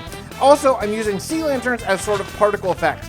Now, unfortunately, I've used sea lanterns in this build quite a bit. If I had frog lights, I would probably use them instead, but there aren't that many light sources in the game, so I gotta do it, because otherwise this will just be completely black against the roof. So, you know, it is what it is. I was worried that the magic effect would be too thin, but it's not. It's just great. It's just the right amount. It's not too thin, not too big. It's just perfect. I love it. And you know, also, if you download this world and you say, hey, where's that lead? Oh, it leads to the Warden. Cool, then you're dead. I was looking through my chest for a different kind of flower for a build, and I found bamboo, which I completely forgot about, and I had some bamboo planted alongside of the storage room too, so yeah, I'm going to go ahead and build a little bamboo farm. Now, I realize it's day 94, and, you know, I mean, we're basically done, but it's going to be okay, because it's going to look good with time, especially once it grows. I don't think I'm going to do a greenhouse. I think what I'm going to do kind of instead is just sort of a bamboo walkway that you're just going to kind of walk through it and pick out whatever you need, kind of sustainably that way, right? Very simple little build, and it looks really cool. It looks very intentionally put there, and also, you know, it kind of fits in along with the ruins. Like, it looks like maybe this used to be a bigger building that's been repurposed. But yeah, walking back from the bamboo farm, I found some pretty dark sections of town, specifically where my villagers are hypothetically supposed to be living. It's pretty dark. So yeah, I'm going to come through here and just add lights hanging off the buildings. Look at this. It's so dark. So yeah, I just need to add a lot of street lights, a lot of various maybe pumpkins hidden under leaves or whatever, just ways to light this up, because it is gloomy. Iron bars are one of the things that I did not use very much in this city thus far, and I kind of wish I had. I mean, I feel like it, you know, preparing for a zombie invasion or to fight against the Warden, iron bars would absolutely be your friend, and yeah, I don't know why I didn't. I have lots of iron, I just didn't. So I'm going to at least try to sprinkle them in here or there in these next couple days. And oh yes, it is infinite bone meal time. Yeah, you know the drill. I've done this about 1 billion times on videos on my channel, as does everyone else. Yeah, so you bone meal stuff. I take away a lot of the tall grass, though not all, and all of the flowers, just to make it look like this grass hasn't just been laid by some guy living here for 100 days, right? We want this to have some age, so get out of your flowers and get in here grass. According to my day counter, this only took a day, but man, it felt a lot longer than that. I went through a lot of bones. Luckily, I have a ton there, but just to do this, I've actually ended up building a few more small trees and clearing a little bit more skulk while I was at it. But yeah, it's coming along. There's still some more patches I want to do. I need to get rid of this podzol and some other things, but we're getting closer. We are getting closer to the end here.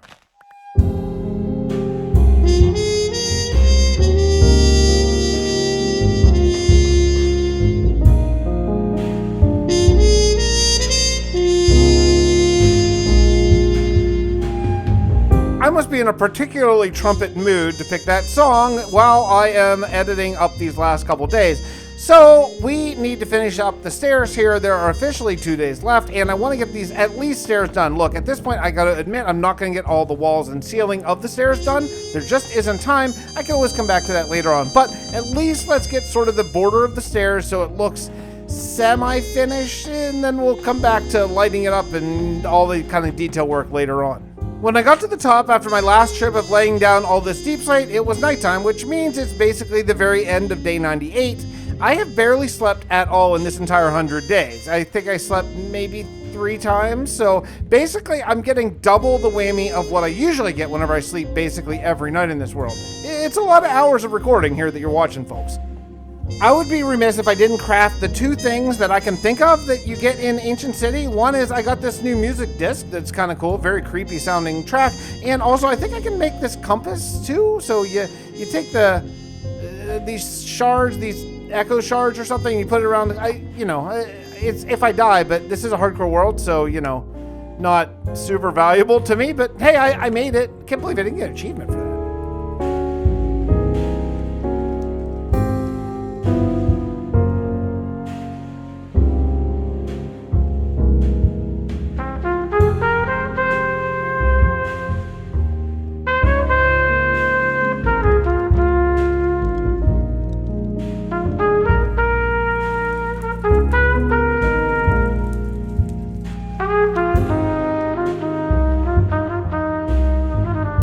at the end of day 99, I have one more thing I need to do.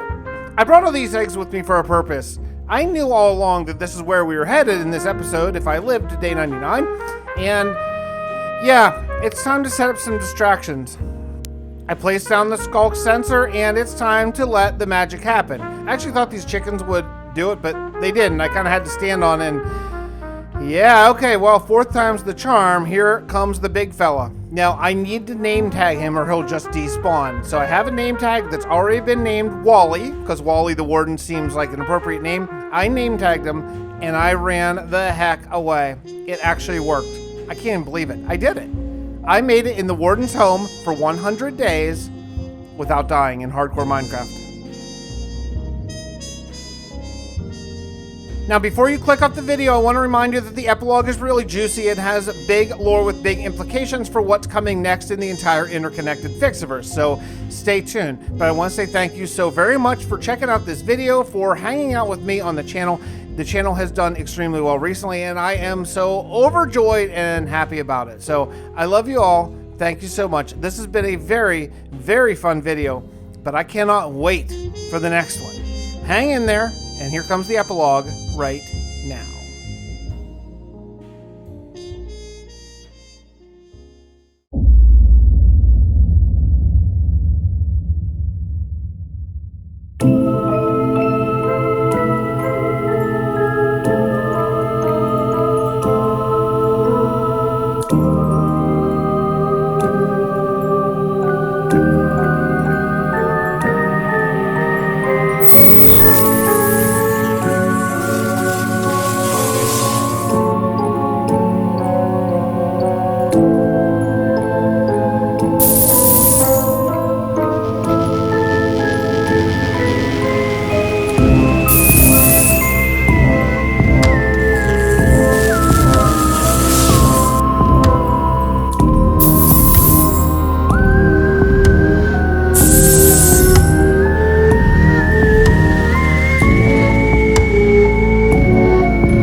It's working.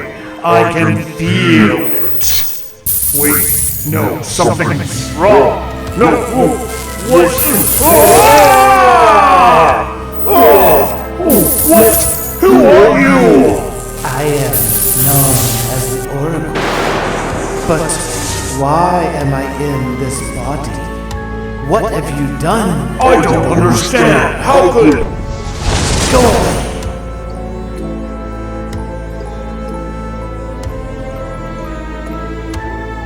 I hope you enjoyed it. To see the story that led up to this moment, click the top video. To see the entire Fixxiverse playlist, check out the bottom.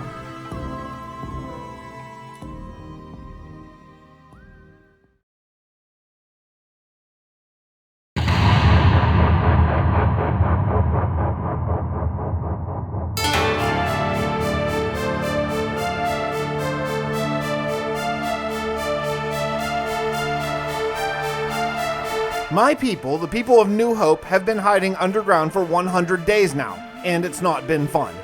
Fearing warden attacks, or that we'll be discovered by the growing zombie horde occupying our former home, is difficult on the mental side. We attempted to bring in a great master mage named Edwin through this ancient portal. He thought he could help us deal with the undead above. To power it, we trapped a warden and used Edwin's advanced technology to pull the actual life essence from the beast and powered the portal. It almost worked, but when the master was almost through, something went wrong. He somehow split into two versions, and quickly the newer one sent him away. To where? I do not know.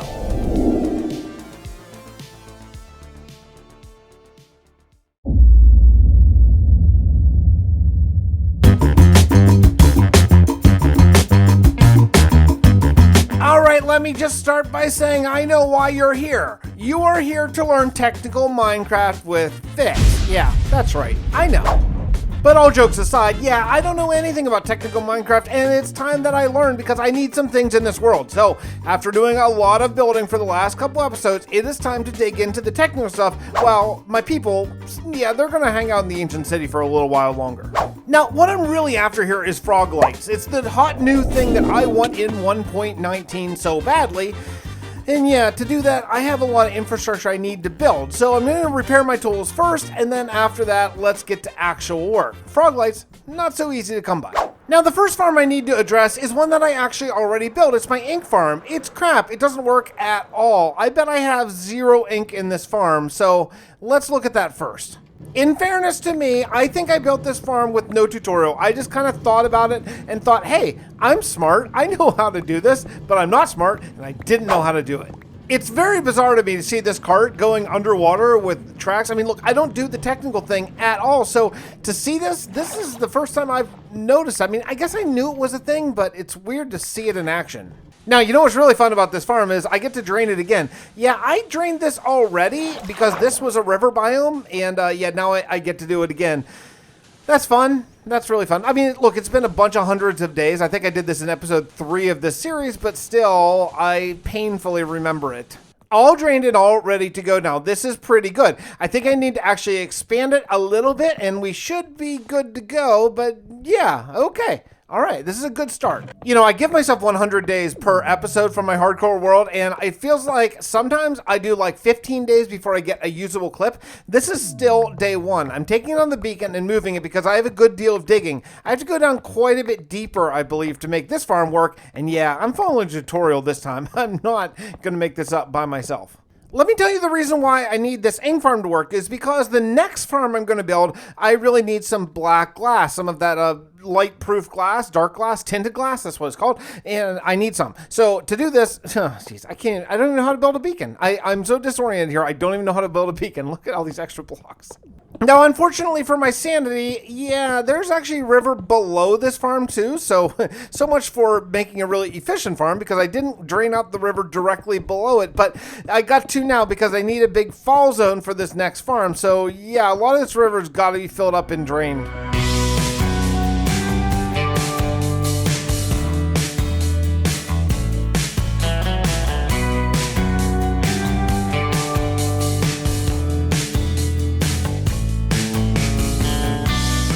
Okay, so I got the whole thing all drained out, and I should be ready to go. The next thing I need is gates, and I need like 1,000,000 gates. So back to chopping spruce trees, because yeah, it's a day, so that means we chop down spruce trees. So, I mean, this is the basics of the farm. Basically, you just put down gates, and the gates sort of stop the water flow, and then also stop it from escaping, and you just do this every other hole. So, yeah, okay, but pretty simple. It's just a rinse and repeat pattern that I need to repeat a whole bunch of times. Now, just in the process of digging this out and getting ready for the hopper collection part, I am getting rained on by ink and squid. So honestly, I definitely don't need to expand this any further. It is very, very effective already. I have several stacks of ink just from collecting it while I dig stone. It's officially day 8 of this 100-day journey, and I needed to head back to the ancient city because that's where all of my iron is. I need a ton of hoppers to collect all this stuff. I could use a minecart collection thing, but I'd rather just use hoppers so they get every single thing and I don't have to worry about the minecart stopping at some point. I mean, it'd be one thing if I didn't have access to basically all the iron I could ever want, but I do, so really, what's the difference? It doesn't really matter. So yeah, check out all this ink. I put down just some chests, and now I'm ready to just start spamming hoppers on every single block of this farm. And it took me 9 days, but I finally finished it. That farm is running effectively now. Several stacks of ink already, and I have not AFK'd for a single second yet. Should be good. Should be ready to move on. Now, the next farm I want to move on to is a slime farm because I need slime to breed frogs. I need frogs for frog lights. That's my end goal of this period. So, to get mushrooms, I came down to my ancient city, and I'm just going to plant them in the darkness, and then, I guess, bone meal them and chop them up. This was really painful because I think I needed something like 10 stacks of brown mushrooms, maybe even a couple more. I finally got them, but yeah, it took a long time, and it was not fun work. The next thing I need for this tinted glass, which is the reason why I need the ink, I need to find some crystals. I've never harvested them or set up a farm or anything. I've just sort of ignored geodes, but now I gotta find one. I think there's one under the arcane reception coil. At least I hope there is. And it really didn't take long at all. I found one, and hey, you know what? Bonus, I get this calcite, which is one of my favorite blocks in the entire game. Do I wish we had stairs and slabs? Heck yes, I do. That would be really great. Come on, Mojang, give us stairs and slabs for everything, just everything, or at least all the stones. Come on.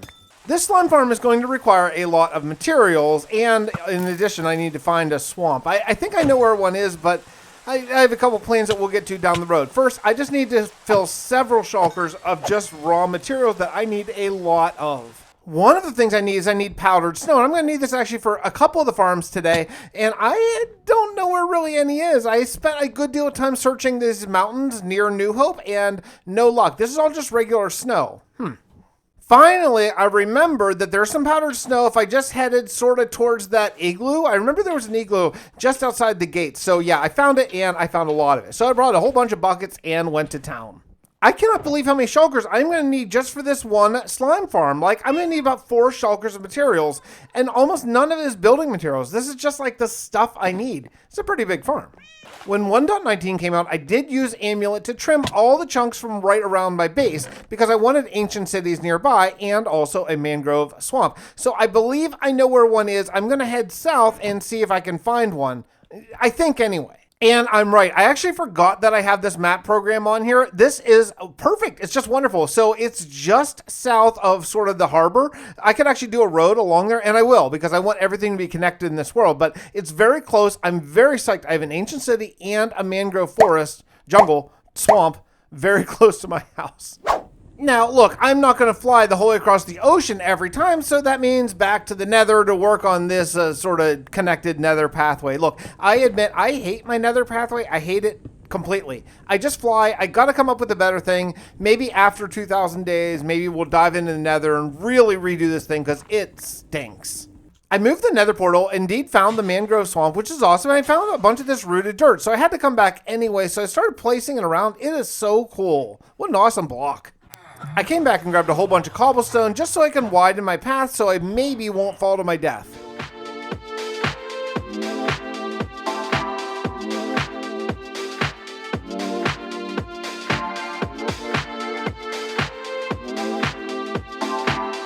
I did not mess around with the snapshots at all, so this really is truly my first time really checking out the mangrove swamp, and it is awesome.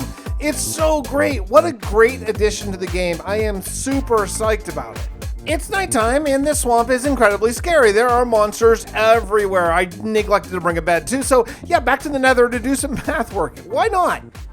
While I'm working on this path, let's go ahead and check out a lore segment. I think you're really, really gonna like it.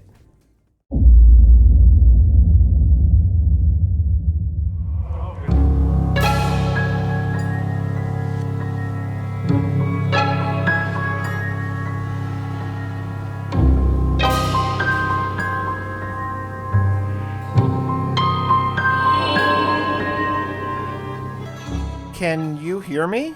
I can. What are you? I am not sure. I was a seer? Yes, that's what I was. A seer? What does that mean? Ancient people have called me the Oracle. I did like that name. Okay, Mr. Oracle. What is a seer? I see everything. Every world, every universe, everything. But now, things are different. Different how? I don't believe I ever had shape. This form is new. Well, you look like the one who was going to help us. Where did you send him? Yes, Edwin, right?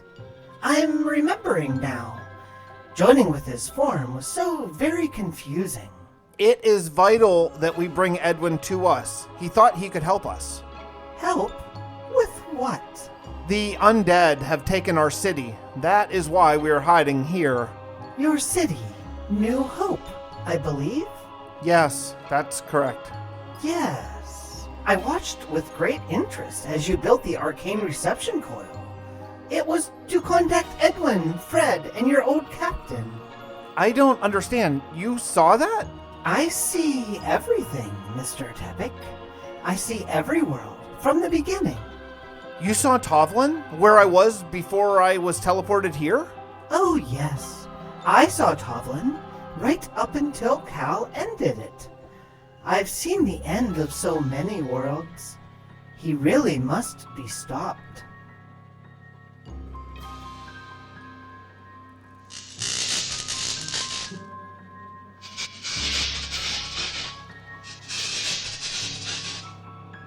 What are you showing me? Worlds that are no longer. Amazing. Yes, some of the most beautiful things created by man since the singularity. So many worlds are gone, destroyed by the very same AI that was sent to populate the universe. We may have a chance to stop Cal, but we can't from this long-forgotten city. Can you help us? Before this merge with Edwin, no. I only had the power to observe, but now, perhaps. It seems I took some of Edwin's power. There may be a way.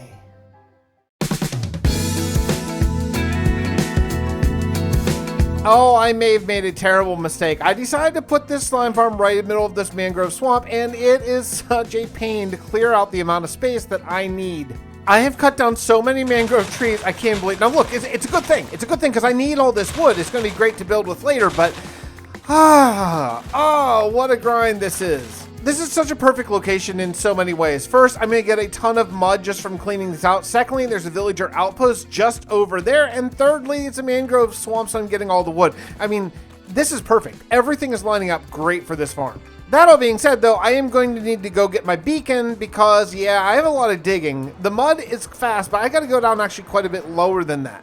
I kind of thought by day 17 that I would be done with these two farms, and I haven't really even started the slime farm yet, so we're not exactly on schedule. Well, we'll see how the 100 days plays out. Oh, the rain is coming down. Excuse the frame loss here, but it's something else. You know, I'm digging mud in a mangrove swamp in the rain. I can't believe this is vanilla Minecraft. It's so great. Oh, I love this update so much. After I finally got this thing dug out, I think it's 32 by 32, I just got to find the center block because that is where the iron golem is going to be that's going to sort of summon the slimes into it. After you find the center, you pop down a chest and a hopper and get to work. This farm is an El Mango design, and it's really, really cool. You do have to dig down to sea level. Now, if I had built this in a proper swamp, I could have just built it over the water, but I really wanted to be in a mangrove swamp for a future build. That's why I went ahead and took the time to dig it down, and also, hey, I get all the mud, too.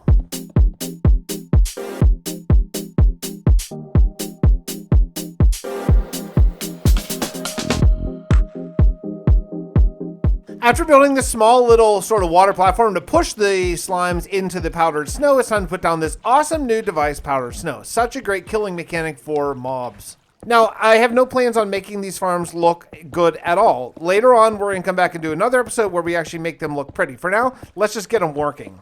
It's Iron Golem time. I mean, hypothetically, this guy should just fall right in the trapdoor and live there for the rest of time. Nice. He's actually not going to do anything. He's just going to stand there and let the slimes try to kill him.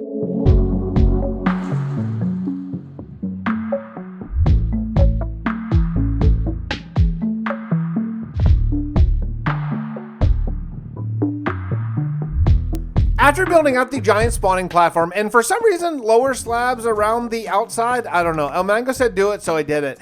Now we're going to put stairs in, and then above that is going to be this new awesome tinted glass.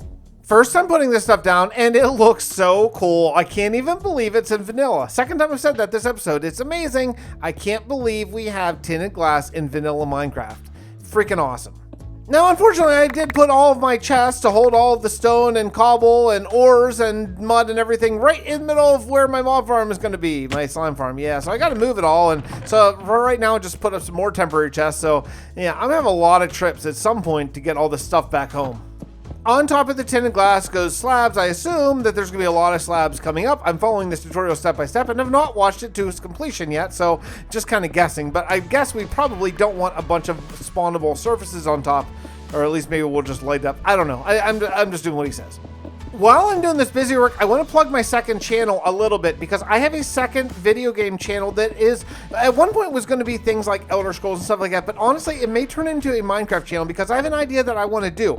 I love the old traditional Let's Play format. Now, it's not something that's very popular or in vogue these days, but I think maybe a second channel could be a perfect place for it, where I can just sort of play Minecraft, turn on the mic, talk to you guys as my friends, and just sort of shoot the breeze, talk about current events, talk about things that are going on. I don't really plan on live streaming anymore for a whole bunch of reasons, which I will discuss on that channel. So if you're not subscribed, go down in the description of this video and click subscribe to the second channel, because if I see more love there, then I'm going to do more videos there where they're like the old school Minecraft Let's Play video that I really want to do. And we'll see. Maybe vanilla, maybe modded. I'm not sure. Maybe even from this world. I don't really know where it's going to be from, but I think it's going to be a lot of fun. Oh my goodness, while I was doing this, a skeleton almost killed my iron golem because I didn't light up the inside while I'm working. And yeah, that was really close. I'm gonna guess how this works. I think mushrooms give out a light level of 1, and I think slimes are the only thing in 1.19 that can spawn at light level 1 in swamps or certain places. So I think that's how this works. So we're putting mushrooms on every single block. I don't think the kind of block matters. It just matters that light level is 1 and not higher and not lower. I went ahead and built an AFK platform. AFKing is not something I plan on doing in this world because of the format of the video that I've chosen to do. If I only give myself 100 days, I'd spend any of those days AFK. I put a little glass box at the top and then go down for my scaffolding. Why am I getting hurt? What? Oh yeah, wait, hold on. This isn't how. You can go down to the bottom and break it all. I did want to test this farm. Unlike the squid farm that I'm very convinced will work, I'm not 100% convinced this will work. So I spent 20 minutes, that's one Minecraft day, in the AFK box, and this is what I got. I got 3 full stacks and a little bit extra. That is not bad at all. With my second farm done, it's time to move on. I think I have everything cleared out and we should be ready to go. It took a ton of trips back and forth, but before I go, I want to check something. Oh, I think I saw it. You know, allays spawn in these villager outposts, and I'm not going to do anything with them or take them, but look at them. They're right in there. Yeah, I'm going to get shot here probably, but yeah, they are there. So there are allays here. So at some point, I'm going to come back and rescue these guys. For right now, though, I just am happy to know that there are some very close to my base. This is not a today issue, but it is a soon issue. I am really running out of storage. I thought this building would be big enough. It would be my forever storage, but honestly, it's not gonna make it. I have so many more blocks than I expected. Now, it's time to set up some sort of, well, we're not quite yet to the frog light time, but I need frogs first. And I need frogs to set up a frog breeding farm so that later on I can use them for other things. But yeah, finding frogs is turning into a real issue. After a ton of searching, I found 1 frog. Hooray, 1 frog. It's pretty awesome. These animations are really cool in the frogs. I was so happy, and now I'm so worried about my frog. He fell off my little path. I'm so close to home, but he fell off, and I don't know what to do. Maybe I could, oh no,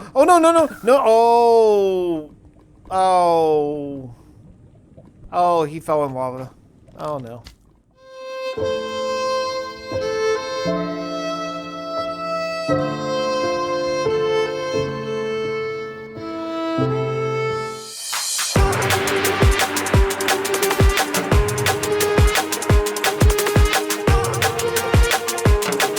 Hey, found another frog. Check it out. That's pretty cool.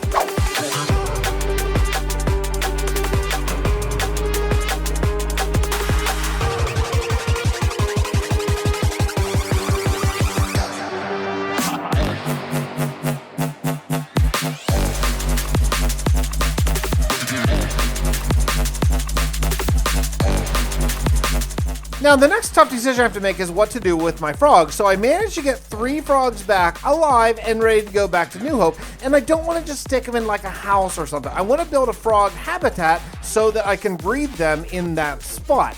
I just don't know where to put it.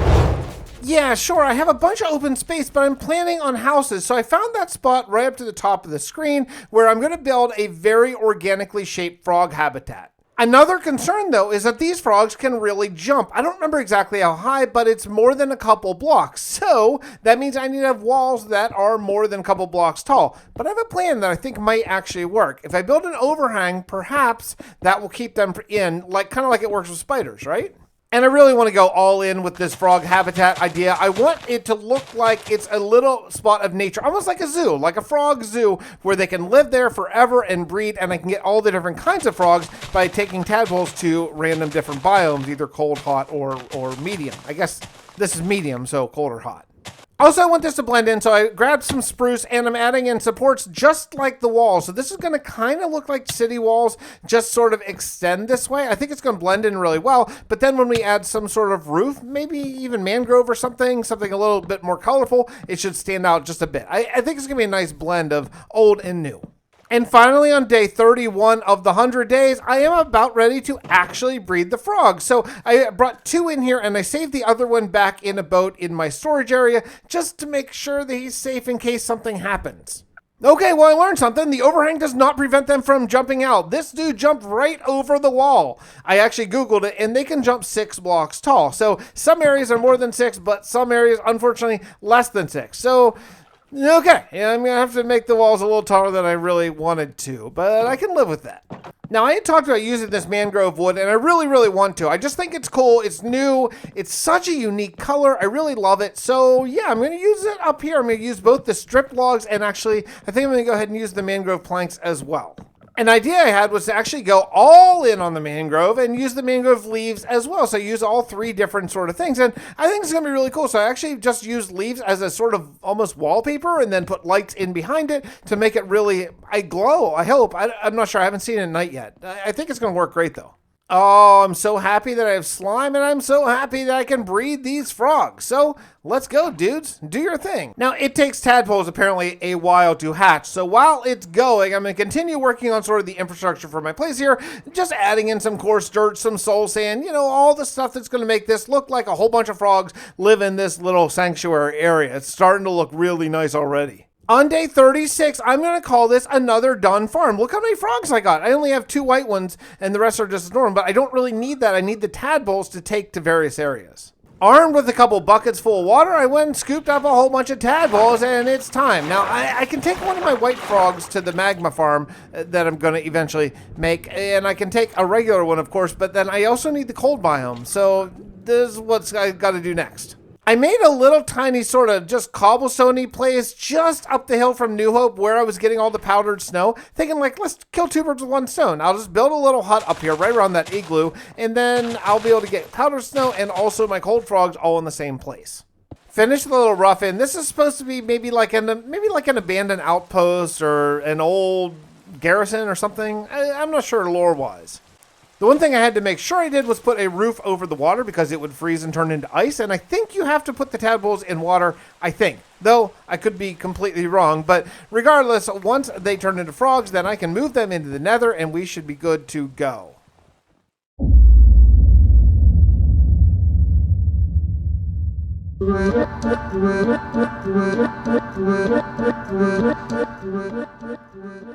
You say there may be a way you can help?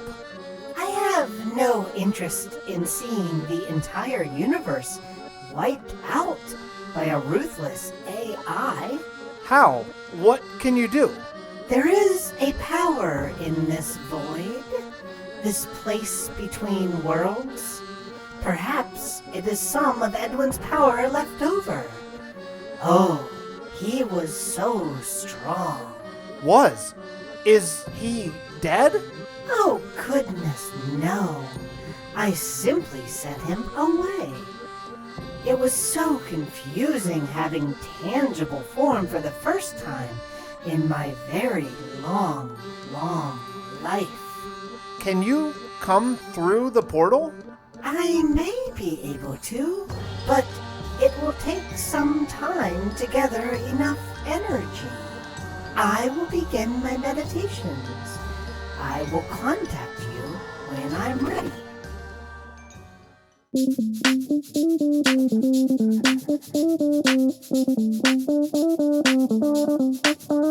Green frogs, I got them. I really, really got them. Green frogs, I got them.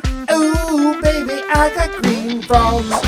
I took my frogs, my green one, my regular one, I don't know, brown one I guess, and took it over to the storage area because I'm headed to the nether. Well, eventually I'm headed to the nether. I just tied them all up for right now because I have to actually find a magma spawner for this next farm. Now for this next farm, I need a ton of glass. I actually want to see what's going on here with the frogs and the magma cubes. I just think it's going to look really cool. Eventually, I'm going to make all these farms look really good, but this is one that I want to spend a little bit of time on making look decent. The other thing I'm going to need is I'm going to need a ton of powdered snow, almost a whole shulker, I think like 27 or something. So yeah, I've brought a shulker and a whole bunch more buckets, and it's time to get collecting. I have 2.5 shulkers full of materials, and I think it's time to go hunting for a magma cube spawner. I got very, very lucky. The very nearest bastion to my base actually has a magma cube spawner. I don't think that they all do, so I think that's very fortunate. And now the only thing I have to do is build a walkway about 7,000 blocks to get there. It's not terrible, but it's going to take some time. I talked about this before, but I'm going to be very annoyed by this whenever I reset my nether eventually and do something better with it. But yeah, I am making all my paths too wide because I really, really don't want a skeleton to knock me into lava and end my hardcore world.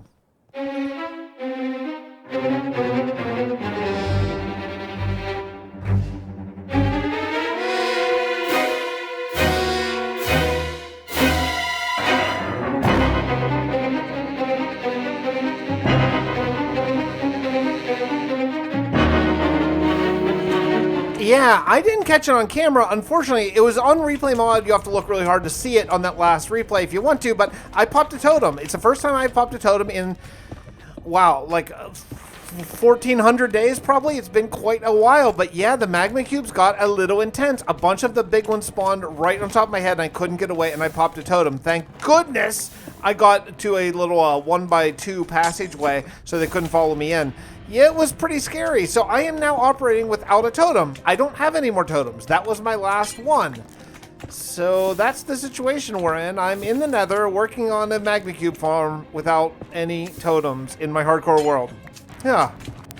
After I got this area dug out, I'm going to put in the collection bit for the frog lights. And while I'm doing this, if you are not subscribed, do it. Hit the subscribe button because I have a lot of amazingly cool content coming. I have plans for not just this series, but also Dominion and also a very special video and a couple other things coming out in the near future. So hit subscribe so you don't miss it. Please, I'm begging. I'm begging. I'm not beyond begging. I'll do it. I'm begging right now. That's what I do now. I have the bastion all basically working right now. It's not very pretty on the inside, but I do want to make sure that I have a path to get there because I'm going to want to AFK here. This is going to be the one that I probably AFK at. Not this 100 days, but eventually because I want to use a lot of frog lights just to build out of in general. And yeah, I mean, you know, they're awesome. They're amazing things. I wish I didn't have to travel like almost 10,000 blocks just to do it. But hey, yeah, get out of here, you jerk gas. Okay, so it's all set up. Everything is good. Now it should be fairly safe to bring my frogs. So I'm going to put my stuff away and, well, let's hope I can get all 3 there alive. It actually works. This is so great. So I took my 3 frogs and I found a little hole. Well, I mean, I left a hole to put them in. I'm going to sort of stuff them in as quick as I can and get the heck out of here. And yeah, then just sort of profit. I mean, this is fantastic. I'm not going to AFK here because I have so many things I still want to do in this particular 100 days video, but I am going to take some time to sort of putz around here, do a little bit of decorating, light everything up, make a very safe AFK spot that's all slabbed off and, you know, or glass or whatever, just to keep mobs from spawning, super well lit and all that. But with all that done, it's time to move on to probably the biggest project of the 100 days, and that is my last farm that I really want to accomplish now, which is kind of an emergency farm now. I need a raid farm. I need a farm to get totems because I don't have any anymore. That means I cannot screw up possibly one time. This is it. The whole world goes away if I make one mistake now. I really wanted to get it right, trying to find some balance in my life. I never really put up a fight, and now I'm losing sleep. What if You know, I don't usually even check out tracks with words because I know I'm not going to want to use it, but every once in a while for a time lapse, it's nice to stick that in. I really like the feel of it. That's by Gamma Skies, Cospa, and Ebba. It is pretty cool. Amazingly, I have to move my beacon again. I cannot believe how often I have moved this in a singular Minecraft episode. But yeah, I got to move it again. Maybe I should just get another beacon. Luckily, where I'm doing my raid farm is very, very, very close to my slime farm and also that pillager tower. Well, that's why I picked this area. After spending a lot of time doing landscaping, I have sort of changed gears on the design that I want to go for this farm. Because I'm thinking down the road. I'm not thinking of just functional farm for now. I'm thinking of the epic build that it will eventually house, and it's going to be huge. So Unfortunately, that means I need to clear out another huge part of a mangrove swamp again, and a bunch more mud and a bunch more digging, but it's going to be worth it eventually. So instead of just making a nice slope down, I want to make a giant, enormous, like 100 by 100 circle. That's what I want to do for the raid farm. I want to make a giant circle where they fall down in the middle, and I'm going to build a structure around it later. I just have been digging so much. This is actually day 65. The last clip was day 59. So yeah, big jump, and you can see why I didn't show much. Just a lot of digging and listening to my audiobook called House of Blades by Will White, which I actually listened to a long time ago, and I didn't remember a lot about it, so I'm re-listening to it, and it's really fantastic. I really enjoy it. If you're looking for something to listen to, it's great. Hey, check it out. It's already working. Yeah, not really. These guys just dropped by, I guess, just to see what I'm doing, but no, I'm coming for you guys.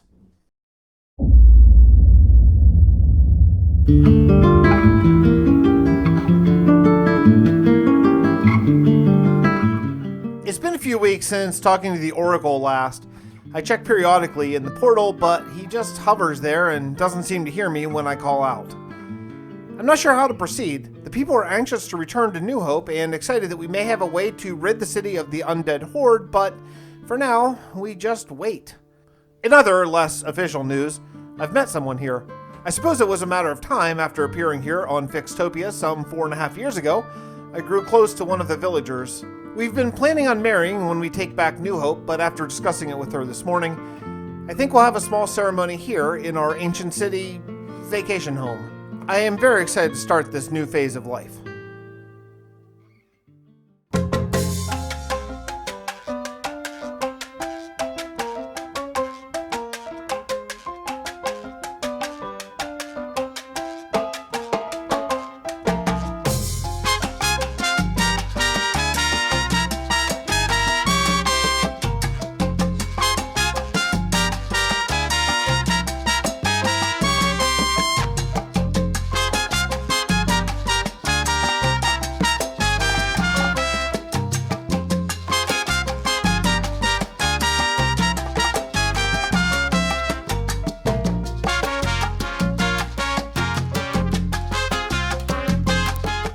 Oh, I love the salsa music, especially with trumpet front and center like it should be.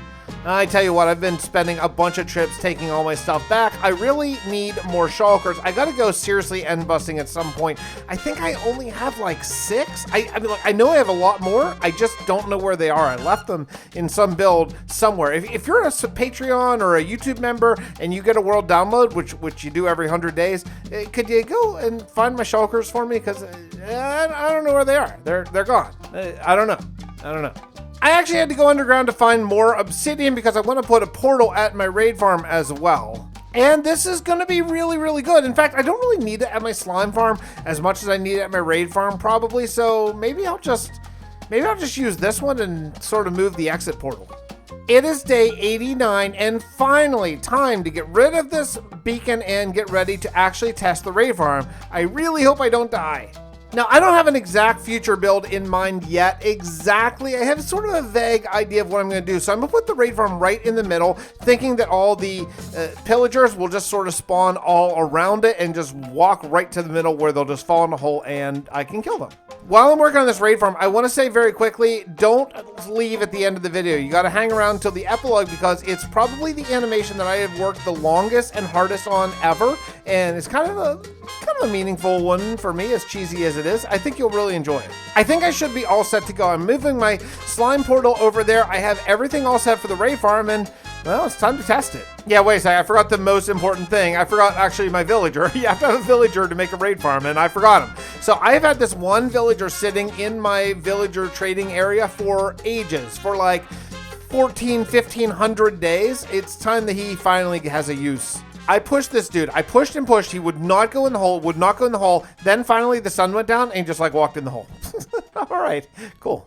Now you gotta put lava up in the top because I think that's what kills the ravagers. And then I'm gonna need like water to make all the pillagers rather go into the hole that I'm gonna dig in the center. I mean, this is so easy. This should work.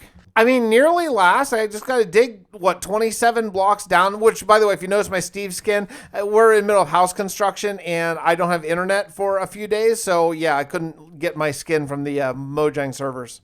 I'm flying over to get Bad Omen. I'd like to get Bad Omen maybe at least 3, maybe. That'd be kind of nice. But while I get my Bad Omen effect, I want to mention, if you want to hear all about our unbelievable money pit house construction woes, which has been such a rough experience, I made a video on my second channel that just sort of talked about everything, kind of like a live stream. So I know I mentioned that earlier in the video, but if you're not subscribed still, this is your second call. Go subscribe to that, because that's our chance to sort of hang out and just chat like, people chat like we do.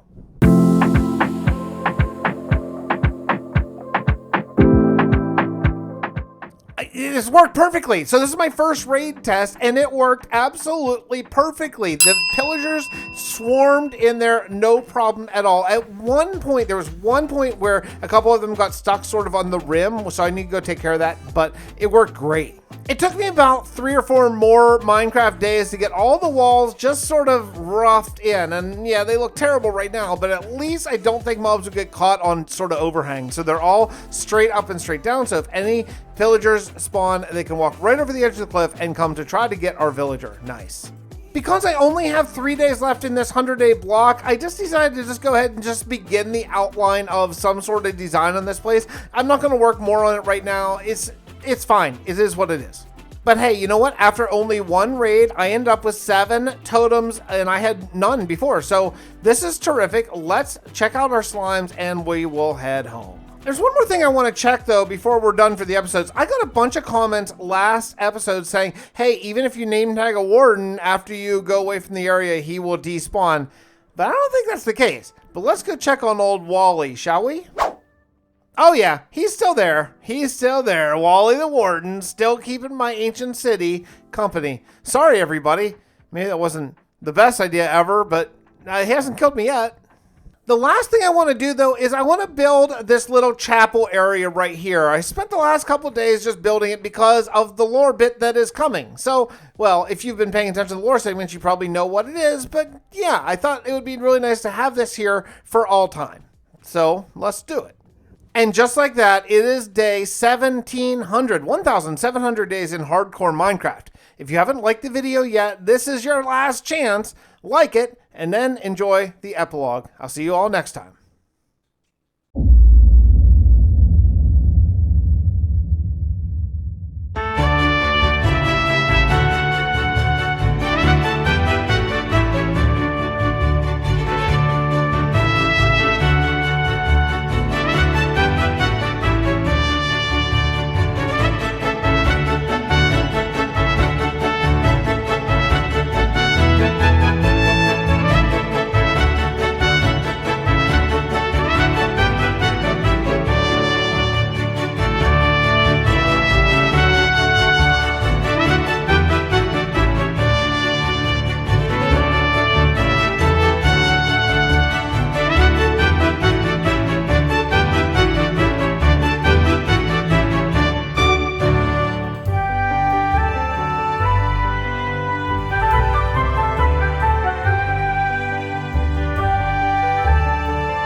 We don't have time for a long intro today. I have so much that I want to do.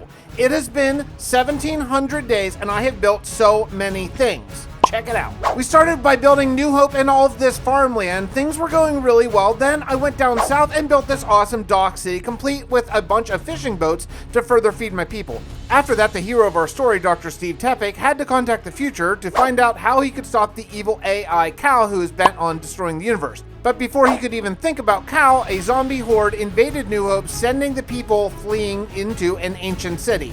That's right, I transformed an ancient city in 100 days, and this is where the people have been living until now.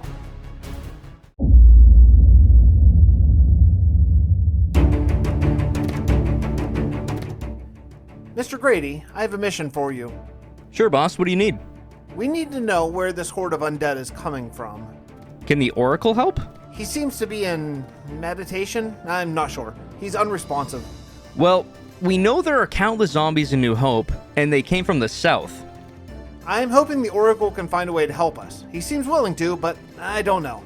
Even if we can, though, we need to know where they're originating from so we can defend against future attacks. Future attacks? We're still living in hiding here in this ancient city, and you're worried about the future? I am. From what Edwin, Fred, and my old captain told us, we should all be worried about the future. Go, take as many men as you think you need, and go find where these monsters are coming from.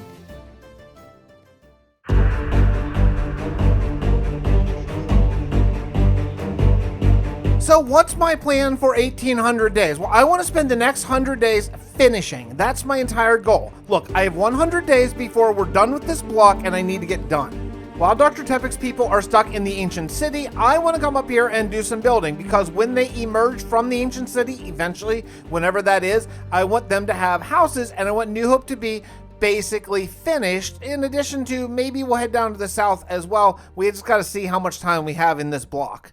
First things first, though, I gotta add roads. I have finally, after years and years of playing this game, come up with the proper order of things. I mean, look, I'm not inventing this. I'm just finally listening to the experts who tell you, build the roads first. That's how real life works. You build the roads, and then people build houses next to the roads generally. So I'm doing that as well. So I'm building all of the roads to basically finish out filling in the town from wall to wall.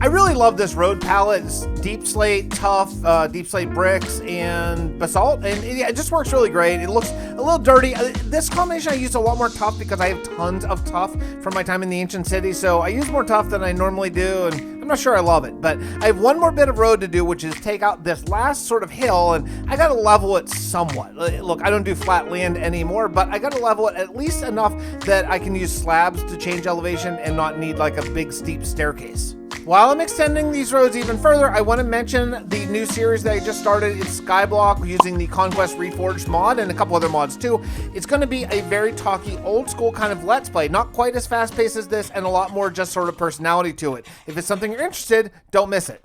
I've been recording quite a bit over on Dominion here in the last few days, and I cannot believe how much I miss hammers. Oh, man, I know they'll never add a 3x3 mining thing for vanilla, but boy, it'd be nice.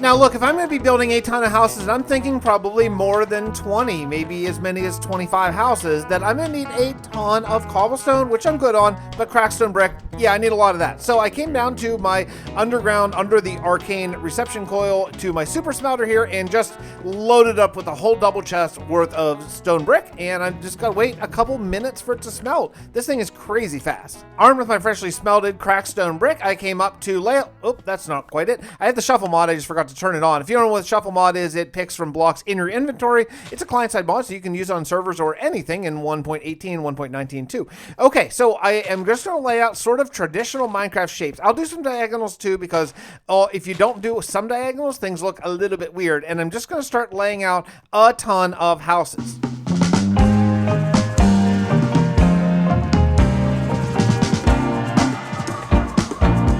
Every sort of shape is on the table here. I'm going to be using circular towers, oval shapes, trapezoids, regular houses, diagonal. It's all there. This rain is just spectacular. I love it so much. I'm starting to get the feeling, even though I only built a couple houses up, yeah, I'm starting to get that feeling. It is day 1707, which means I've been doing this for a week of in-game time, and I have basically all of the first floor, the ground floor, laid out. Everything is pretty good. It's all variated, and I'm ready to start either slapping on roofs or second floors. I'm not sure which to do, but I like the progress thus far. I had to quickly run down to my mines because it is driving me crazy that I don't have an ender chest since I moved it, and I don't remember where I put it. So I just gotta get some obsidian. This is making me nuts.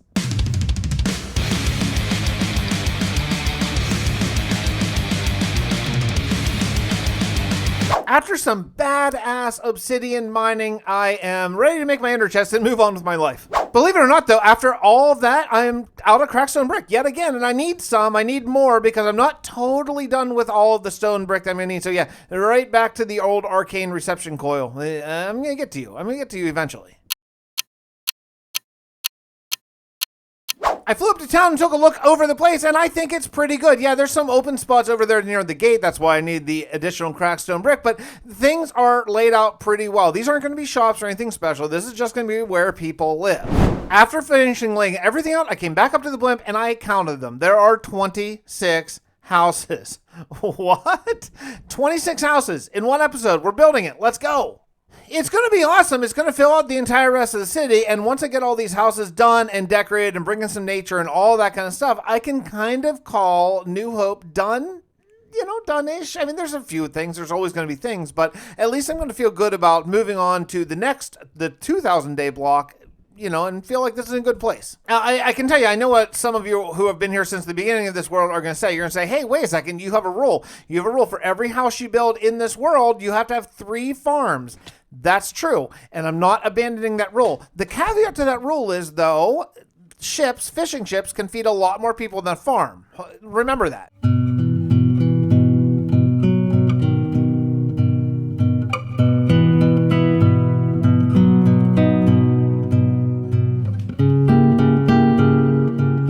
If I'm going to build a ton of houses, I'm going to need a ton of wood. So yeah, I brought some shulkers, and it's time to head over to my dark oak / spruce farming area and go to town. I'm going to be here for a while.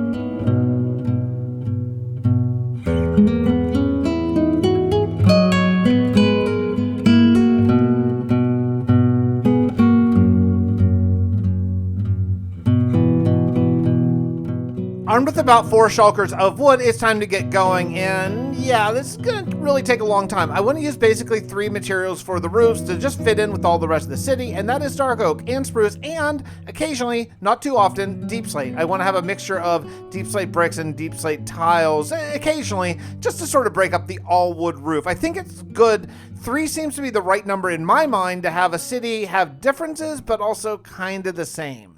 Yeah, for long-time channel friends here, this is the most me thing I think I've ever seen. I have 3 crafting benches there, and I actually have 1 more in my inventory.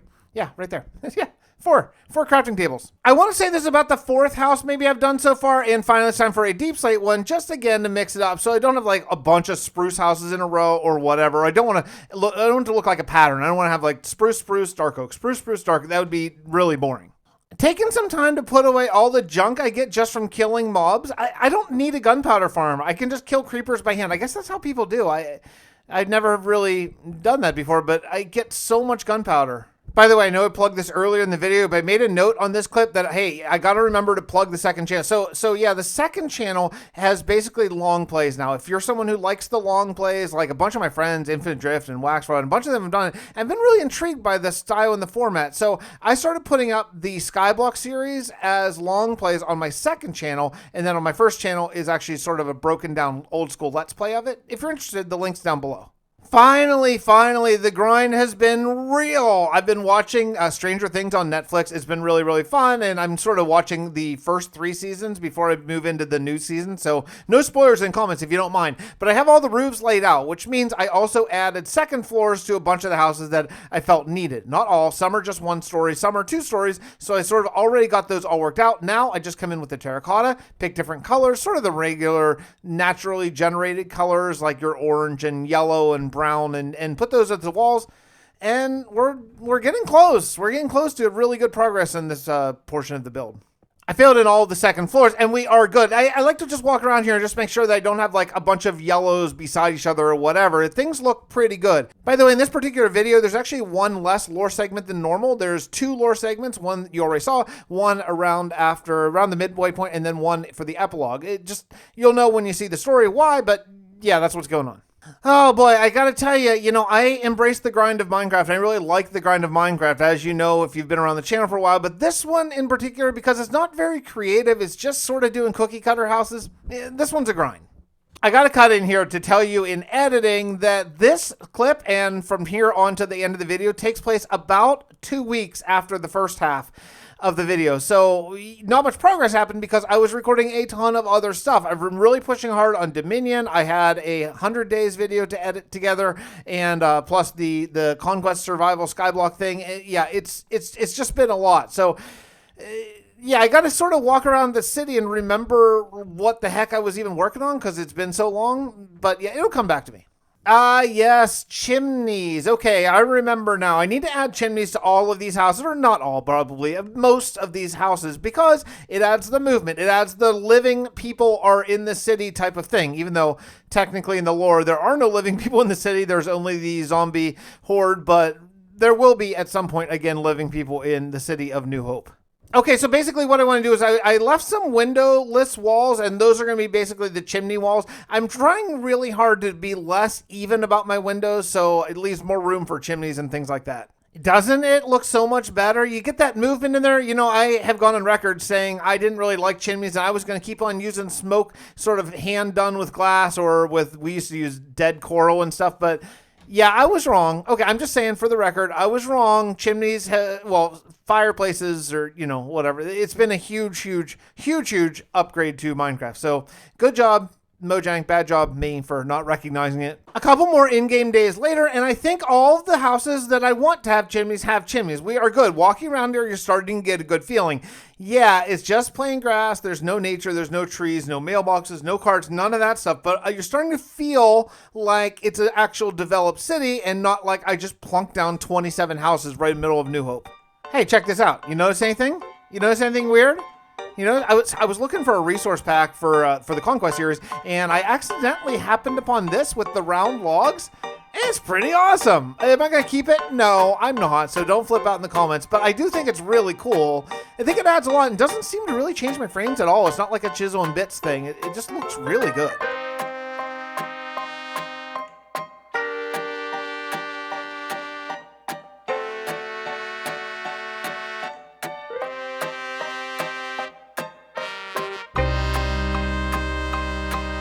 Okay, the next thing I gotta add is I gotta add roads to all the houses. And yeah, I have the main sort of road, but I need to add the actual small little roads like sidewalks and walkways and stuff to get up there. Again, the thing that separates a city from sort of a village is a lot more paved areas or rockier path or whatever you want to do, but like developed roadways and not so much nature. So I want to fill in most of this nature with purposeful nature, meaning planted trees or whatever. All that being said about all the pavement, the next thing that I did was add a bunch of coarse dirt in it. Yeah, I know, I'm just sort of taking away a little bit of the pavement I talked about, but I want it to look like grass doesn't go straight up. Like maybe people have gone off the side of the road, like happens. Like if you look at a road, there's like a berm and there's like, it's not just grass perfectly manicured like a golf course right up to the pavement. So just adding some of this on the sides. Occasionally I'll put some of it like right on the road just to, look like maybe some dirt is washed over the road. Hey, look, let's got some visitors here in town. That's cool. That's cool. I'll just not kill them.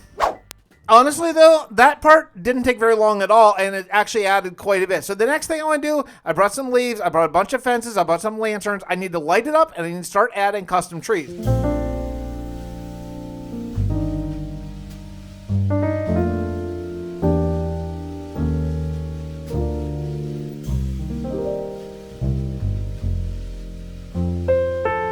These things make all the difference in the world. I love them. It might be forever until I just plant a sapling and bone meal. This is great. It's the right size of tree that makes it look custom built because it is. Yeah, it's totally the way to go. The other thing, though, that I want to make sure I concentrate on is not just all pavement. There should be sort of paths worn between houses. Like, it wasn't really intended that people would walk through, but people do cut through, and they eventually wear away the grass. So I put in some path blocks, some coarse dirt. I'm also going to pepper in some custom trees here before I, eventually come in and just bone meal the crap out of this town.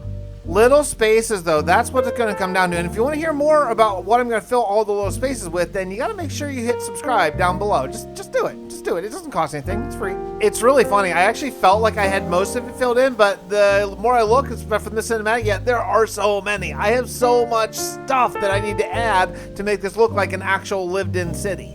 I definitely want to fill some of the bigger spaces with crop fields. I feel that that's what people would do, especially like where there's not really enough room for another house or no way to really get there. Fill that land up with crop fields. That's what they would use. They would utilize all the land, especially inside the walls where it's a heck of a lot safer to farm. So let me get to farming and we'll check out some lore.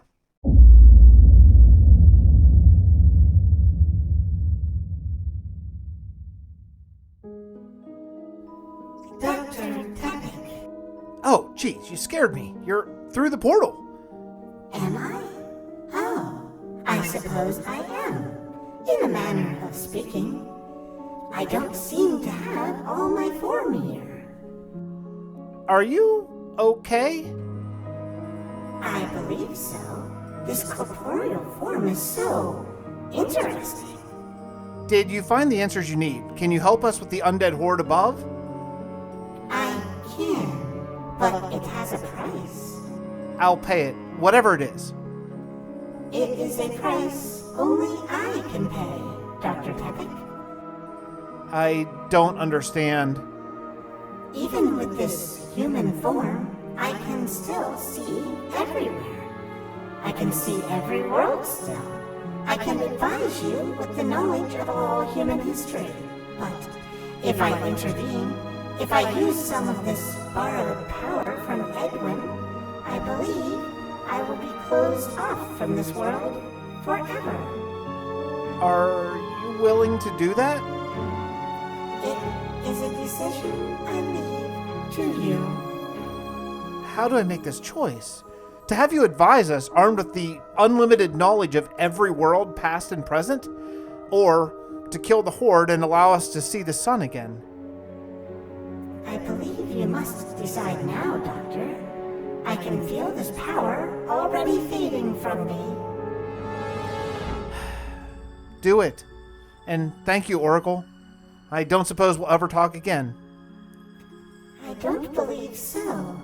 This will be the only world in all the universe that will be dark to me. I wish you well, Dr. Tepic. Prosper and defeat Cal. You may be life's last chance.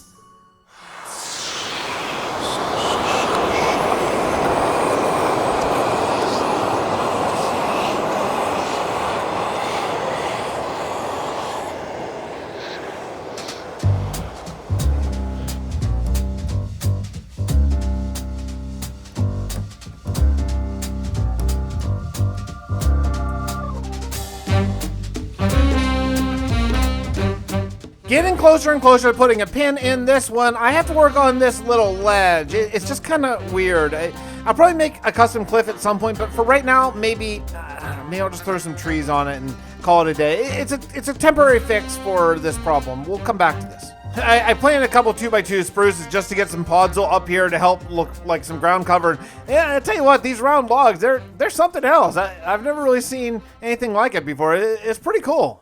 But as of now, it is officially day 1750, and I am calling New Hope done, with the big asterisk up there. You know what I mean, done. Like, done, but yeah, I'm going to want to come back to it and add a lot more detail eventually. But for right now, I feel really good about it. It's time to move on. We are halfway through this period of time. So I finished that a lot faster than I thought I would, and that means I have 50 days to head down south to the fishing village, which, by the way, do we have a name for that?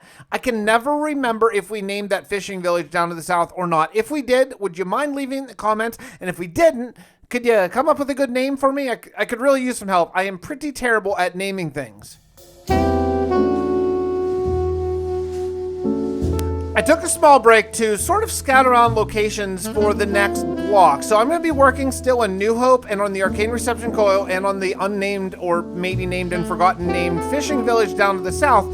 And then once day 2000 comes around, I will be starting a new build. But check out what I found. Buried in this little hole, I found an igloo. That's pretty cool. Inside this little igloo, there actually is a villager, which, you know, I think I've only ever found maybe once or maybe even never in real survival. I know I've seen them before, but could have been like creative test worlds or something. So yeah, I came down here and there is, as expected, a villager and a zombie villager right there, along with everything you need, a golden apple and a potion of weakness. So I'm gonna go ahead and cure this guy, maybe come back to it later in the 2000 day block. It was just at this moment while I was flying down to the southern village that I remembered math and how counting works. I don't have 100 days left before 2,000 days. I have 200 days left, which means I have 2 more videos before we start that. Look, I'm an idiot. I admit. It's because I call this 1,800 days, so in my mind, like 18, it's 18 to 19, but it's not. It ends at 1,800 days. So to feed all these people for 27 houses, I'm going to need at least 2 fishing ships. I think that's going to be roughly what we say 15 houses per fishing ship. I think that kind of works out. So I got to build one. I'm going to build one docked and one floating out in the water.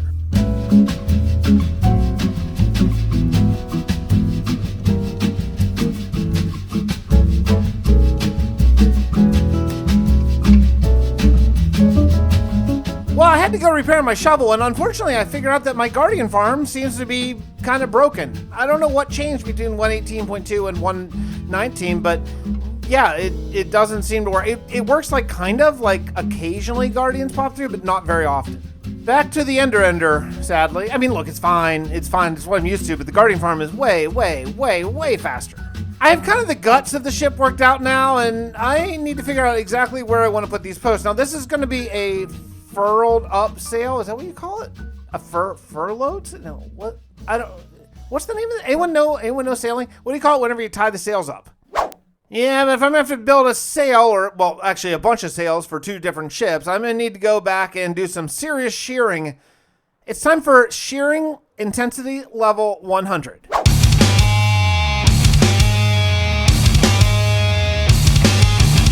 Let's do this! It's time to build a whole bunch of sails. These things, I don't always love the way they look when they're up, but you wouldn't have them down in the dock, so you don't really have a choice. I'm not going to go overboard on detailing these ships, but I do want to at least have sort of a spot in the middle where you throw the fish. I think it kind of helps fill space and makes it just look a teensy bit more realistic. So yeah, I'll dig a hole sort of right in the middle of this and then put down some waterlogged fence posts, I guess. But with that done, I actually forgot something. I had my ship actually sort of bouncing up against the dock, and that's not great. So I need to sort of make sure that the dock isn't touching. So I came around here and just broke at least a little tiny gap for, I don't know if this is too close to a dock. Like, I don't know if this is how close ships would get to a dock back in sort of medieval times or not, but well, it's Minecraft and not real life, so I think we can all live with it. These waterlogged blocks are so great. What an amazing addition to the game. You know, Mojang and Minecraft and Microsoft have gotten a lot of hate recently for 119.1. If you want to hear my thoughts about that, make sure to check out the Skyblock series, because that's where I'm going to talk about things like that. But I got to tell you, since Microsoft bought Mojang, the updates have been really amazing. Things are coming along. Putting some lanterns adds to the atmosphere. One thing that I don't really love is just this very plain sort of looking ship. And, you know, this makes me think about my dock just sort of off the boat. And it's kind of the same thing. It's just endless spruce slabs. I'm going to have to address that. And that is not part of this build that I'm looking forward to very much. This part, though, is starting to look really nice. I noticed something very, very weird, though. I'm getting a little glitch whenever I move like between these 2 chunks, and it doesn't matter how often I do it, or if I wait or lag, or even if I reduce my sort of amount of frames loaded or chunks loaded to just a couple. It's really weird. I don't know what causes it. I really wish I knew. I checked a bunch of forums and I can't really find anything. It seems like there's some sort of weird 1.19 glitch that has reemerged. It used to be there and went away, and now it's back. But I'm heading back for some more wool. I'm completely out, and I'm going to need a lot for this other ship too, so I'm just going to stay here and hang for a little while. You want to hear some super ultra intense sheep shearing? We'll skip it this time. But before I actually get to the docks and all the stuff I want to do in the docks, I brought over a ton of colored wool, so I'm all ready. But I got to add one more ship. I can't add 27 houses in one fishing ship. I just think it's too much. So I'm going to add one more floating out there in the water as if it's moving, mostly because I want more sails flowing in the wind. Makes it look a lot nicer. I just did some flying around. I looked for a place that was within render, not too far away, but also not too close to dock, because I want to make sure it looks like it's traveling to somewhere, maybe to an ideal fishing spot or something. This seems right. I basically built this entire ship off camera. It's very cookie cutter the way I build ships these days. They're all hourglass ships and all around the same size, and that is okay because people would build them sort of similar to what other ships exist around there. I made these sails at an angle, which I think looks really nice, and it is coming along. We're just about ready. It looks good. This is a much lower profile ship. Again, I wanted to make it a little different, so I didn't want it to be a super tall ship. So I made the lowest profile ship that I have here, and I really like it. I made the sails not that high, and I think it's just different enough that it looks nice. It looks like it's not just an absolute cut and paste job. So yeah, it's cool. It adds a lot to the city. It's time to move on. Before we get into dock detailing, though, I need some dock expansion, and that means I need to have some more sort of offshoots from the dock that go out into the water so that ships could pull up and do their thing. I have right now, I think, 2, and I need more like 4 or even 5. So yeah, let's expand the docks first. Then finally, we'll get into actually detailing this place.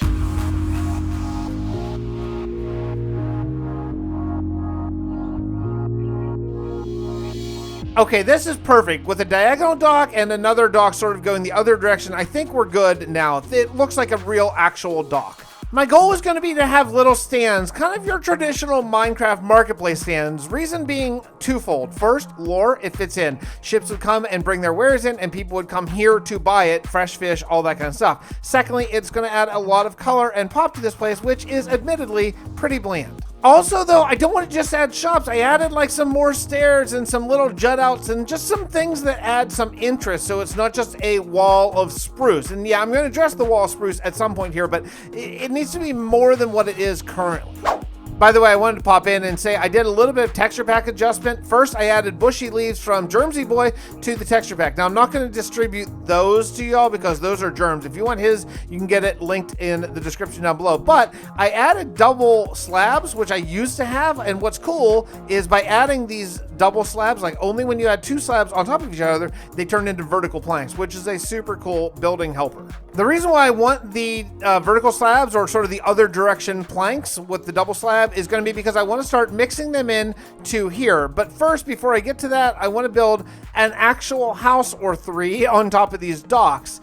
Yeah, it might be a little heavy for the docks in real life, but I think it's going to help the immersion factor here. While I'm building these houses, I want to tell you, if you are wondering where you can get my resource pack with the vertical planks and the double slabs and all that kind of stuff, it's in my Discord only. I'm not going to upload it onto CurseForge or anything like that. If you want it, you got to get it on Discord. It's for Minecraft 118 and 119.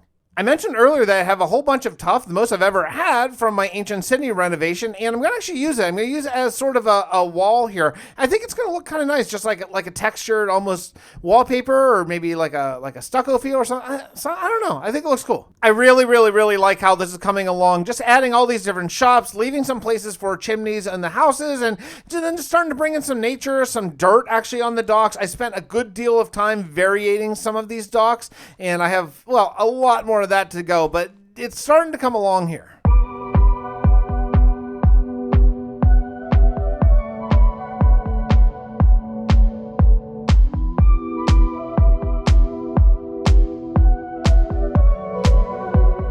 Well, I have been putting this off as long as I possibly can, and the next grind is going to be using those double slabs to variate this dock because it is so incredibly boring. I cannot live with it anymore, so it's time to put these down. Now, what I started doing, and I cannot explain why I started doing it this way, I started breaking the slab, putting down a slab, and then doing a double slab, instead of literally just putting a double slab on the bottom of a slab.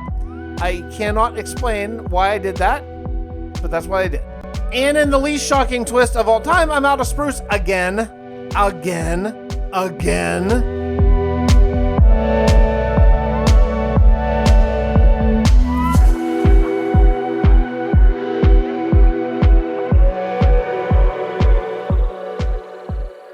admit I was a little nervous about putting houses on these docks. I was thinking originally about only sort of wool small stalls and stuff because of, weight and stuff, but I gotta tell you, after adding one, I'm like, yeah, this is definitely the way to go. It fills a lot more space and adds a lot more interest than all market stalls. So I'm actually adding 2 more.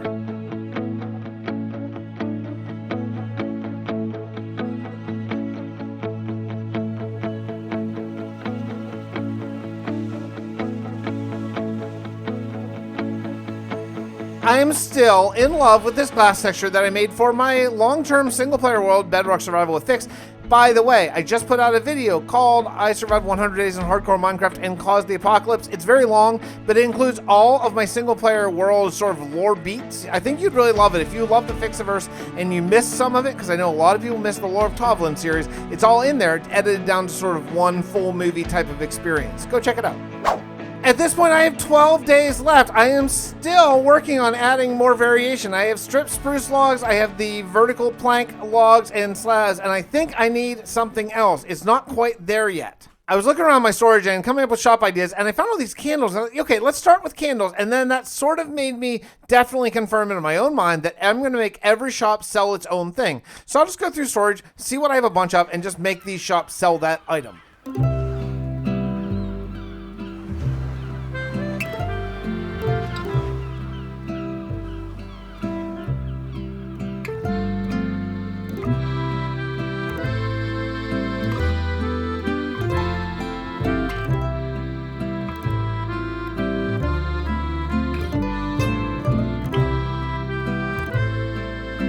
Oh, adding in those trees made all the difference. So I flew back to New Hope with a whole bunch of wheat, and I'm breeding my cows, and then I'm gonna slaughter them up. I need a lot of item frames. I don't have that much leather on hand, so I need item frames to sort of show what items I'm selling in all these little stalls. I just did this very sort of generically. It's going to be all sort of together once you see it all as one thing. But yeah, I'm just throwing in barrels, chests, item frames, putting some of the items all over the place, maybe some signs. That's it. I'm not overthinking this. Everything from like bones to magma cubes, sand, cactus, just seriously, whatever I have in excess. And I think with that, all the stalls are decorated. They all have stuff inside of them. And I think I'm going to call this episode now. I actually technically have 8 days left. I'm going to save those 8 days for the next 100 days because at the time I was recording the gameplay here, I thought that meant I only had 100 days left before this block was finished, but I was wrong because again, I forgot how to count. I actually have 200 days left, so yeah, so now I have 208 days left for the next episode. That's all right, we'll get there next time, but thank you so much for watching. I really do appreciate it, and we'll see you all next time. Stay tuned for the epilogue. I don't think you're going to want to miss this. It really sets up the future of the entire Fixxiverse.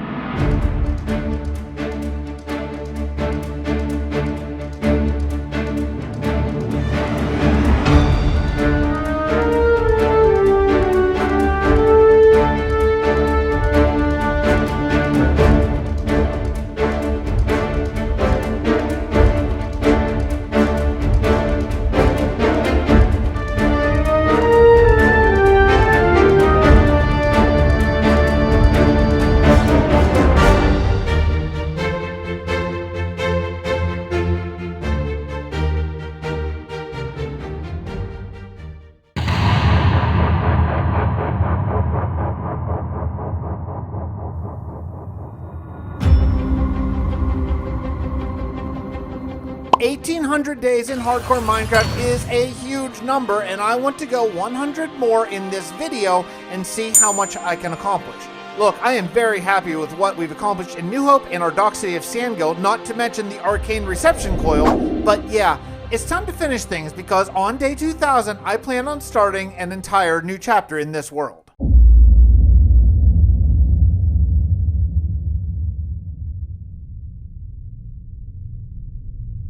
I'm happy to report that peace is reigning in New Hope. After hiding underground in an ancient city for several hundred days, we are back up topside and living in our old homes again. Yeah, we had a bit of a cleanup duty from all the zombie corpses all over town, but now everything is returning back to normal.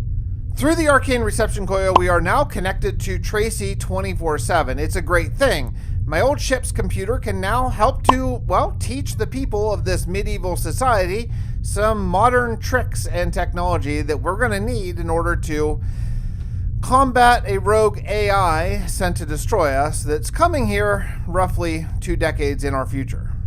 In the more immediate future, though, Mr. Grady is still gone. I sent him out from the ancient city to search for the source of these zombies, and he has not returned. I'm starting to get concerned.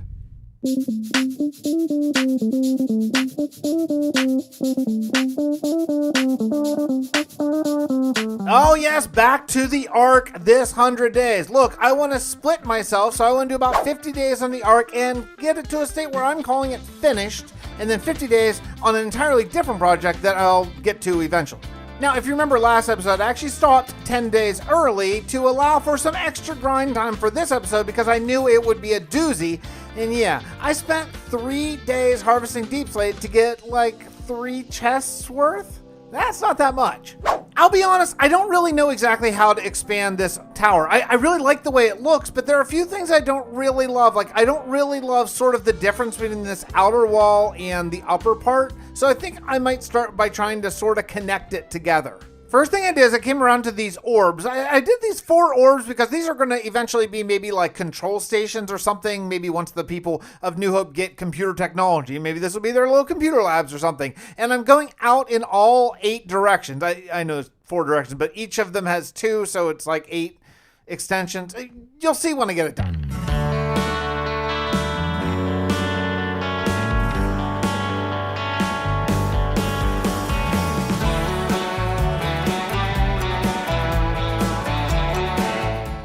My goodness, it is difficult to go into a mega build like this without that much of a plan. I don't know if I'll do this again. I like winging it. I think that's a fun part of Minecraft. It's just starting to build, putting down blocks, and seeing sort of where it takes you. But in something this big, you end up making mistakes and have to sort of undo what you did. So yeah, that's kind of what we're doing right now. As I start to thicken these towers, I do want to mention that I have now completed all 3 full movies for the 3 major characters in their solo outings that lead up to the point that we are at right now in the combined Fixxiverse. First, we have 100 Days, the Mage full movie, which is Edwin's story. That came out a couple months ago, I think now. Then I recently did 100 Days and I Caused the Apocalypse. That is the Captain James Doan story, which includes my 1 Year in Minecraft series. And the full movie for Fred just came out recently here a couple days ago, which is 100 Days in a Bunker full movie. If you want to get caught up and you want to see what's going on and how those characters play into Dr. Steve Tepek's story here in the hardcore world, well, that's what you should watch.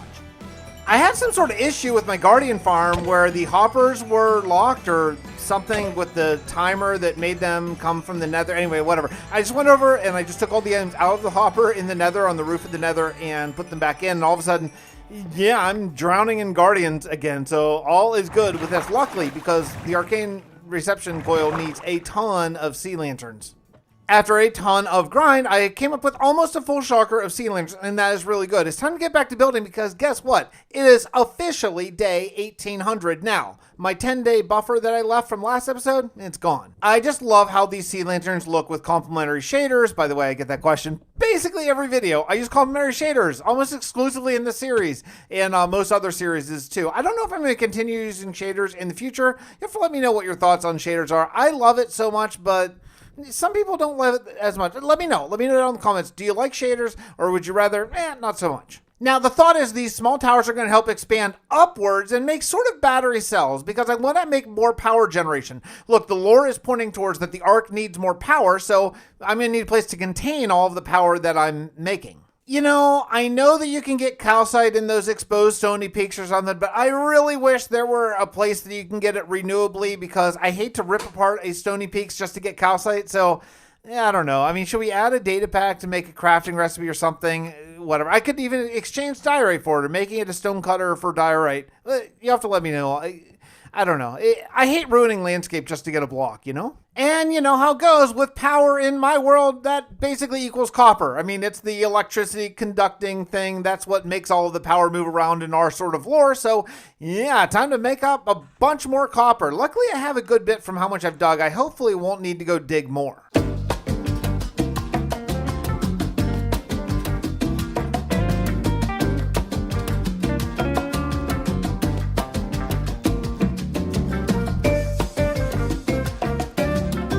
If you've been following the channel for some time, you know how much I love science stuff, and I have been totally into all this stuff about the James Webb Telescope and all that stuff. So I've been kind of thinking about the solar panels kind of like a space station, and I thought these look really cool, and they do, I think. I love it. I started getting very nervous though. I headed over to New Hope because I was out of copper, and yeah, I'm pretty good. Look how much copper I have just sitting around in New Hope because I've never really used it. After picking up all the rest of the copper that I have, because I don't really know how much I need, I am going back to the Ark because it is now, if you're keeping track, day 1810. I only have 40 days left to finish the Ark before I move on to another project that is very important for the future of the Fixxiverse.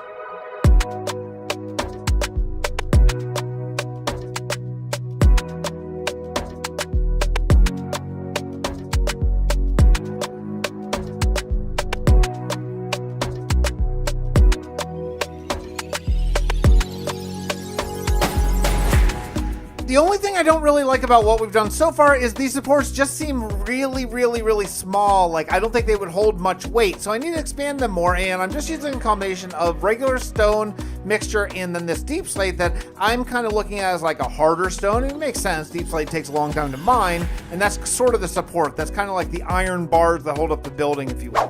After all that work, though, I don't really know where to go next, but you know what? I'm walking on it. I'm walking on a real problem area that I've got to deal with at some point here soon. This area right here, it looks terrible, and I've never really known what to do with it. So I think we gotta get busy. So first thing I decided to do is add some sort of exhaust ports going up from 2 of the 4 sides, not the other ones. I don't want to do everything symmetrical here. So those exhaust ports, they just sort of break up that big flat surface. I think it really helps. I might use them for smoke, I might not, I'm not sure. Maybe they just look good as like a pipe that is leading somewhere. I could live with that actually. This arc tower though, it's gonna have workers, right? It's gonna have a lot of workers probably, so I need paths for them to get around. So one of the things I wanna do is connect the exterior walls to the central hub with some more just regular roads or elevated walkways, if you will, I guess. I took away a lot of the stone and I'm actually moving it out one. If you remember how it was sort of covering the sea lanterns and I want those sea lanterns to show through. I think what I'll probably end up doing is covering them with glass, maybe a stained glass, to bring in just a little bit of color and also light up these paths, because these paths, they're a little bit of mob farms and I don't really want that. I don't know, my go-to is probably nature. I really like nature, but that's also really what I did down in the ancient city and I don't want to repeat myself so soon.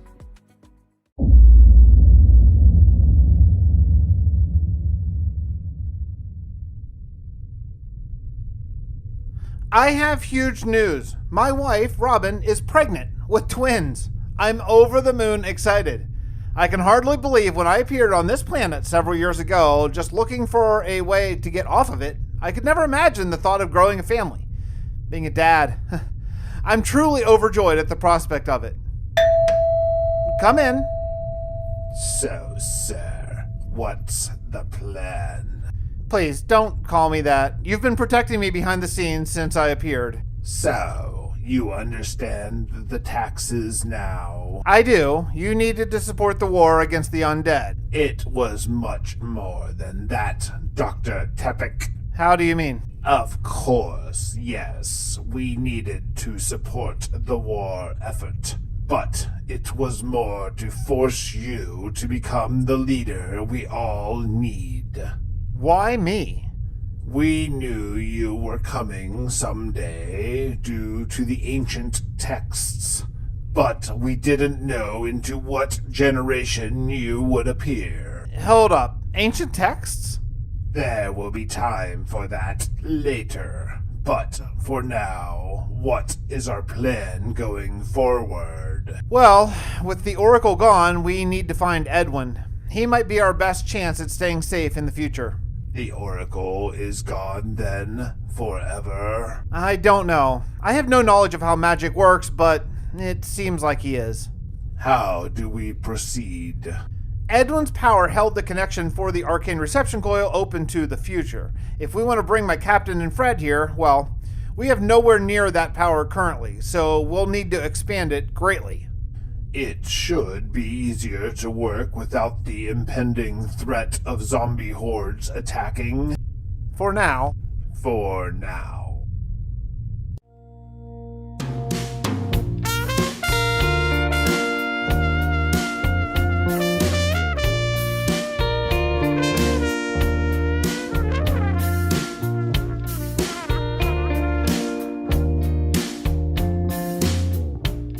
Oh man, I hate to talk over this song. It's so cool. I just found it on Epidemic. It's called Let It Fly by Water Mirrors. Oh, what a cool song. Anyway, I made a lot of progress. We'll get back to the song in just a second here, but yeah, I got a butt of a mob farm down here in the bottom and I gotta deal with it. This is ugly. After finally killing all these mobs, I made the decision because it is actually impossible to get into the Ark without an Elytra. I mean, you could dig through the wall, I guess, but that's not ideal. So I'm going to finally take care of this and build out a freaking landing zone for when you get in this area.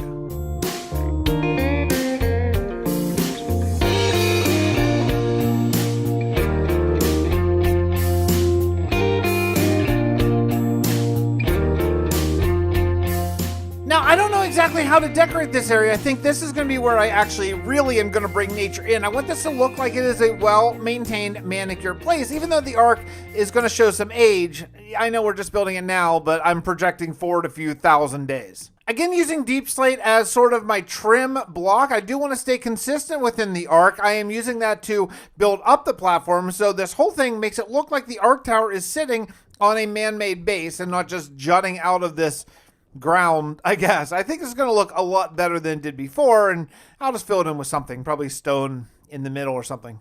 Okay, this is pretty tedious. I'm building this up, but I gotta go really slow because there's no real better way to do this on the diagonal. But while I'm placing these blocks, I have another series that not a lot of you have checked out, and I think you would really like it if you gave it a fair chance. It's a conquest-based skyblock series, and I want to show you just a tiny little clip of that, just so you know what you're missing. Other than my allergies, we have had a health problem in the Fix household here recently. So this week, right now, the day I'm recording this, Tuesday night, very, very, very late night, we were supposed to be on vacation. We were going to go down to Myrtle Beach with my parents. It was going to be great. They go every year, and we have not been able to go for the last couple years because of COVID. And before that, we haven't been able to go for a few years because of my work schedule. So finally this year, I actually got a sub for work, and I'm a musician. Getting a sub for work is incredibly tough. It's incredibly hard because it's not just... I can't just miss. That's just not the gig. I have to be there. So I talked to my boss, I talked to the band leader, and we really discussed it. And it's like, look, I'd really like to go with my parents. I haven't done this in a bunch of years. And he's like, okay, just make sure you have it covered. So I did. So that was for Sunday, this past Sunday that just happened a couple days ago, and Friday, this coming Friday. Unfortunately, the Friday before, like 5 days ago or so, my wife tested positive for COVID. And everything just hit the brakes. Everything changed, So it stinks. Fortunately, the really good news is somehow, miraculously, me and both of my boys tested negative the whole time and still continuous, despite my voice currently, which sounds like I am terribly sick, but I'm not. I'm just allergies. So yeah, we got out of it negative, but unfortunately that means we had to cancel everything. So our one vacation of the year, the one time we were actually going somewhere for more than like a one night overnight, we were actually going for basically a week, got canceled. We couldn't go. Luckily, we got a refund for the cabin and all that stuff. So it wasn't that, it wasn't financially incredibly horrible, but it just really stinks. It really stinks. I also had to sub out of work for both Friday and Saturday because I was a close contact, obviously, being my wife, to potentially be getting it. Luckily, I didn't, but at the time I didn't know that. So, yeah, it has been really, in a year of a lot of disappointments this year, it's just been another one. Just another disappointment to sort of go along with all the rest. And hey, yeah, it's been a tough one. It's been a tough one, honestly. Boy, that guy avoided suffocating by like about 1 second. If he had grown up 1 second earlier, his head would have been in that cobblestone block. Jeez, that was close. Wow, what an uplifting clip to stick in. Why did I pick that one? Well, I know why, because it was the most recent episode of Sky Kingdoms Forever. So, look, I decided to do an old school Let's Play that's not so hyper edited and condensed. It's not a million days into one little video. It's an old school Let's Play where I can sort of reconnect with you and get to be friendly again, internet friends, and I miss that, and so that's why I'm doing that series. So if you haven't checked it out, go check it out. I really, really think you'll enjoy it.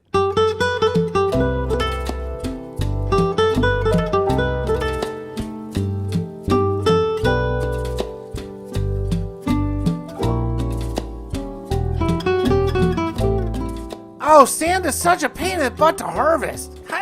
Is there any better way to harvest sand other than just digging? I generally dig like one row just so I don't have to deal with sandstone as much. I dig like one deep, but is there any better way? You have to let me know. How do you harvest a ton of sand? Is there any faster way than just mining it in the way that I'm doing it? Now you have to let me know. I need a faster way to harvest sand. This is horrible. On the other hand, though, I gotta say, as much of a pain as sand is to harvest, smelting it when you have a giant furnace array like this, it is a beautiful thing. Oh, baby, look at them go. Woo! Love that. I need a lot of glass for the arc anyway, but yeah, so cool. I really, really like my red glass texture, which, by the way, if you're wondering where you can get these glass textures, I made them myself quite a while ago for my Bedrock series, but they're available in my Discord if you want to grab them, or, whatever. But I think they're kind of cool. I think they're going to look really good on the arc as sort of part of the pathways and just give that extra twinge of like color where I think I need some with all the grays going around. Okay, yeah, I've thought about it really hard, and I have decided that I am absolutely going to add nature, just at least to the bottom. It's going to sort of add as a barrier for the nice area under the arc and just the wild mountain on the outside. Also, there's going to be mobs everywhere, so maybe a hedgerow to kind of keep them out. On the bottom, I spent some time just adding in a little bit more depth. I wasn't real happy with that giant row of stairs going along, so I just sort of did what I often do with castles, is just bring down a little bit thicker columns, and I might thicken the base as well, but I think this looks pretty good. Maybe a couple different heights or something. I don't know. I'm not real concerned with how this looks. I just want it to look not boring. I'm really using sea lanterns just everywhere now that my guardian farm is working really quickly again, so I have as many as I want, really. I always think back to how Looney died in his hardcore world. Basically what happened was he landed down in an area in the nether and couldn't get out. Basically a piglin just got him. I think it was a brute maybe, but I want to make sure that I don't have any surprise mobs in this area.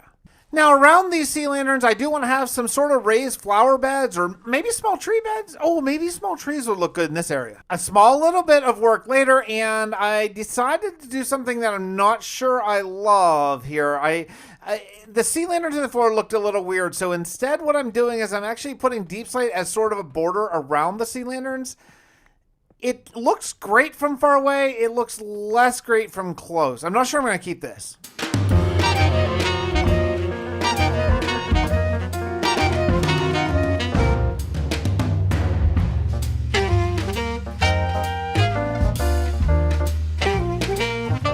I have some thoughts. I hope this doesn't look too castle-y as I'm adding sort of the lights along the passageways here, because, I put up a poll on my community tab some days ago and said, hey, what would you be most interested in? Now, I'm not committed to actually doing this post 2,000 days, but I was just curious to what you all, my viewers, my friends, thought about my three sort of thinking. The choices were number 1, moon base, number 2, Giga Castle, and number 3, Industrial Revolution style city. Look, I know that a lot of you took the lore and the storyline into account when you were voting on the poll, but it doesn't really matter in that way because the lore, I have stories worked out for all of them, so the lore is going to work. But I was really surprised. I was really surprised. The ending results were Moonbase won with 47%. Then I thought Giga Castle would be way up there, but it wasn't. It was only 16%, and Industrial Revolution was 36%. Really interesting results. I still don't know exactly which way I'm going to go, but the poll does give me some insight into what y'all are looking at. As far as the arc goes, I do want to add some rings. I want to add some sort of containment rings into this. I'm kind of thinking this is going to act as kind of a battery, so I'm going to use deep slate to sort of contain the power and then maybe copper to send it to where I need it to go. The first of the rings are done. I think it looks really cool. I'm going to put this sort of thing up here on the top that I think is going to be kind of a chimney. Like, I want this to look a little bit industrial, a little bit magical, kind of skirt in between industry, magic, and medieval sort of tech, all kind of together. I think it'll work. Once you see it, you'll understand what I'm trying to go for. Oh yeah, this is going to look really good. Okay, I'm convinced now. I really like the height differences. It's sort of smaller, medium, and biggest. So if you're down the ground, if you're walking down on the path or on the road, everything is going to sort of look off further in the distance than maybe it really is. This is great. I did add some slabs in as well because I want the workers here who are hypothetically going to be working in the arc to be able to get everywhere that they want to go without jumping up blocks. This should look really good and just help sort of connect the arc from the ground the whole way up to the very top. I had to fly back to get some more resources, and just looking at all this farmland, it just looks so good. I kind of wish that I had more farmland, even though I have quite a bit, but I think I do need more. Eventually, we're going to have to get really back into sort of the world building bit of this. I've been really focused on the major kingdoms. Eventually, we'll branch out.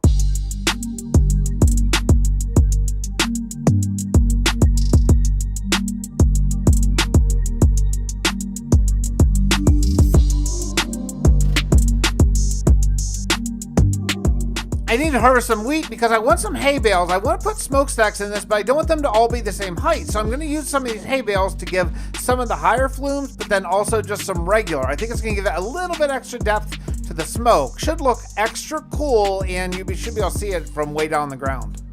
It's a little hard to see with shaders here, but you can tell that there are different heights to the smoke, and I just think it adds that extra little bit of movement, that extra little bit of life that the arc so sorely needs. I like it. And the final look from the ground at the arcane reception coil, I'm calling this finished for now. Look, I can always come back to anytime I want, but it is officially day 1850, and I have another project that I really want to get to.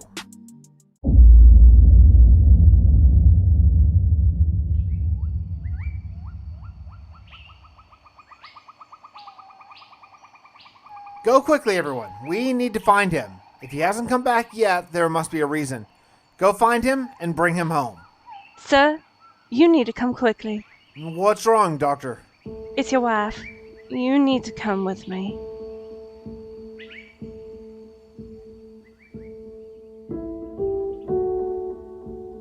There's something wrong, and I'm not sure how to help. I've been consulting with Tracy all morning, but it's just too much. Explain. Are the twins okay? They are fine for now, but Tracy says we need to operate. But sir, if I'm even understanding the technology she's telling me about, it's far beyond anything we're capable of. Can Tracy help? Can she teach you? Only if she could somehow grow arms and do it.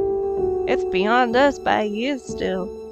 Doctor, you have to save her and the twins, please. You have to. I just don't know how.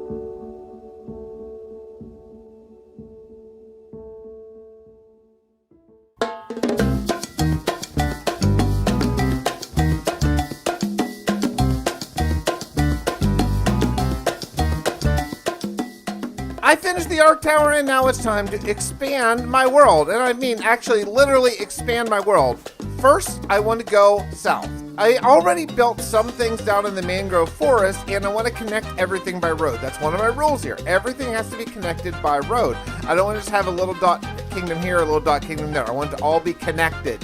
I really love that I have a map mod installed so I can really take a look and see the scale and just see where things lay out. You can see New Hope is right here and then further down here is Sandgull. If you go further down, you'll see where I have my raid farm and slime farm that I built. That's where I want to get a road to, and it's going to be quite a journey. I grabbed a bed and I grabbed a ton of coarse dirt, and it's time to start working. The very first thing I have to do, though, is kind of a pain. This cliff is way too steep to have a road go out of it, so I got to do some terraforming here first. This brings me back to the old days of my very first survival Minecraft vanilla server, The Realm of Vast, and of how many roads we built. Oh, if you think we've built some big roads here, it is nothing compared to what we did there. That was thousands upon thousands upon thousands, probably hundreds of thousands of blocks of roads. And yeah, we're not exactly there yet, but we will be one day. There's a lot of kingdoms I've planned in this world. You know, one thing I forgot there's a jungle down here, and I found a parrot. It's actually my first parrot, maybe ever. I don't remember ever having a parrot before, but I happen to have some seeds from breaking all this grass, and I tamed it. He's mine. I love this parrot. I really, really hope nothing ever happens to him, because we're going to be friends forever. Me and this parrot, friends forever and ever. I accidentally hit him with a pick. He's dead.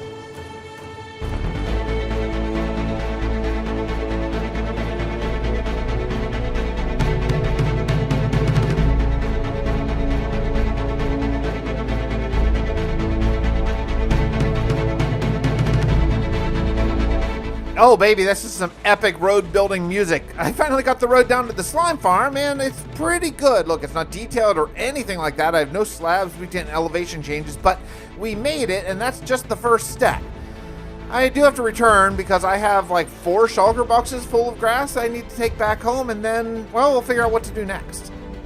I actually ran out of coarse dirt a while back and my tools are just about shot. So I gotta go to my guardian farm and repair all my stuff and get a ton more coarse dirt, probably at least 2 more shulkers of coarse dirt. I ended up just sort of for the second half just doing the path block part, and now I'll have to do the coarse dirt part next. But I want to talk to you about what's going on sort of in my mind during this series. I love Sandgull. I love this little dock city town part, and it really has me thinking. One of the things that I loved about previous worlds I've had is how I had a whole bunch of different kingdoms sort of all over the world. It made the world feel big and breathe, and as a Minecrafter, it gave me a chance to free myself from always building the same style. If I was really tired or burning out of one style, I could just go to another style and do that. I think I want that here. I think I need that here. I flew up to my little slime AFK platform just to take a look around and just kind of think things through. You know, I think a kingdom out here would be just perfect. I finished the road all along here, and you can see in the map, it's just, it's not real obvious where the road is, but you can see it, and it's good. It makes it feel like this is one giant world. I love this. I love this so much. I do have a plan for what's coming up next, and that's why I'm sort of using the end of this 2,000-day block to just sort of pre-plan. But one of the things I really need to do is open up my map headed towards Spawn, because it's not yet, and I've never been east of Spawn, and I want to see what's over there. I mean, I'm not exaggerating. I have never been more than just a handful of blocks past east of spawn. So I want to go look in that giant area over there, at least open on my map and see. I think it's ocean, but I actually don't know. Spent some time flying around on my Elytra and just opening up, and I'm kind of right and kind of not. There is a lot of ocean, but where I thought it was just the end of land, it's actually not. It's just kind of continues. It gets really narrow for a little bit and then opens up to just more continent. I kind of miss the old Minecraft days with a lot of ocean, a little bit.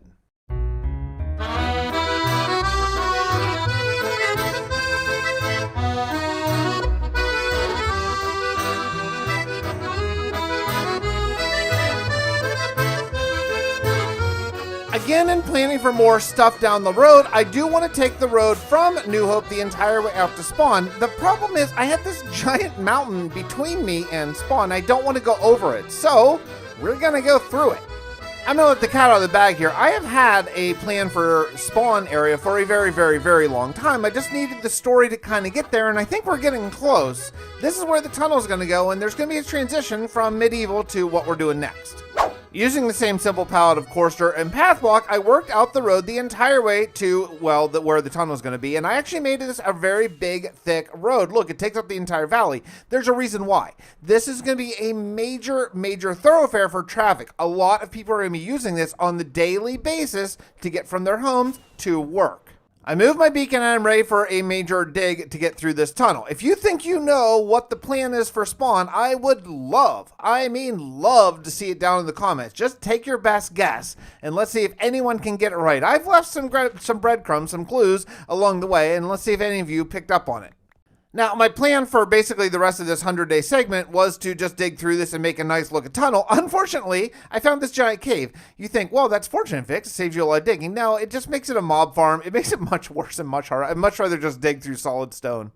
See what I mean? It's a baby zombie party. See what I mean? 4 of them. 4 of these little jerks. Oh, man. What I would give for a beacon with expanded range. Oh man, that'd be so nice. So I dug out basically the size of the tunnel, and now I got to move it 100 blocks or so and dig out the rest of it. But first, first I have a lot of stone I need to take back to my base. After many days, Minecraft days of digging, I finally have this out, and I made a mistake. I made a terrible mistake. I actually made my tunnel off by 1 block. Half of it before the cave is 1 block shifted than the other half. And I can't live with it. I can't. I thought I could. I thought I could just, I'll just make it move during the cave. No, I can't. I'm going to have to repair this. And it's going to take so long. I'm going to basically have to just dig out one entire side and put it on the other entire side by 1 block. Oh, this is such a pain. This is so painful. Oh, it's going to take forever. This is going to take almost as long as digging out the tunnel originally.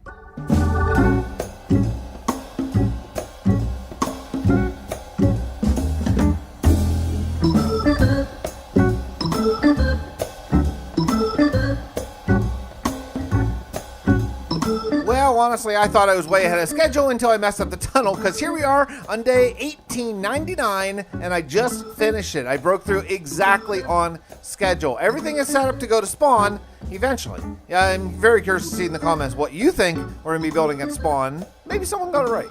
That's going to do it for me. If you like this episode, make sure you like it and subscribe if you haven't, because I do have every about 4 or 5 days, I put out another Skyblock episode, and that's where we just talk. That's where we chill. That's basically my recorded video versions of live streams where I can just sort of talk to y'all. Okay? I'll see you over there in a couple days. Bye, everybody.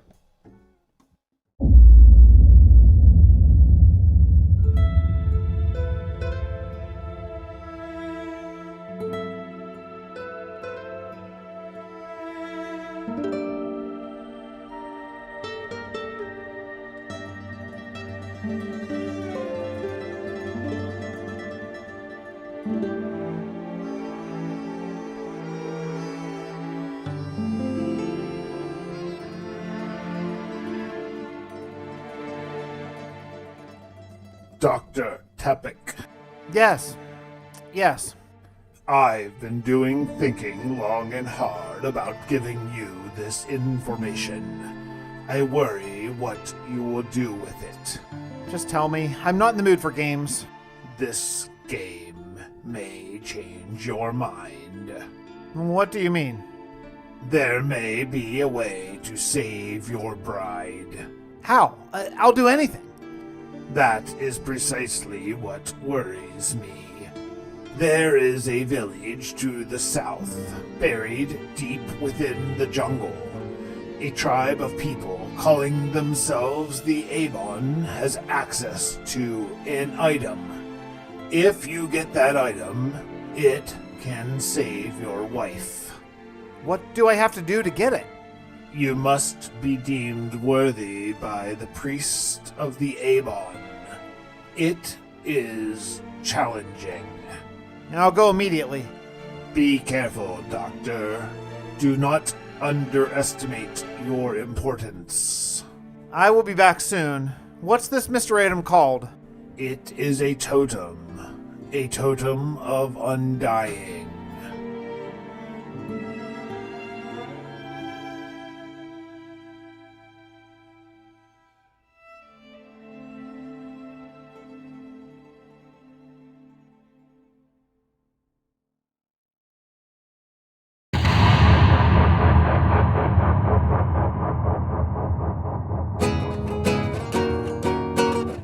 2,000 days of hardcore Minecraft is a number that I never thought we would see, but we are only 100 days shy of that giant milestone.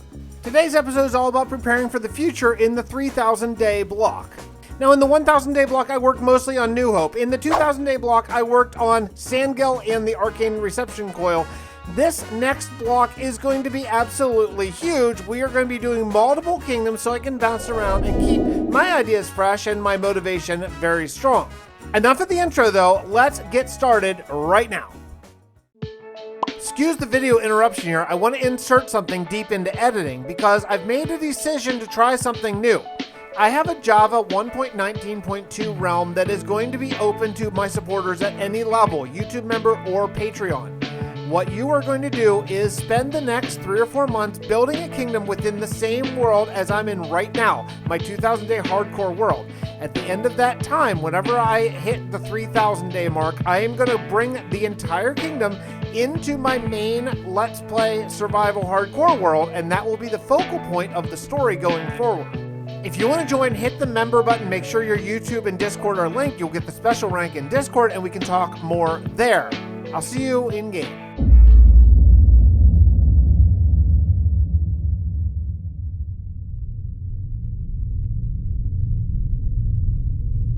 Dr. Tepic asked me to make this log. Even still, knowing the truth of his situation, he still insists on keeping everything documented. 3 days ago, Dr. Tepic left his people here at New Hope, insisting he travel alone far to the south to find the people of Avon. They hold an item that I believe can save his sickened wife. He asked me to help plan and begin construction on a new settlement located to the east.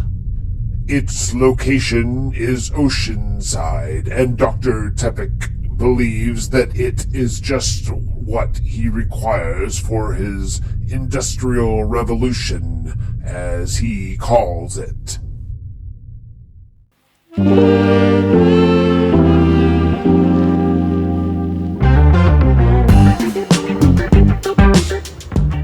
Today is going to be probably the most technical day of Minecraft I have ever done. I have a ton of farms that I want to build, but in order to do any of that, I gotta find my shulkers, and I have no idea where I left them. I have like 9 shulkers just sitting around somewhere. I really thought maybe they were at the raid farm, because that was kind of like one of the last digging projects, but nope. I mean, surely they're in the Arcane Reception Coil, because I probably dropped them off there. Nope, not here either. Then I thought, oh, I bet they're at the Guardian farm, because I probably unloaded them to repair my tools, but yeah, no shulkers here. Maybe in the farming area, just above the ancient city, but yeah, no. Oh, I know, they have to be inside the ancient... No, not here either.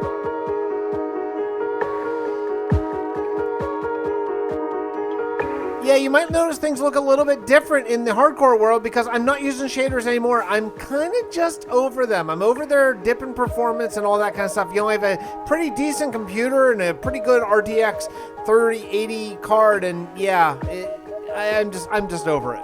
Oh, hey, look, my shulkers. Now, I gotta gather a ton of materials for the first farm I need. I am gonna be following tutorials for all of these. I am no redstone genius. I can barely follow a tutorial, but you'll see why in just a minute. It's a little more complicated than what you're used to on this channel, at least. The first thing I'm after is a lot of mud, and the reason why I'm putting all of this here, spoiler alert for the 3,000 day block, this is going to be my Industrial Revolution place. I think you're going to really love it. It's going to be really cool. All of my farms are going here. This is actually spawn. It's a perfect location.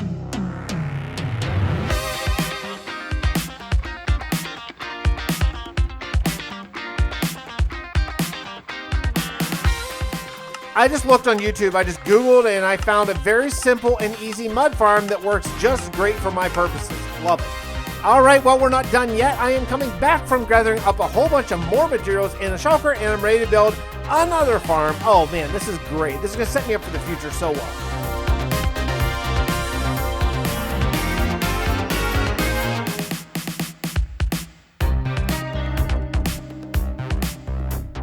Basically, since I started this world, I've had a creeper farm that's been providing me with gunpowder that has never been very good. This is an all-purpose mob farm that I think is going to be great forever. I don't think I'll need anything more extreme than this ever. We should be set for good.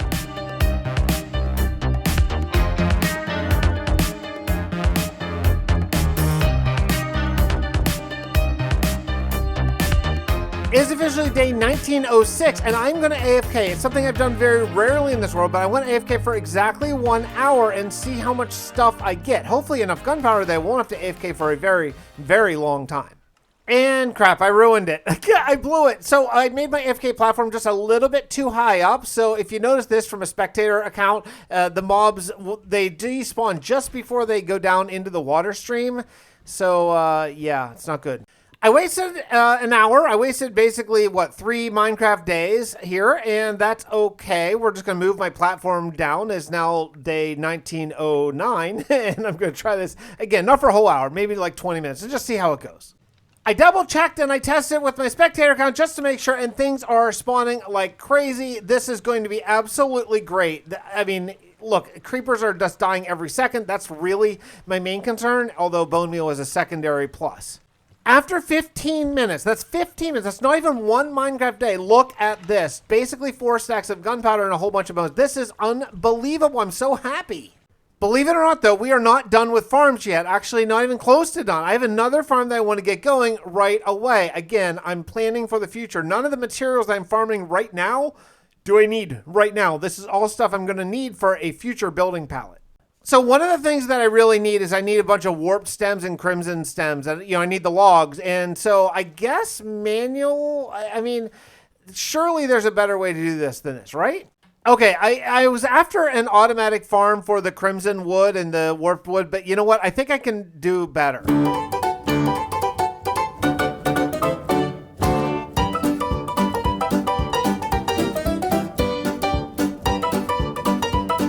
This thing is so cool. I mean, you can tell I'm a guy who doesn't make very many videos or, automatic farms and stuff. But so when I see it, I'm just like, wow, look at what I've made. Look at what I have created. Meanwhile, I know everyone makes this, but wow. I mean, that's so cool. Love it. That was an Exumavoid design. I'm sorry, I don't remember everyone's farm who did this. I recorded this video quite some time ago. And yeah, but if you Google the farms I'm making, they're pretty easy to find.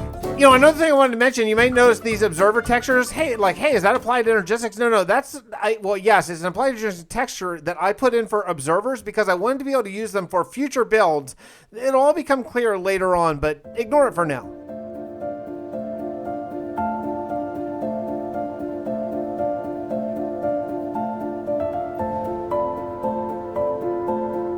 These crimson and warped trees, mushrooms, fungus, whatever they are so difficult and pain to cut down. This is great. This is tremendous. Basically, it just lets you automatically plant with the right click and then automatically bone meal, and then you just cut it down as fast as you can. Super, super cool. Now, another thing I need to have it spawn, I'm going to be working there so much over the next 1,000 or plus days. So I need to have a wheat farm because to make mud bricks, I think you need wheat and mud. I now have a mud maker, but I need a lot of wheat. I'm not in New Hope anymore, so my wheat is not going to grow. I need to plant it somewhere where I'm actually going to be. So I'm going to grab as many seeds as I can, also replant this, because I do fly over New Hope fairly frequently, so at least it'll grow, whenever it's loaded here every once in a while. But yeah, I need the seeds.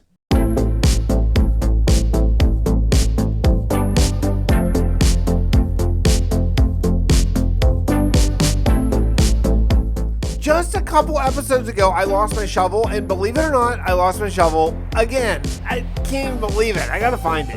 Well, if I have to remake a shovel anyway, I guess I may as well kill two birds with one stone and go to the nether and also get blackstone and gravel. I'm gonna need a lot of those things to make an industrial revolution type city.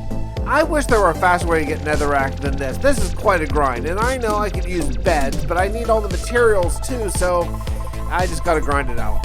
Yeah, I didn't really know what I was thinking. I went to the nether without a shovel, and there's so much gravel there, so I was just hitting it with my hand. Like, wait, let's make my shovel now, then I'll add netherite whenever I get it.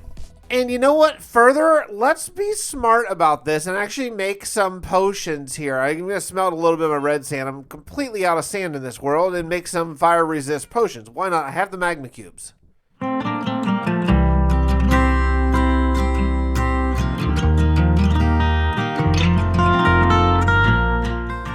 Brewing is something I don't do very often. I don't know why. I should do more. Just give myself little perks and buffs and stuff, but I just don't. I need to get on that.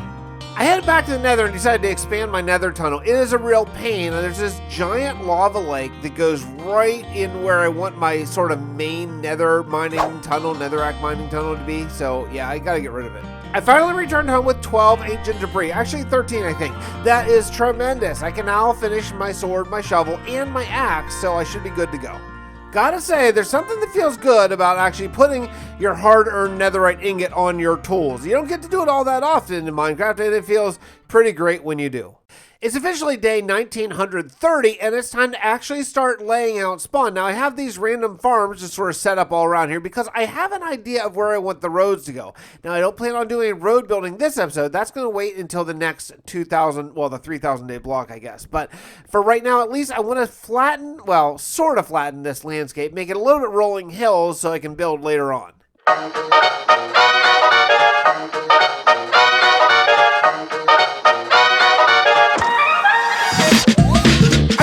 Need to get a couple more beacons in this world. Maybe at some point I'll head back over to my long neglected wither skeleton farm and just mine a couple more. I end up moving the same 3 that I had constantly.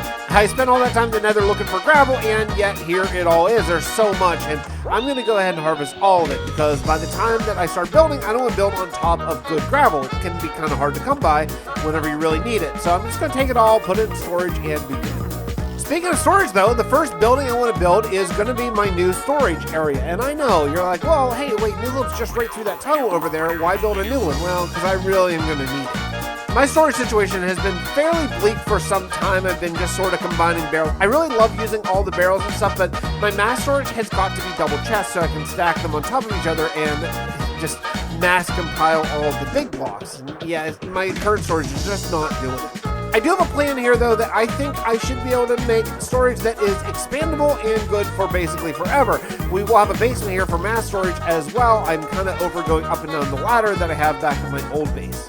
All this grind has been really long. Between landscaping and everything, it's now actually day 1961, and I need to get moving. I have a lot more plans for this 100-day block, and yeah, it's taken a while to get to this point. So it's been about 30 days since I checked my mob spawner, and look at this. Everything is completely full. I am good forever on gunpowder. Hooray!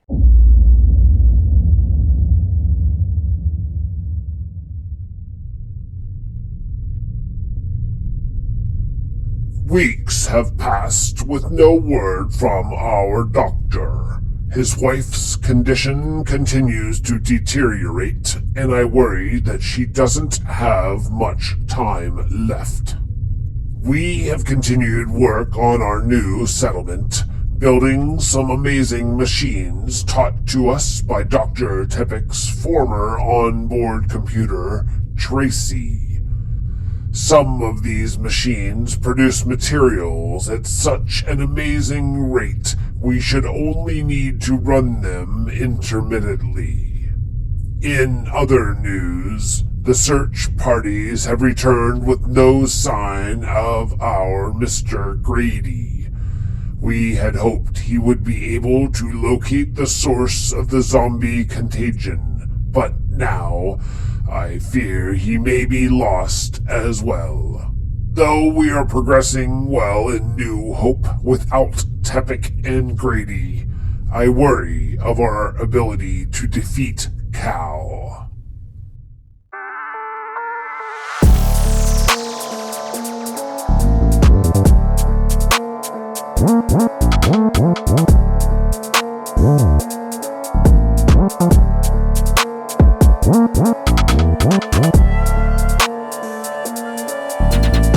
The storage building is slowly coming together, and I am very excited to actually move on with some other projects now. This episode is going to be a lot shorter than what I have been doing before because there's just so much grind that isn't that interesting. I need to actually dedicate some real time to lighting up the caves at some point here. I found a little cave very close to the surface, so I'm going to do that. But, I want my mob farm to be running basically all the time, and it's just not going to be running that much because these caves are extreme. 1.18 is amazing, but yeah, the cave lighting up, that's like a full-time job these days. And just like that, I triggered a raid in New Hope. The first time I've ever been dumb enough to do that. I just wasn't really paying attention. I had the debuff from killing a guy over at spawn, and yeah, it's raid in New Hope time. I really, really hope that they don't get my pillagers, or my villagers, rather. But yeah, I hope I get the pillagers. I hope they don't get my, you know what I mean? And just like that, hero of the village. Hooray, raid victory! And the ultimate kick in the pants. Yeah, you've all been there. I found my shovel. After I remade a new shovel, I found my old shovel. It was in with scaffolding, of course. Why wouldn't I have checked there? I gotta figure out what to do about the signs in my new place. I've been using dark oak signs, and they are very, very hard to read, but I was thinking maybe if I had some glow ink, I could just make all my new storage signs glow. I don't think that's super laggy, is it? Yeah, no glow ink, but at least I thought, hey, at least I should be able to get some salmon here at my awesome squid and salmon farm, but there is like one. I got like one salmon in here. I don't know. I don't know where it all went. Maybe I took it and put it somewhere. It's probably with my other old shovel. God, the more I dig at spawn, the more I keep finding these caves, and then I found the mother of all caves. How am I gonna light this guy up? Oh, what a pain. I'll just skip it for now. I'm not messing with this. Well, since I have no salmon, unfortunately, I'm going to have to eat potatoes again. I'm pretty much out of food here. I had a little bit of pork left, but it's almost gone. So I'm going to plant a 64 long farm here, and that's going to be my new farm. I'll start with potatoes. One of the keys, though, to this industrial type of city is it's got to be pretty big. These warehouses have to be large scale to even look right. So I actually doubled my farm and added a wheat farm beside it. That's actually what I needed to begin with. Another thing I'm going to need for an industrial type of build is a lot of clay because you have to use brick and that style of build. It's a very accepted sort of look that I got to go for here. And I'm going to go for mud and clay. Those are going to be the two main things that I'm going to need. Mud bricks and a lot of regular bricks as well. To get that, though, I'm going to need a ton of dripstone, like a ton of dripstone, and I could not find a dripstone cave anywhere. So thank you, Shalene, for going onto a world download for my hardcore world and finding me a dripstone cave. By the way, if you want to get a world download, they are going to be linked in this video. I usually only give them out to supporters every 100 days, but since this is the big 2,000 day video, yeah, everyone's going to get a world download for Java and Bedrock.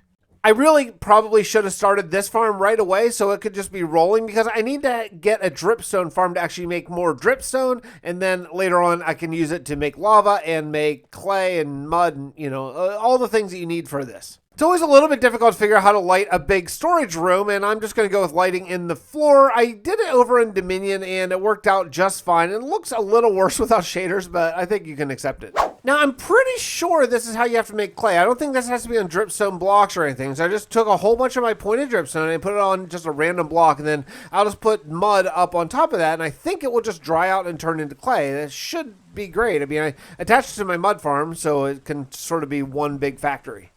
And it didn't take long before I got my very first clay. It just plopped it on down there, and it took like only a couple seconds. Terrific. All right, now we're in business.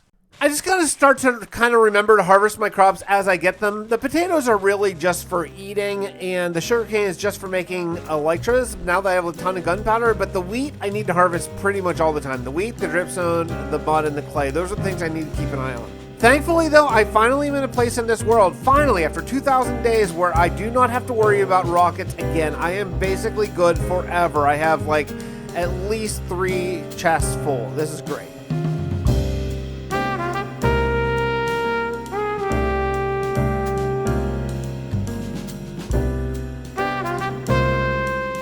If you want to hear about what is going on with my sort of life and all that kind of stuff, like how bad my allergies are these days, feel free to jump over and subscribe to the second channel, because that's where I've been doing updates pretty much between every video. I'm doing an update, whether it's on the Skyblock world or if it's in just like this world, just as a one-off sort of update video. But yeah, don't miss it. It'll be linked down in the description. It's called Fix It 412 Off the Record.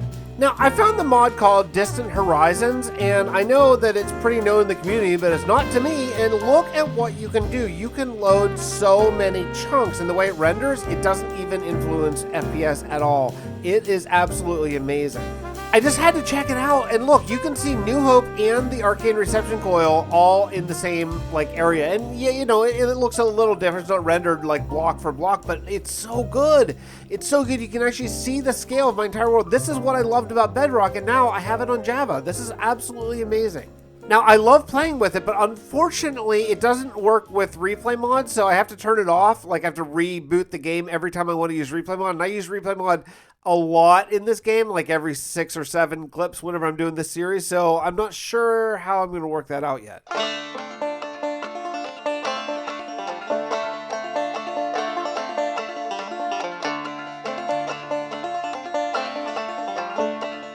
I have now 21 days left in this 2,000 day block, and I want to work on the path to my next kingdom. See that area over there? See that jungle, like the sparse jungle with the big mountain right behind it? Yeah, that's where we're going to be going eventually here. I have such a plan. This is where Steve Tepic actually is, and you'll find out more in the epilogue. By the way, I always leave an epilogue in these episodes, which is kind of a bit of a cliffhanger leading in the next episode. Don't miss it. I brought down my shulkers and a bunch of coarse dirt, and I'm just going to build basically a road that leads to the sparse jungle. Now, I already have a road because this is not terribly far away from my mangrove swamp slime farm / raid farm area, which is another kingdom I plan on building way down the road. But yeah, this is going to be really great and just set up the future in the entire Fixxiverse, the entire hardcore world, everything. I thought it'd be a good time to just take a second here and look at the map, since I have this great map mod installed. This is New Hope right here, and if you go up to the north just a little bit, that is the ancient city. If you go out to the east, that is going to be spawned in the industrial area eventually. Down to the southwest of that is Sandgill and the Arcane Reception Coil. If you go far around this lake, that is where we are right now working on the jungle. With the road basically done in the Jungle Kingdom, I have about 10 days left, and I want to finish the design on this raid farm. It's not going to be anything absolutely amazing, but it's going to be better than just random grass and mud and whatever else sitting around. But when I fell into a little hole, I found a lot of mud under the raid farm, and that got me thinking. I mean, I made this farm to make mud, and I have mud just sitting in the ground underneath the farm. Why don't I harvest all of it? So yeah, my whole raid farm idea just sort of changed a little bit. I'm going to end up harvesting all the mud I can find under it, so I'm not destroying the landscape, but I'm getting tons and tons of the good stuff. Got to repair my tools though, and on the way back I decided to move my nether portal at spawn since it's in a terrible place. It's not even connected. Granted, it's not that far to fly overland, but why not? I realize I talk about this pretty much every time in the nether, but I hate my nether in this world. I don't know what to do about it. I need a really great idea, and I don't have one. Back to digging, though. I'm getting a lot of it. I mean, I have at least 4 shulkers so far of mud, and I'm going to go and return them and then come back and get more, because the mud is like 6 blocks deep here in this area. It's really cool, and it's cool that I'm not destroying the landscape at all, which is something I really hate about in Minecraft. I hate it when you have to destroy a landscape to get materials.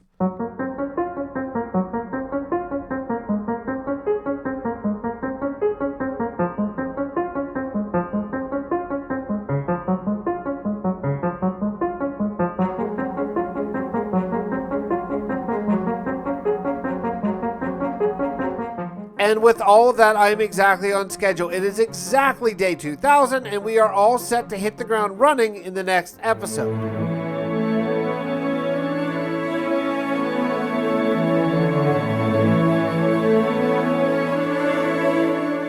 We have We've accomplished so much in the last 2,000 days, and I am so looking forward to basically doubling the size of the world in the coming episodes. I hope you're as excited as I am. I mean, look at this place. It looks like a real Minecraft world, real fantasy world. I love it so much.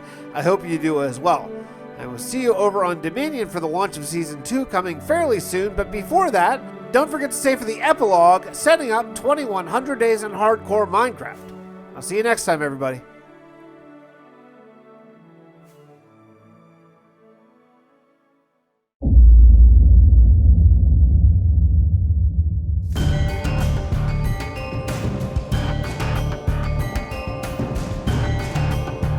Hello, travelers. I hope your journey from Avon was uneventful.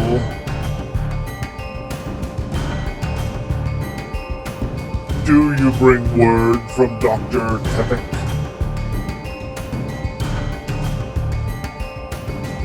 Did he arrive safely to the Avon?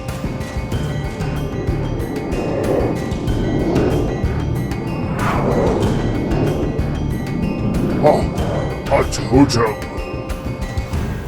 But what of Tepic? That's it, everybody. 6 hours of hardcore Minecraft content. If you enjoyed it, 2100 Days is coming in just a couple days. It is finished and ready to come out. If you enjoyed this episode, please leave a comment down below. Tell me your favorite video game. No context. Confuse everyone who didn't finish it. I'll see you next time.